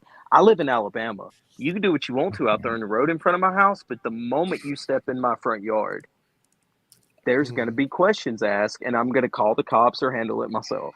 Yeah. No, I don't think that his statements were unreasonable. It was the fact that he kept repeating it that I think people started making fun of it because he just kept saying it. But Well, because they kept slamming him down, Yeah. though. no, I And- agree. I understand. I and, understand. Like yeah. that Trixie fucker that night on that stream just fucking drove me crazy. Jim was I- there. Like we wanted to leave the stream because it was that's not how I stream. It was very Untenable. much unwatchable. Yeah. But to be part of it and just sitting there listening to this guy just call Vito a motherfucker every every other And word. It's that's supposed to good be one of his Lord. friends too. Yeah. Like, Oh, really? Yeah. Yeah, I lived with Riley for 4 years, you motherfucker. I know you too. You know, it's like, Yeah. oh my God, shut up. Like, Well, all I saw was there was a clip that was on, I don't think it was Clip Sama. I don't know what channel I saw it on. It was a clip of Jim, and it was Tony and Jim fighting over something in that stream for like Jim 2 minutes or something, and then Jim disappeared from the stream. It was like, Jim was trying to read the law to him, and Tony didn't want to hear it. That's all Yeah. it was. I was 'cause it just would have saying, proven like, Tony he's was trying to say, wrong. well, Vito broke the law. Vito's going to go jump. Like, Vito didn't break the law. by recording the they- call, right? Yeah. They recorded the call. It's right in the law that if the other party records the call, they can't make a claim. It's a privacy claim. yeah, but Tony was saying, so this is the part I got confused on because I didn't watch the whole stream. I just saw that clip. And Tony was saying, like, if I'm filming somebody out of my window and they're filming me from their window, and That's I'm when like, it got stupid. yeah, I was That like, wait, this made is no so sense. confusing. Yeah, it was really confusing. What about to the me. extortion thing? If somebody's committing a crime on me and I threaten to call the cops, that's extortion. No, it got really. and I Jim's literally- like, I'm out. I posted on Twitter that very I felt moment. so I said, jealous. I was sitting on the stream going, "Oh, I wish that was me." Yeah, I didn't watch the whole stream, but that was the clip that I saw was the argument about like the law with Jim. And again, I haven't been in Tony's stream in a while, so and I'll be honest, the reason why I hadn't been in his stream was because of all this stuff with Vito and Riley and stuff. Yeah. I just didn't want to even get in the middle of it. So And Tony's a good guy. It's just Yes. like, but dude, like Jim brought the law and read it. And Tony's argument was this filming thing. And Jim's like, you're not even listening. Like, I know where Jim's frustration came from. Like, dude, I'm actually just trying to tell you the law. And the worst part is, if Vito wouldn't have recorded it and Riley and Mint showed up in California and had that recording, they could get arrested. yes. Because This California law applies. If you're out of state, you record somebody without their permission in California, and they will arrest you in California. if you show up in Right. California. it's just like Not if you commit a crime somewhere else and you go back to that place again, you're going to get arrested. It's the same thing, so- you know. Not to mention talking about the extortion thing. If I tell you I'm going to commit crimes on you or give me $600, Yeah. that is black and white extortion. Especially when the product has been paid for. So and I'm there's curious to see what Tony says to you here. This is this is a while, dude. Let's go. Yes, they still having issues earlier with the internet. I don't know. I think my computer got to be reset. Just skip it Hey, to where Tony. he comes back, because that's when he I goes wanted in on you to know Eric. one thing. I mean, Nick. He said to you, No, publicly in the Discord. "Oh, Oh, here we go. RA for life, I'm always. It just- ARA for life. just so nobody gets confused, Tony said he was going to fix his audio or try to fix his audio. He did not quit the stream. Did that and- rage quit the stream? No. No, he He didn't. did not. No, don't. He did not. I will agree though with Tony. What he did to Finbar and TJ is fucking gay. who wait, who That's did my what only with beef Finbar? with Vito. Yeah, He should have never brought them into it. At the Wait, end of the what day, happened with Finbar? whether- There was Tony, I guess, has a comic book, and I think Finbar Is the drawing it. artist. And then I guess TJ's At a some- line artist. at some point Vito was telling him get a different artist. The art's not good or something. Oh, okay. I haven't. I don't. Got it. I haven't seen it. I don't know. It's probably great. The But early it- art that I saw looked good. I told him it looked good to me. Yeah. The early art. I haven't seen anything recent, so Great. Yeah, That's awesome. TJ and Finbar are great artists from everything Yeah. I've seen. So, but and then I think like Vito has a tendency if he feels somebody's attacking him, he'll like lash out. He is a liberal, and liberals do that whataboutism all the time. So Yeah. it's to be expected. Oh, Vito? Oh, yeah. Yeah, Vito. Of course. Yeah. Do you like Yes. us or not? Me and Finbar are both hobbyists, Awesome. Okay, we're not professionals. We don't do this. We're not doing this professional, right? This isn't our day every day. Finbar's out there shooting people in the army and shit. I also have business. This is a Yeah. side gig for us. The fact that we have to take all this heat just because we're trying to have a community effort with Tony, there's channel members, different artists left and right coming in, just to contribute to the comic book. The fact that we have to go through this shit And while, you know, Vito's artist, just for one panel, just criticizing one panel, gets Finbar all that heat. That's what I'm angry about. Okay? Yeah, and that's bullshit. I agree with you, That TJ. shouldn't happen. Yeah, it shouldn't have I happened. think Valid. That's a Rip valid Off Verse, I point to think, was have. trying to help Vito too with some stuff. And again, and if you're all Who's mad that Finbar? Tony's raging, it's the Who is principle of it. Finbar? Tony's artist. Yeah. Oh, His artist. I have no clue who these people are, Eric. I'm like, who the fuck are we talking about? Like, He downed his drink. Who's Finbar? who the fuck is Finbar? Okay. But apparently, is Tony's book on Indiegogo, Jim? No, it's not No. ready yet. It's not I ready don't- yet. I He's think he's doing- actually, from what he said originally, was that he was going to release it for free. That's what I heard, but I don't know if that's No, still he's Yeah. he's Yeah, gonna I do didn't a know, like, campaign, but the book's gonna be done. Because what Tony, at first, I thought what Tony was saying was that because Vito told Riley in the Discord of Biggest Problem, you know, hey, Tony, you know, just do a comic book, you know, because they were talking about doing, like, what can I, you know, Riley was trying to figure out what to do, something to do to make a comic book. He's like, Frog Tony made a comic book, make a comic book. And from what it sounded to me, it didn't sound like an insult. Well, also, God, I feel like sometimes I feel like I'm the only adult in places. You probably Who gives a fuck? Who gives a fuck what Vito says about anything you're doing? Seriously.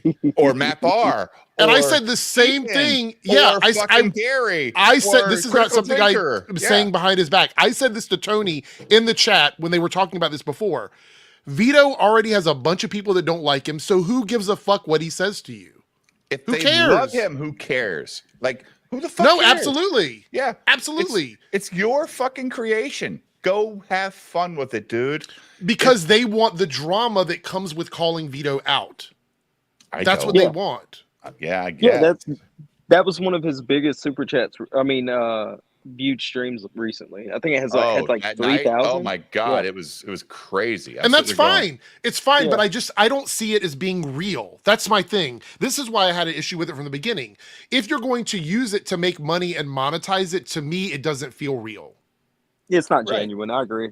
You're correct. Yeah. But now I will give Tony credit.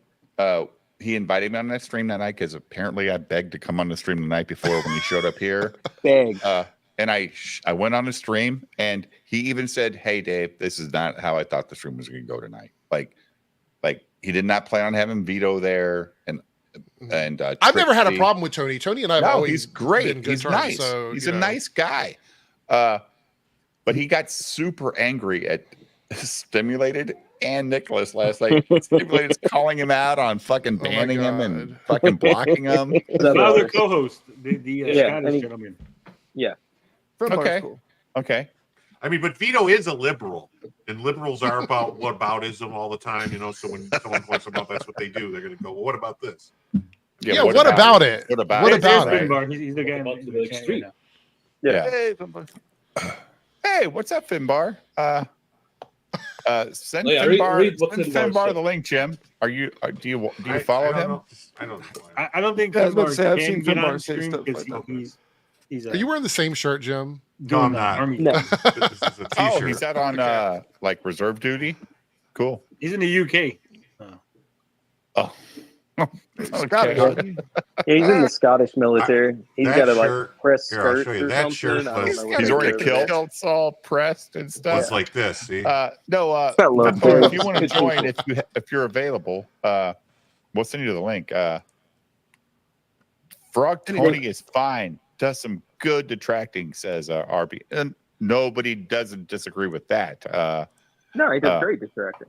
See, look, again, I don't care that Vito insulted my book. Fucking Sturgis insulted my book. Matt Barr has insulted my book. We call our wasn't shit coloring about books, okay? Like whoever calls our shit a coloring book, we're giving them a free coloring. That's how much. it wasn't about people insulting my book. It wasn't Okay. about Vito insulting my book. It was, again, it's very clear God, about your this. audio He is so dragged much me. better, dude. What'd you do to fix it, Tony? I reset my computer. I literally just restarted it. All it Oh my God, it's awesome. Like you That's sound Windows. like you're next door. Like, you know, like Yeah. cool. yeah. Originally, I thought you were trying to audition for Yellow Flash's trailer. You're such an asshole. All the 1940s static and stuff.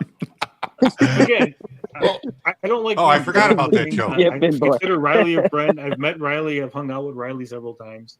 Nice guy. Nice guy, great guy, very smart. Whatever you think you know about Riley is probably completely wrong.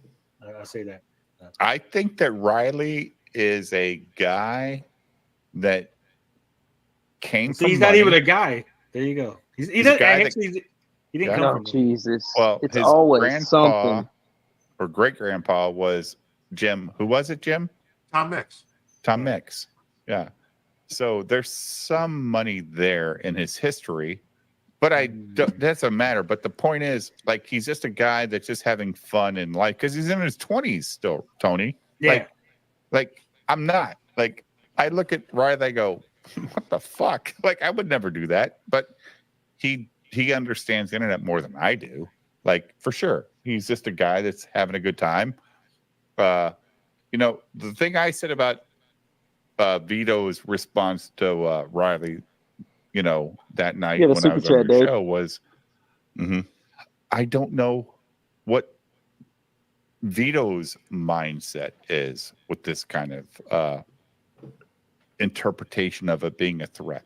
Right? That's a legitimate thing, Tony. Like, I don't know how you respond to people or how Transylvania Jack responds to people or Stimulated or Nicholas or Jim or myself. Somebody asked Jim, I think it was Vito that night, what would you do if somebody showed up with your house? And Jim said, I'd have a shotgun. Right. No, that's not what I said. I did not. Oh, you didn't say that. Oh. No, I didn't say shy. I said if someone called me and said, I'm going to come by, I would say, wear a vest.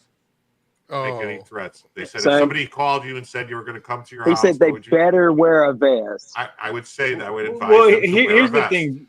Here's the thing, guys, and we have to really understand the situation, right? No. Vito knows Riley. This isn't some guy shows up to your house. This isn't some random stranger or some Kiwi farmer or some hater or some detractor. This is Riley that Vito knows. Vito has met him several times. Did somebody say stop it? Or was that last night? That was last night, I think. They work together. He works the live shows for them.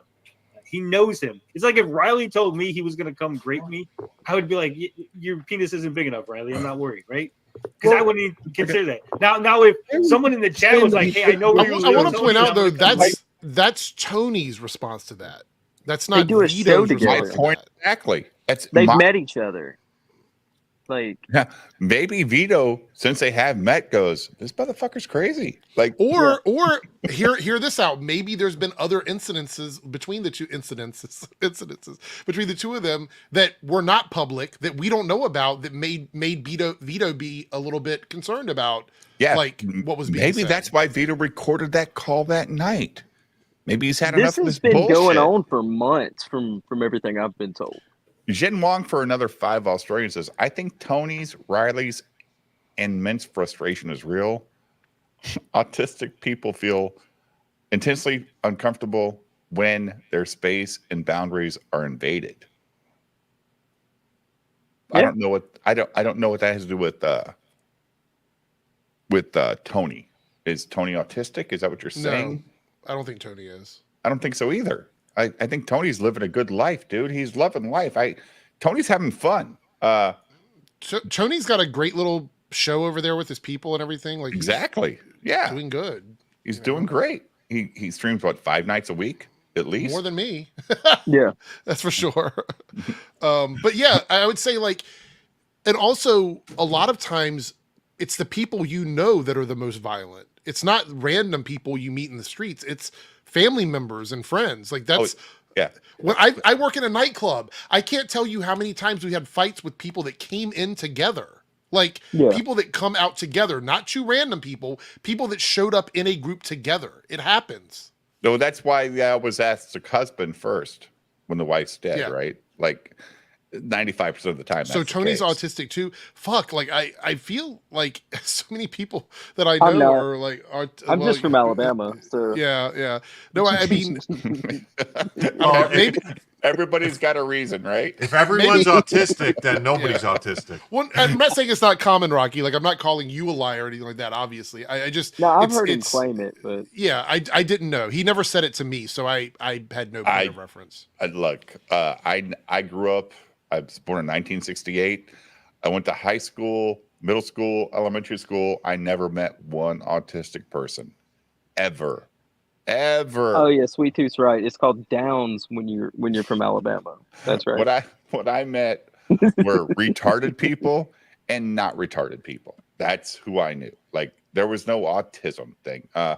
But I didn't have to get 14 fucking shots every year when I went to school, which is a thing. Now they've got a whole list, and if your kids don't have 96, inoculations by time they graduate, they're not going to graduate until they get all their shots, Jim. It's so weird. Like, we don't care about your high school credits. We want to make sure you got all the shots.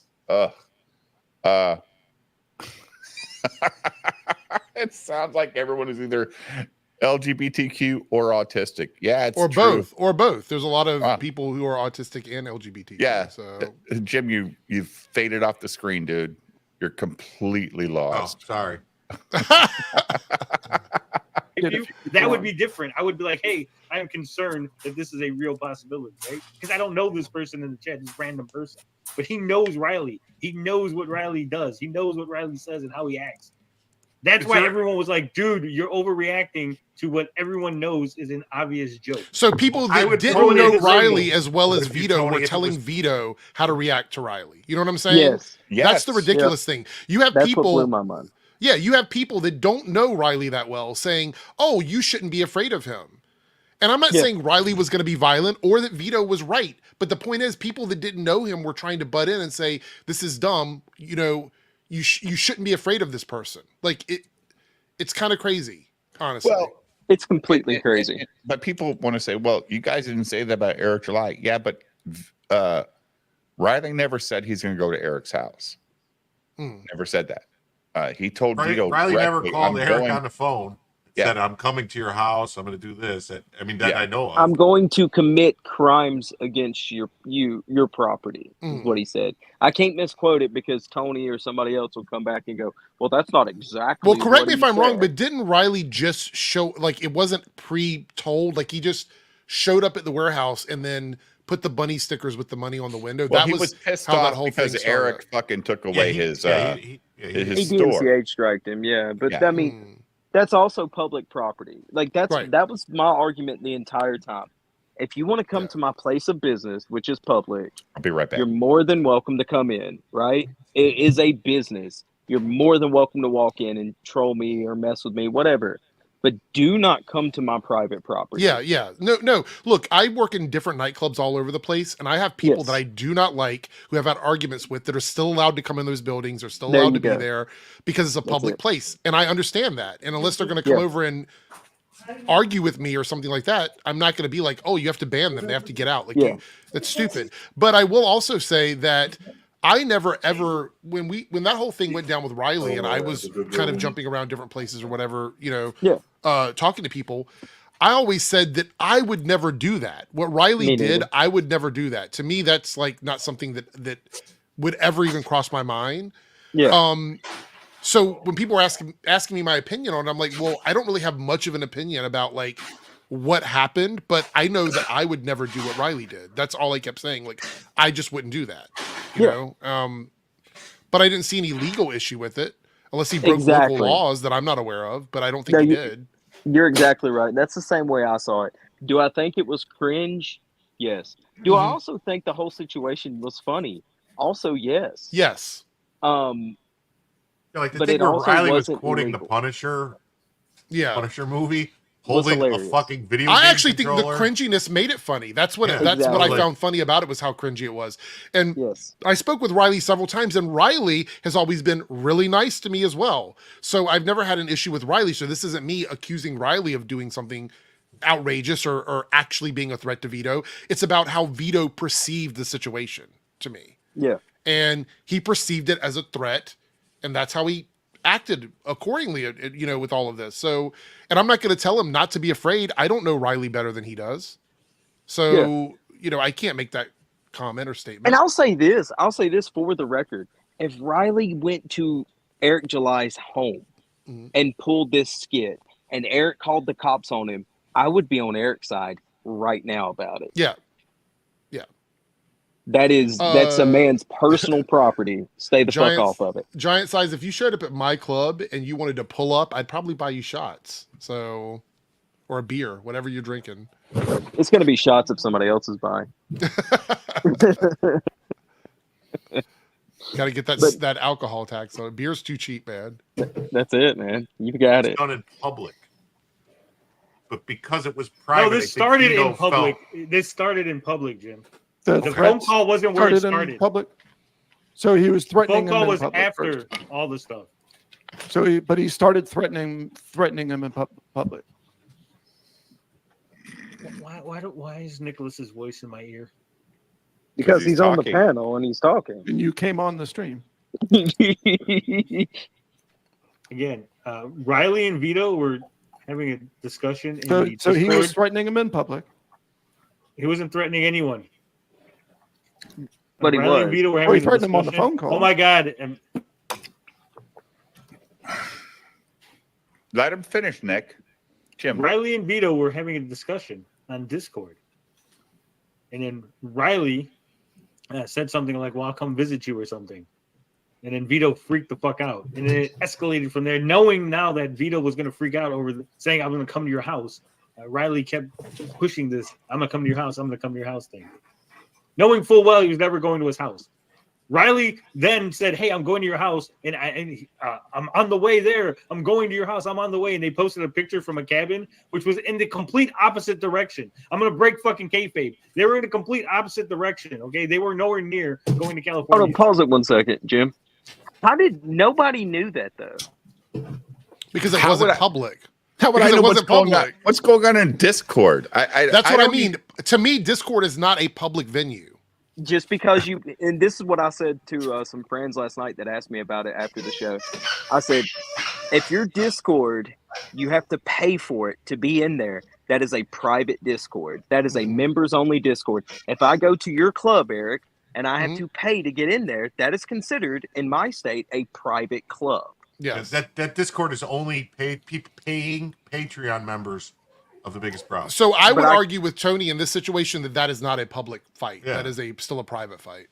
Yep, that's in a back room. And I'm so retarded, I don't know what a Discord is. Discord is a chat service that you can members can join in and chat together. Like, think of it as a group chat with like hundreds of thousands of people in there. So if I have a locals membership and people go on my locals chat and start talking, is that a Discord? No, Discord is an app. Discord, you have to be invited in. You have to get a link and get invited in. Locals is like baby locals. Discord. Anybody can sign up for your locals, but Discord, not anybody can just join your Discord. They have to By get the a way, link. sign up for BTM Reviews locals at RazorDave68. Man, you've chilled me all night. I can't do your so Discord and your shirts. Discord is probably the closest thing to help you understand what it is, Dave, is imagine a Twitter that's invite only and you have DMs and you have a public channel. That's what Discord is for people, basically. It's like an invite only Twitter. So there's private DMs and a public chat? Yes. Sounds like hell to me. Like it is. That's why I don't use Discord at all. Chat, there will never be a BTM Reviews Discord because I don't. No, stop. Right. Tony's assertion is that it's unreasonable to perceive Riley was making an actual threat. Taking Riley's words literally is disingenuous. Yeah, that's the weird thing. Like, I don't know. I don't know. Maybe Vito's been attacked by his friend before in his life, somebody he trusted. Maybe he's been attacked. Give me 1 second. I'll be right back. Go ahead. 1,000. You're out. Discord can be a great tool if you use it correctly. Yeah. How do but it's I also use a it hellhole. correctly though? I mean, I'm just going You to start to. Oh, you know how you have to fucking have like somebody moderating it. You can, but if you have people you trust, take the ARA DM group, right? Yeah. You can basically do an ARA Discord, invite only the people that you want to invite on the show, all that kind of stuff. that ARA room turned to shit as soon as fucking Ripaverse Goalpost made a video about it. It was actually a good little room. It's pretty good. It wasn't bad today. The people sharing Well, things. no, well, Jim threw it out there like a week and a half ago. Hey guys, let's keep this a civil place. I liked it, Jim. Jim's like, this is my room along with Dave and two other guys. I'm not going to call them out. This was our room in the beginning. We invited you guys here to hang out. Let's not make it gay. And it was getting super gay, Jim, right? You agree? Yeah. It was. You were going to walk out too. Jim's like, oh, well, I was going to leave. Yeah, that's how gay it got. Just because I don't, I'm like, ah. Why is Eric he's giving us a tour. Can you hear me okay? Yeah. What's up? I am going to fix something to eat, but I want to continue listening. So. Oh, okay. Oh, what are you making? So I'm going to drop out of the chat here for a second. No worries. What are you cooking? I don't know yet. We'll see what I'm going to end up making. Don't make Jim jealous. He'll be ordering a pizza from Jets down the street in like 5 minutes. It's 3:30 in the morning here. There isn't anything open. I love Jets pizza. Love it. Deep dish, all corners. So good. 8-corner pizza. Yeah. 4-corner pizza, whatever. 6-corner. I don't know. It's got corners. Jets is everywhere now, though, too, right? Like what? They're up in Illinois now. I thought it was an Illinois thing to begin with because I never heard of it before till I moved to Illinois. No. You could order Casey's, Jim. Is Casey's in Florida? I don't think there's no Casey's here. Oh. I like Wawa's delivery, but anyway, go ahead. Man, Wawa's got some good sandwiches, man. They do. Oh, that's a WOWO store, right? WAWA. Yeah, they just built one down the street for me.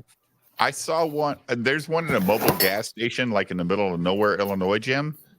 And I drive by it all the time when I go to the mobile gas station.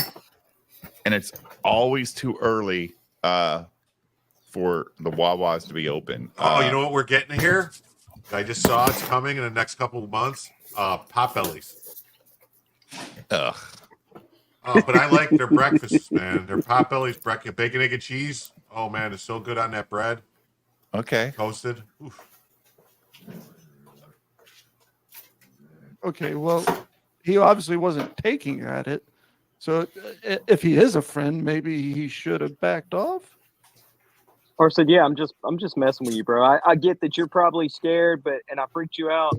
I'm just kayfabing, bro. You know that, right? I mean, even Dick Masterson, the King Troll, did that last night. That's literally Dick what Masterson, Dick did King Troll, said, "I'm sorry." Yeah, he did say sorry, like last night. Like, I took it too far, and I didn't realize that you didn't realize it was a joke. I thought you kind of were in on it, and people see things differently. Well, it is escalated beyond that point now.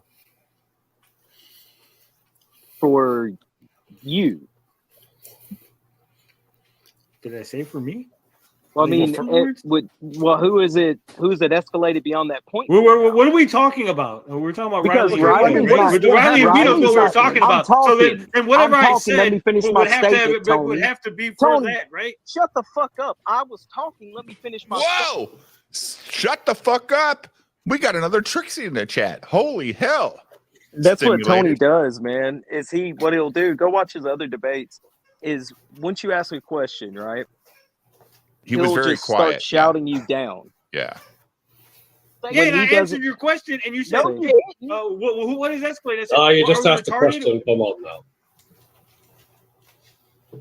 Then who is it escalated for? I asked you. You said no. So I said, okay, then is it Riley? Because Dick's done with it.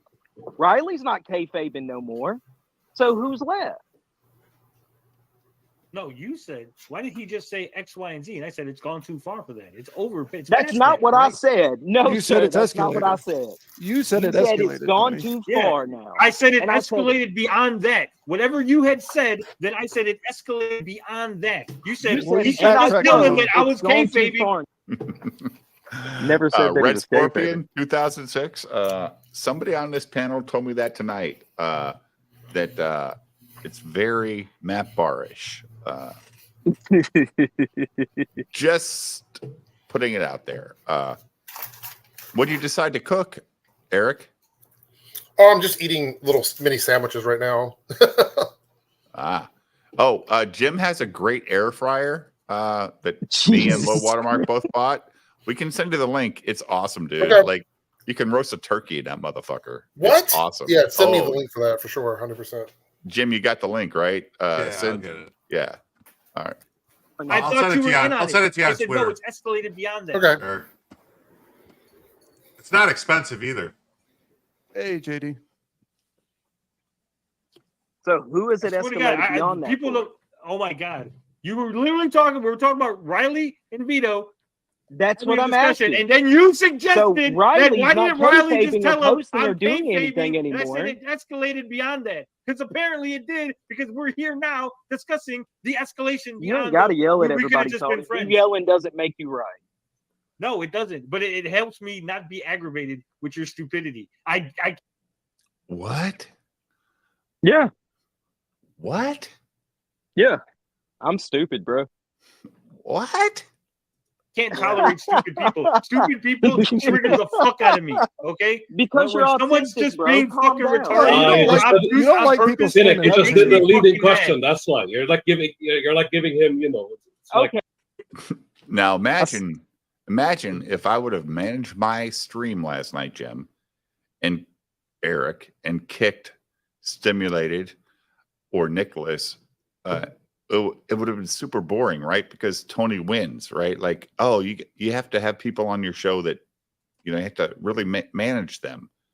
This was great. I'm sitting there on the stream with my dog, listening to this shit, going, "Holy fuck, you guys are out of your fucking mind!" And I'm loving it because I don't know what the fuck is going on. Okay. so asking I'm a giving him question, you open-ended give the answer question. straight away, right?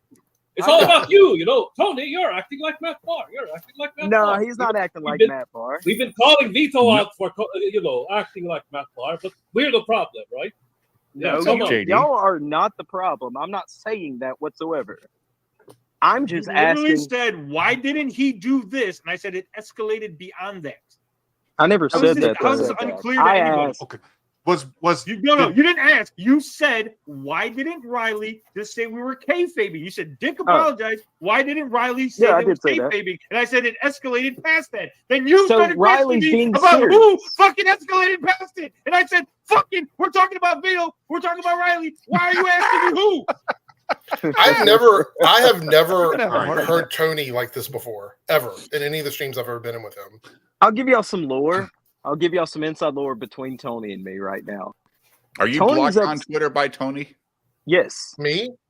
No. I'm asking. I'm blocked by Tony on Twitter Really? because I called mint salad mid. Me and Mint have been joking back and forth. Like She'll post a like bros, like just having a good Yeah. time. Yeah. Yeah. Sure. And so he said, you wish you could have a girl that looked as mid as men. And I told him, and I quote, "You wish you could find you a girl." He said, "That's my sister, like my sister, bro."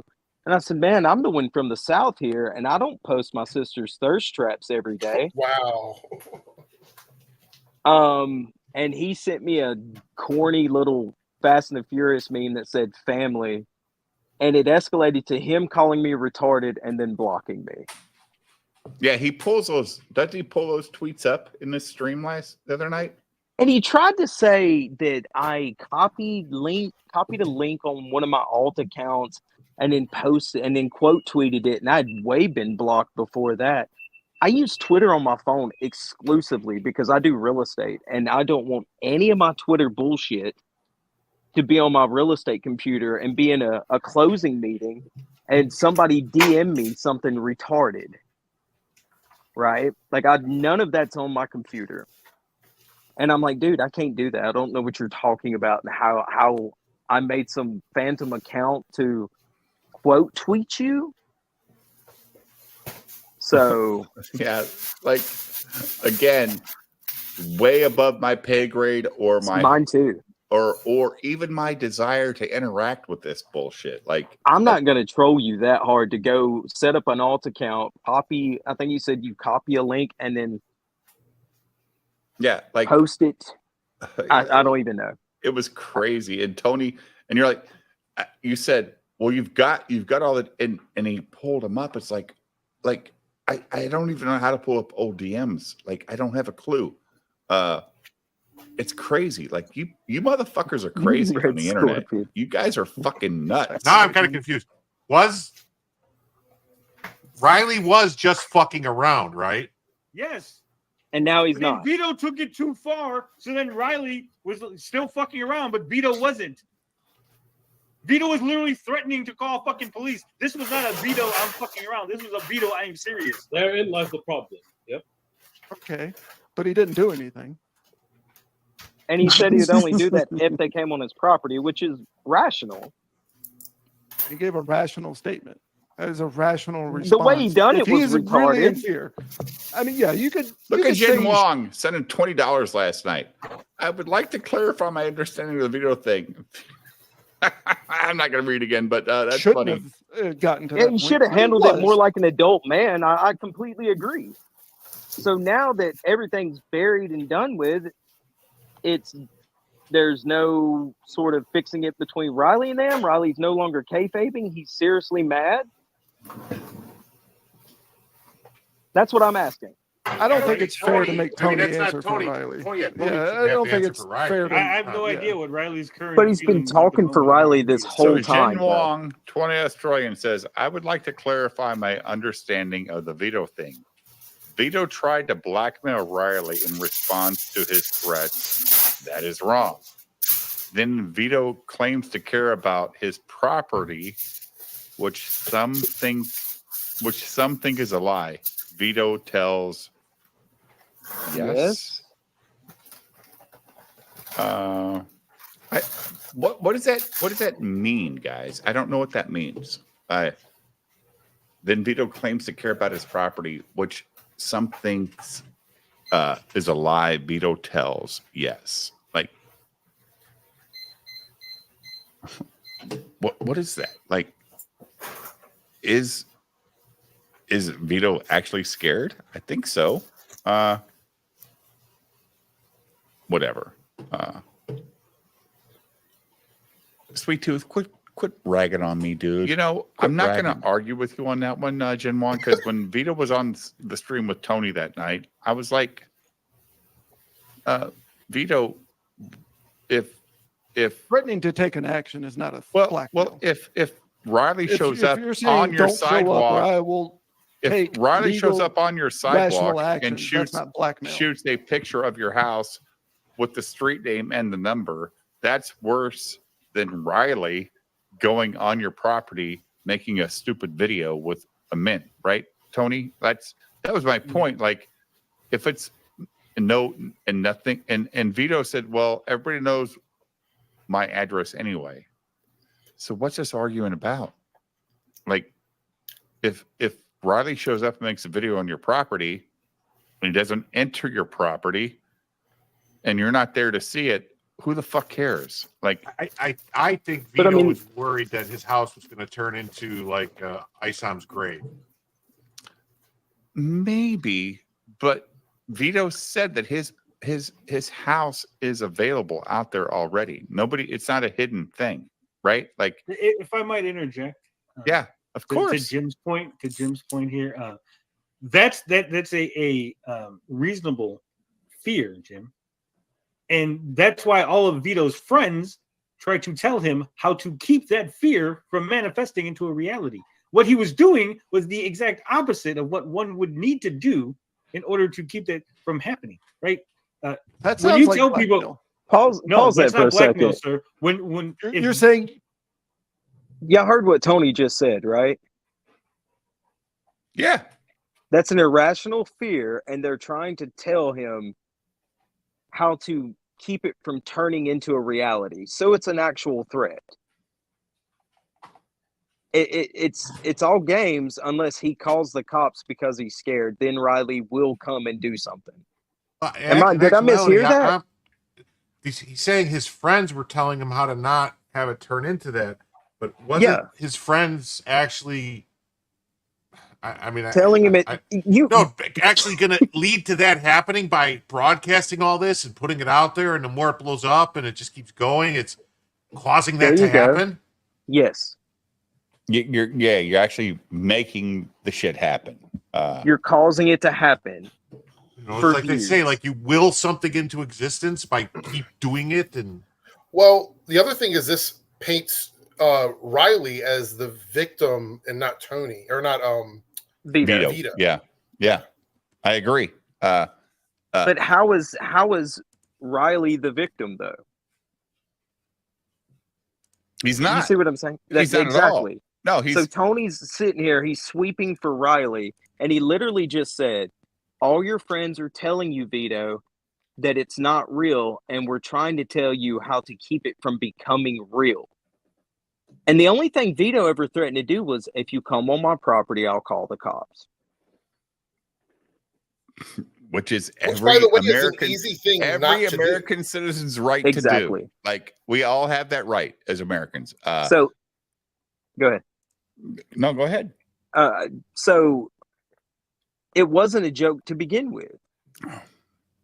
That's what Jim's point was from the beginning of all this. Like, if it's not a joke to the person that heard what the words were, it's not a joke. Right, Jim? It also... Jim's been on Vito's side since day one of this shit. Like, don't fucking threaten to come on my property. I have nothing against Riley or Mitt. I think he loves them. Like, they're great. Like, they're fun.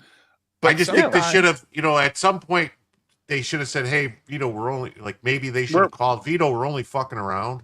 Yeah.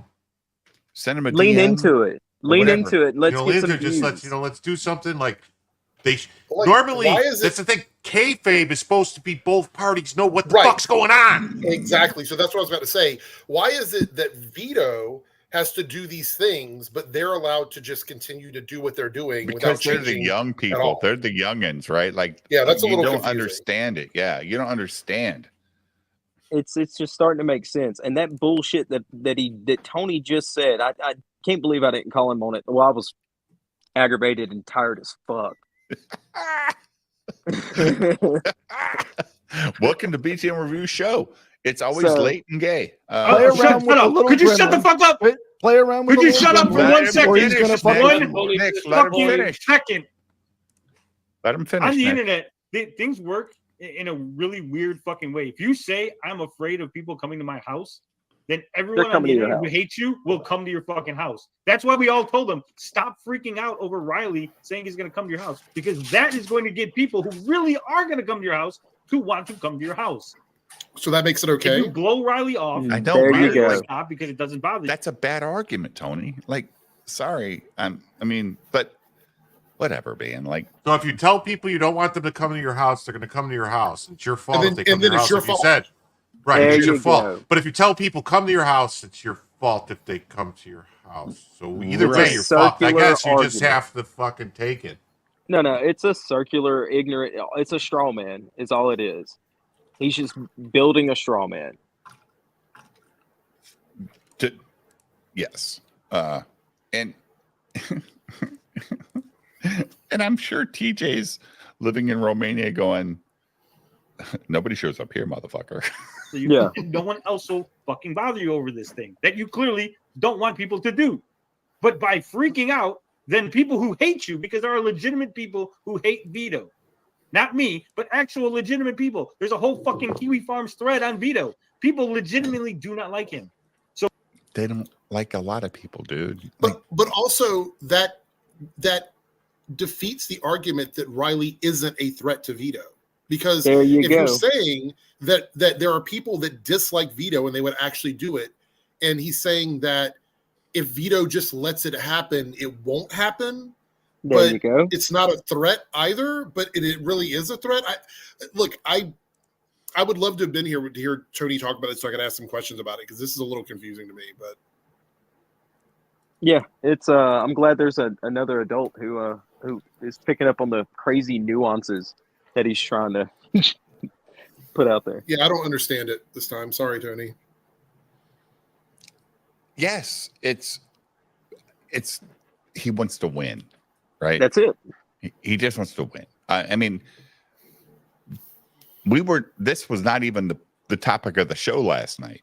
Like, no, I wanted to do conspiracy theories. Yeah, we were talking about fucking the government doing gay ops to Americans and loving the Nazis or whatever. So that was your topic, and then this just happened out of nowhere.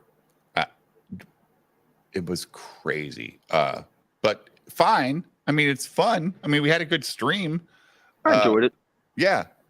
And the two biggest Tony detractors happen to be on at the same time. Nicholas, I'm not a Tony detractor. It's stimulated, who just call Tony out because they don't hate Tony. They just like bring different. They're like Dane or Bob. They bring up the different side of the argument, and people take it the wrong way, right? And I think that's where like Tony blocked Nicholas. He blocked Stimulated. I don't think he's blocked me. I don't even know if I follow Tony. I do because he's in some rooms I'm in, but I never respond to rooms either, Eric. They're so weird. Like you're like, oh, stop. I gotta go to work. I don't pay attention to this so shit. Him freaking out is telling those people, this is how you fuck with him. This is how you get him. No. So everyone was trying to advise him to stop freaking out. So the people that don't like him would not have ammunition. Well, why not advise Riley and Mint to not do this? Like, why does Vito have to be the one to take advice from them, and Mint and Riley just to get to continue to do it? This is the confusing part to me. Wouldn't you have been saying, "Hey, Mint and Riley, why don't you chill out?" And Vito, why are you taking this so seriously? Why is it all on Vito? And as Jim said, Vito didn't release the fucking audio. They did. God, that was so stupid. That was the dumbest thing released ever. The audio, not fucking Vito. I right, bet Jim? you dollars to That was your donuts point. that phone Like- call is sitting in a lawyer's desk right now, on a lawyer's computer right now in Texas. Yeah. EBS did tell Riley to stop, same as Nick with Dick. Of course. It would have been better if Riley and Mint showed up on the stream last night after Dick, or tonight after Dick, gave Vito 50% of the biggest problem, and then Riley and Mint show up tonight and they're all giving hugs. Like, this is awesome, man. Like, we're all still kumbaya here. Like, we're all still friends. But that didn't happen. So maybe Mint's trying to take credit for their Patreon blowing up on Twitter today, saying, "Well, I guess Riley was the best promoter." Well, go ahead, Jim. Did their Patreon what I blow understand, this whole disagreement or argument started because Mint was upset that Vito was promoting her or something, and she didn't want to be promoted. Is that right? From what I heard, from everything I paid attention to, and talking to Vito minimally, was that it started over Riley and Vito arguing in the Discord, and then he would bring up Mint. I agree into with the argument. I agree with Mint being pissed off. Yeah, I've never once said Mint wasn't time justified. that Vito has a problem with fucking Riley, he throws Mint into the argument. Yeah. I agree 1,000%. They're two separate people. Keep her out of the conversation, dude. Yeah. Just like my chat. Do not talk about my wife. You support this fucking guy that drinks on his live stream a couple nights a week. He's talking weird shit. Don't talk about my wife or my kids, because that's a different thing. Just like Vito shouldn't throw fucking Mint into an argument with Riley. I agree with that. I agree with Mint there. I'm not going to fight her on that one, guys. She's right. And if that conversation would have just been her and him, like, dude, stop talking. But she brought Riley on the phone, and Riley got super angry and talked about coming to his house and you know, destroying property less than the value he can get arrested for in California, which we know is $900 or whatever. But that's what they did. And then Vito's like, well, this guy's a little wacko. He showed up in Texas and put some money on a window. And he's super mad at me. Maybe I'm a little nervous, but the Mint thing was legit. Do you think so, guys? Yes. Yeah, no, I agree with you 100%. Yeah, no, 100%. Yeah, I don't think said Mint should have been brought into it. Yeah, never, ever. If he's fighting with fucking Riley, fight with Riley. And don't talk about fucking Mint's views. Who the fuck cares, dude? Like, hey, Eric DeBunks, are you checking out my channel to see how many views I got tonight? No. No. I did. No.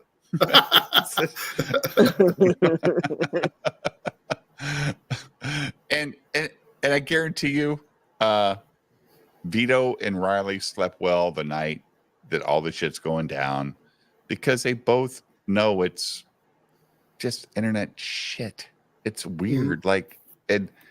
But people want to defend and fight, and you know, it's like it's this weird thing, and Eric DeBunks needs to make a whole series about people arguing about shit that they don't even care about. Like, legitimately, Jim, hey, I love your door panel there, Jim. It's awesome. Don't just lean back with your chair in the a little bit more to the left. I remember the stream where Jim's feet were in the frame. Jim fell asleep last week. 2 weeks ago, he actually was like, but he sat in a fucking Verizon or Xfinity store for like 6 hours today, guys. Oh yes, I look forward to being on Katie's anime show with you Wednesday. Yeah, of course, it's gonna be great. Hey, Blue Gundam, do not advertise other shows when we're having a good show here. I love Katie. I promote Wednesday. Katie all the time. I went into that stream the other night when you guys were on, right after my stream ended. Yeah. I saw you in there. Yeah, of course. You got to come on and do the. We're saving Overlord for you to come on. Have they canceled it? No, we're just saving our review of it for you to come on. Well, just invite me.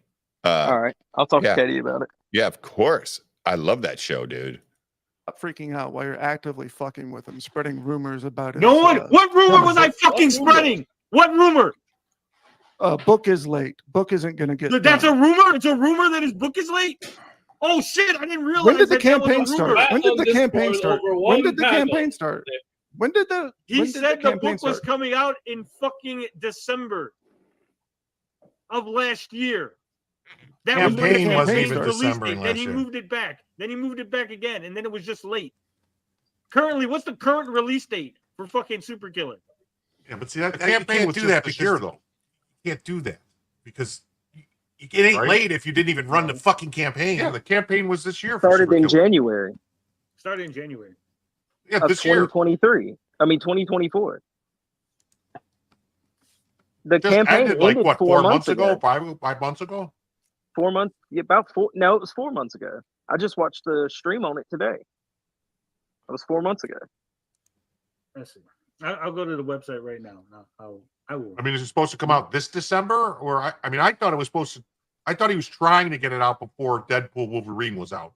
That was a joke because Dick was trolling him on the show. Is what I. That wasn't that's a way joke. That's the way I a joke. picked up on He it. legitimately was supposed to get the entire book out in digital form before Deadpool. Okay, so interpretation matters here, guys. Like, Jim, this is a good point. Like, it's all interpretation of what Dick is fucking forcing Vito to say on a live stream. Like, and Vito's like, oh, before Deadpool. because reasons, right? There's no reason why he said that other than the fact that fucking Dick just is being a dick, like, but a fun dick, right? Am I wrong here, guys? No, Like, no, you're exactly right. like Vito says, oh, it'll be like, but you got to admit though, Jim, if you're working with an artist that will not take criticism, you need to change artists. Like when Vito said that night on that Sunday stream, I was like, what the fuck? Like, you can't change a panel without the artist agreeing? What are we talking about? Like, this is weird, Vito.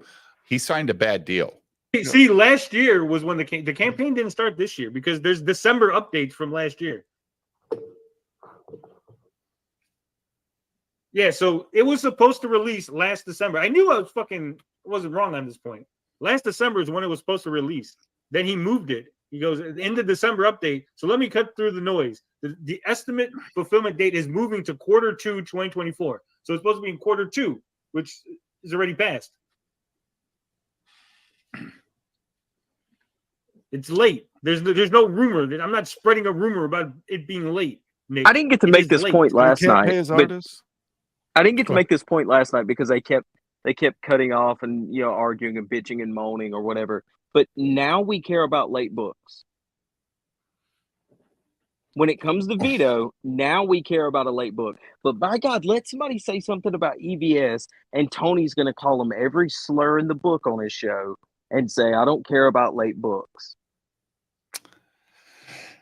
What's good for you or what's good for the goose is not always good for the gander, right? Like, I don't care. I think Super Killer is going to be great. I didn't back it on the first run because I wasn't a major fan of the Jim's story actually saw the fucking PDF file, right, Jim?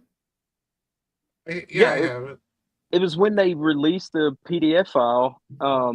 Somebody showed me some of it, and I was like, oh, so when he does his second chance campaign, I'm going to back it. So I don't care when it comes out. I honestly thought the argument with a lot of this community was it's about the quality more so than the efficiency. Of course. Like, there you go. It's like anything on Indiegogo. If you back a fucking kitty litter automated box and you pay for it, I just checked. There's no email due date. There's just it's going to come out. Like, it's coming out. Kevin Pistaro, where are you at? Because we got Eric the Bunks eating on live stream. I did back Super Killer last year. Did you? Yeah, I just checked.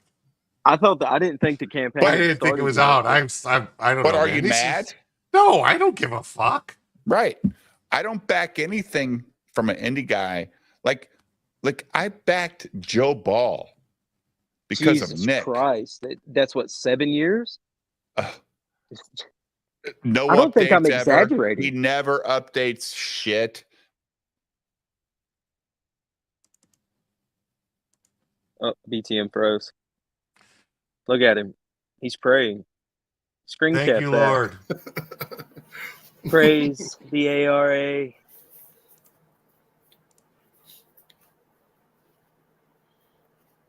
How big is that dick you want to suck, Dave? That big? Wow.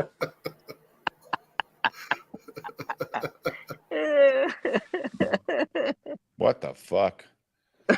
Oh, it was horrible, man. Horrible. It froze like that. I can't believe we didn't say anything weird while you were frozen.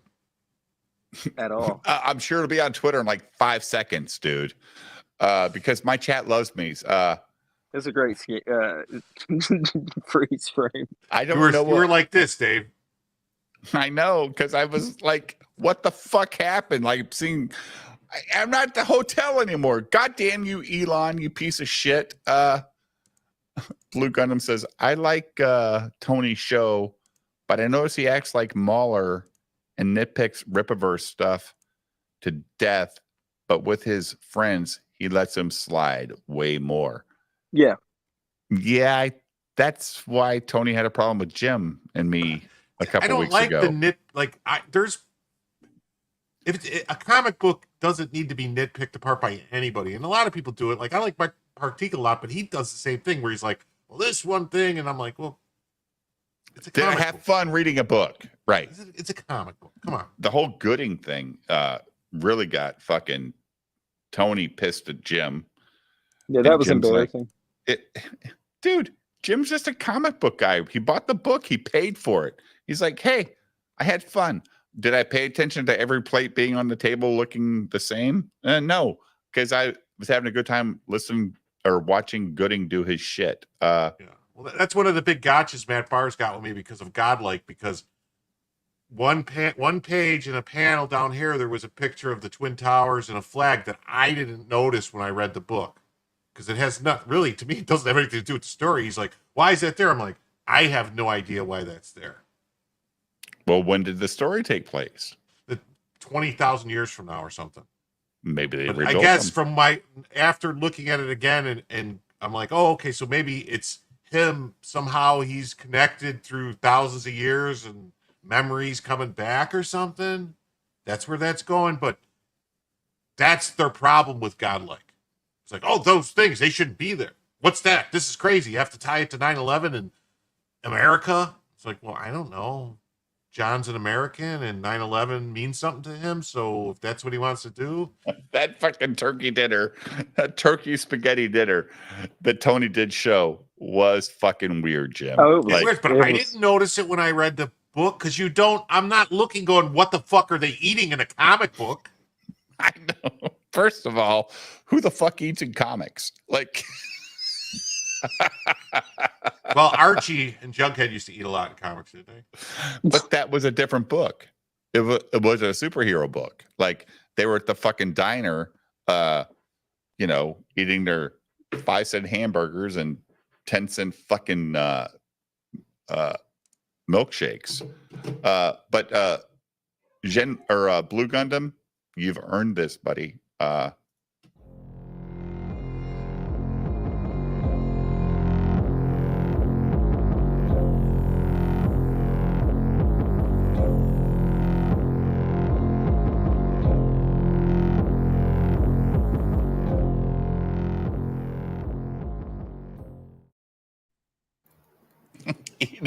The anti-Ripple Alliance.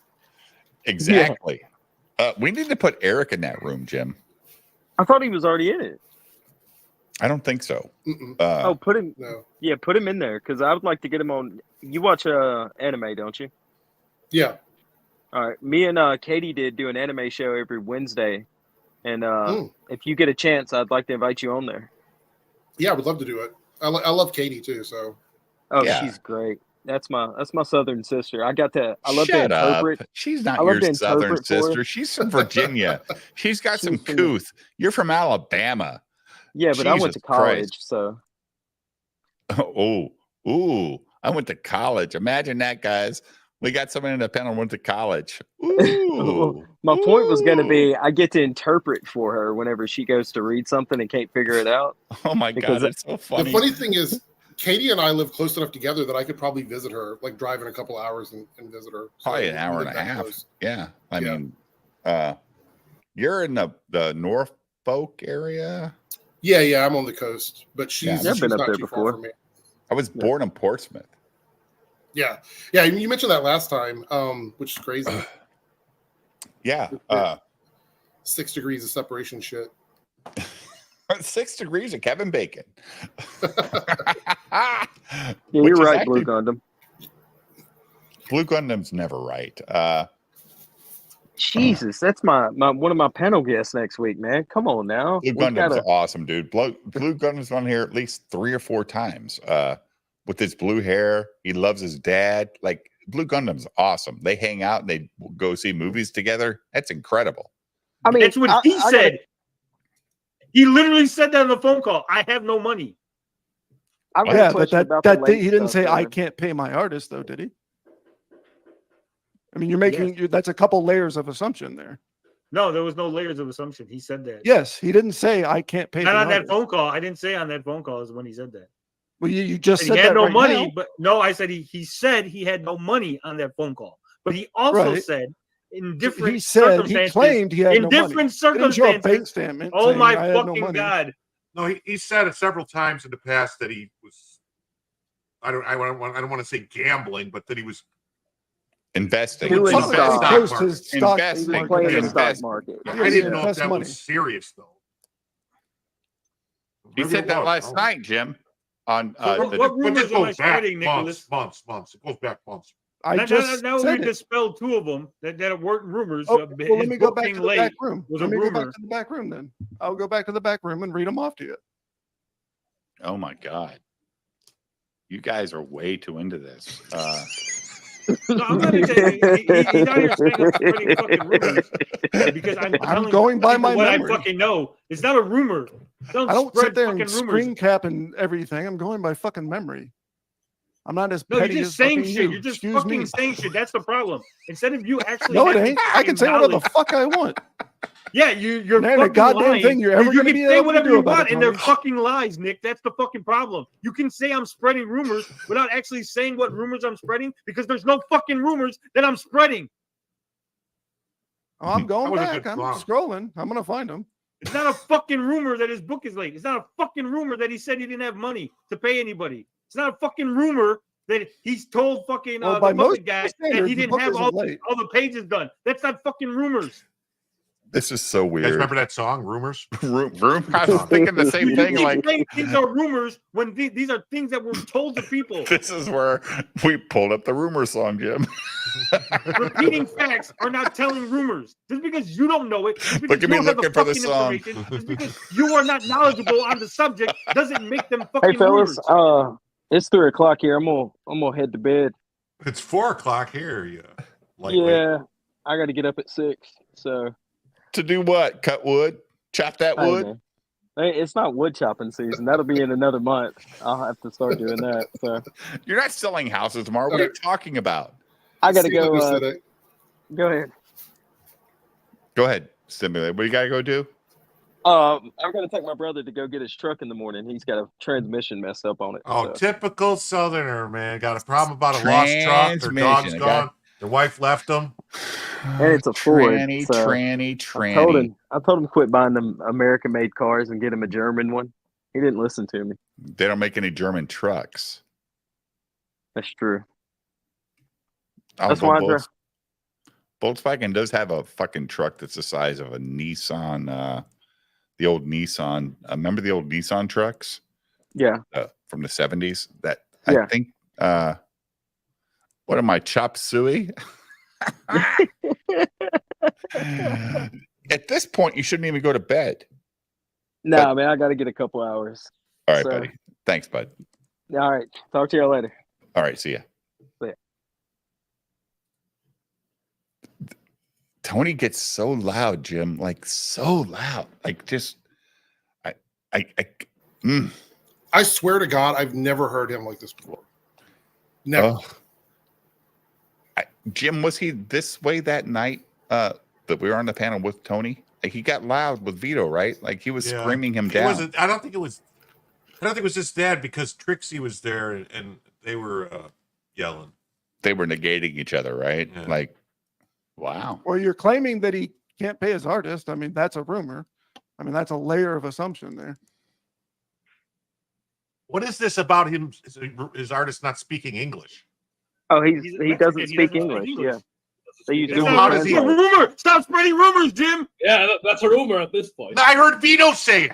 No, it doesn't matter. Oh, You said yeah, it's yeah. a rumor. Vito saying that he has problems with his artist. That's not a rumor at all, guys. Kevin, why am I mad? Because I'm tired of dealing with fucking Nicholas just saying bullshit. You don't deal with me. You don't deal with me. It's your I've been choice to dealing listen with to you what the this fuck I last have to fucking say. 45 seconds. This little fucking stream of Oh shit, I played it. Let's get past this. me dealing with you, that's fucking annoying.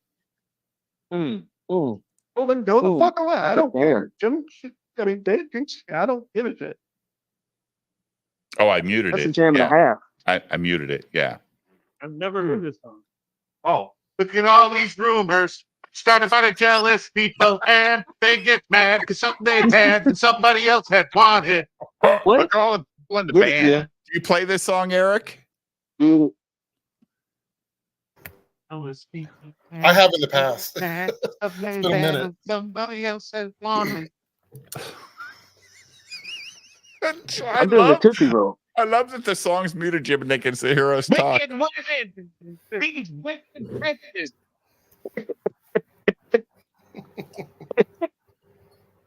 Who's that retard on the top? Holy I don't know. shit. He's dancing around. There's nothing no music playing.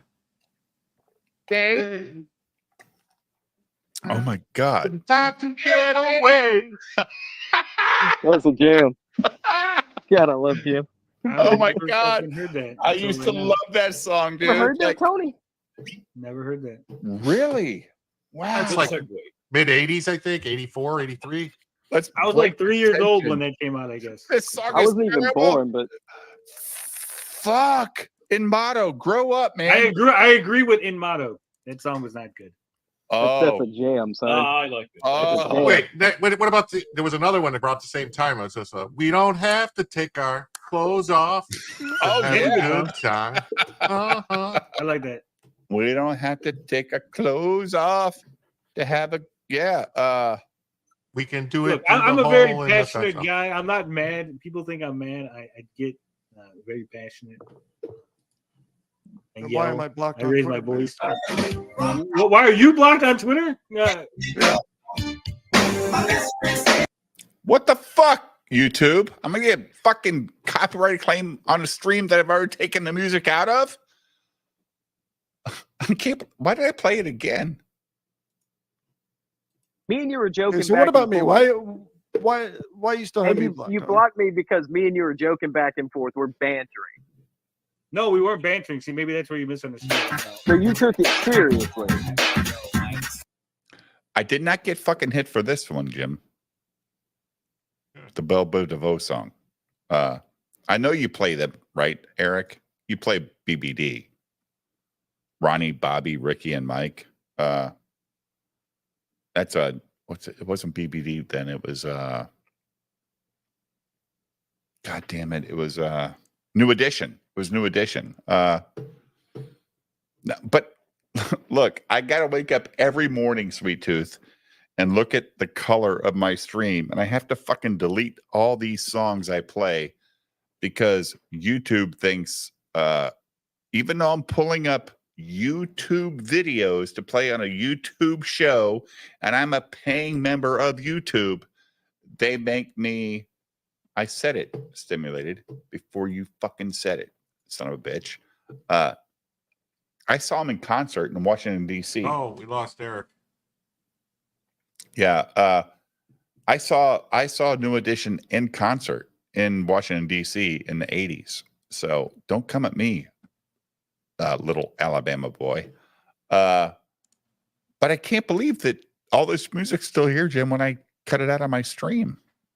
Well, it might get popped again. Like they might have picked up a couple, and then you muted it, and then it might. I don't know what happened. StreamYard kicked me out. I'm not sure what happened. You were eating too much. Yeah, but there's an eating limit on. Oh, I hit the limit. Okay. So, do you play New Edition or Belle Biv DeVoe at your shows? Sometimes, like. I think that we're more like the clubs are now more like the 90s and the 2000s era for throwback because this is like our generation or like, around that era. Sure. And I'm a little bit too old to be, I guess, because I love this old stuff at the clubs and, they don't always get it, I guess. I love it, though, like when you can go up to a DJ. I remember this was when I met my wife in the 90s. We were at the Baja Beach Club in Fort Lauderdale, Florida. And I would go up to the DJ and say, can you play Der Kommissar? He said, you got it, bro. And he's like, thank God somebody's asking me to play something that is from the 80s. It was great. Hey, I got to, Dave, I'm going to have to punch out, man. I got you, bro. You got to go to bed, right? Yeah, it's 4:15. Yeah, we'll be checking out soon. Thanks for joining, Jim. Tomorrow night.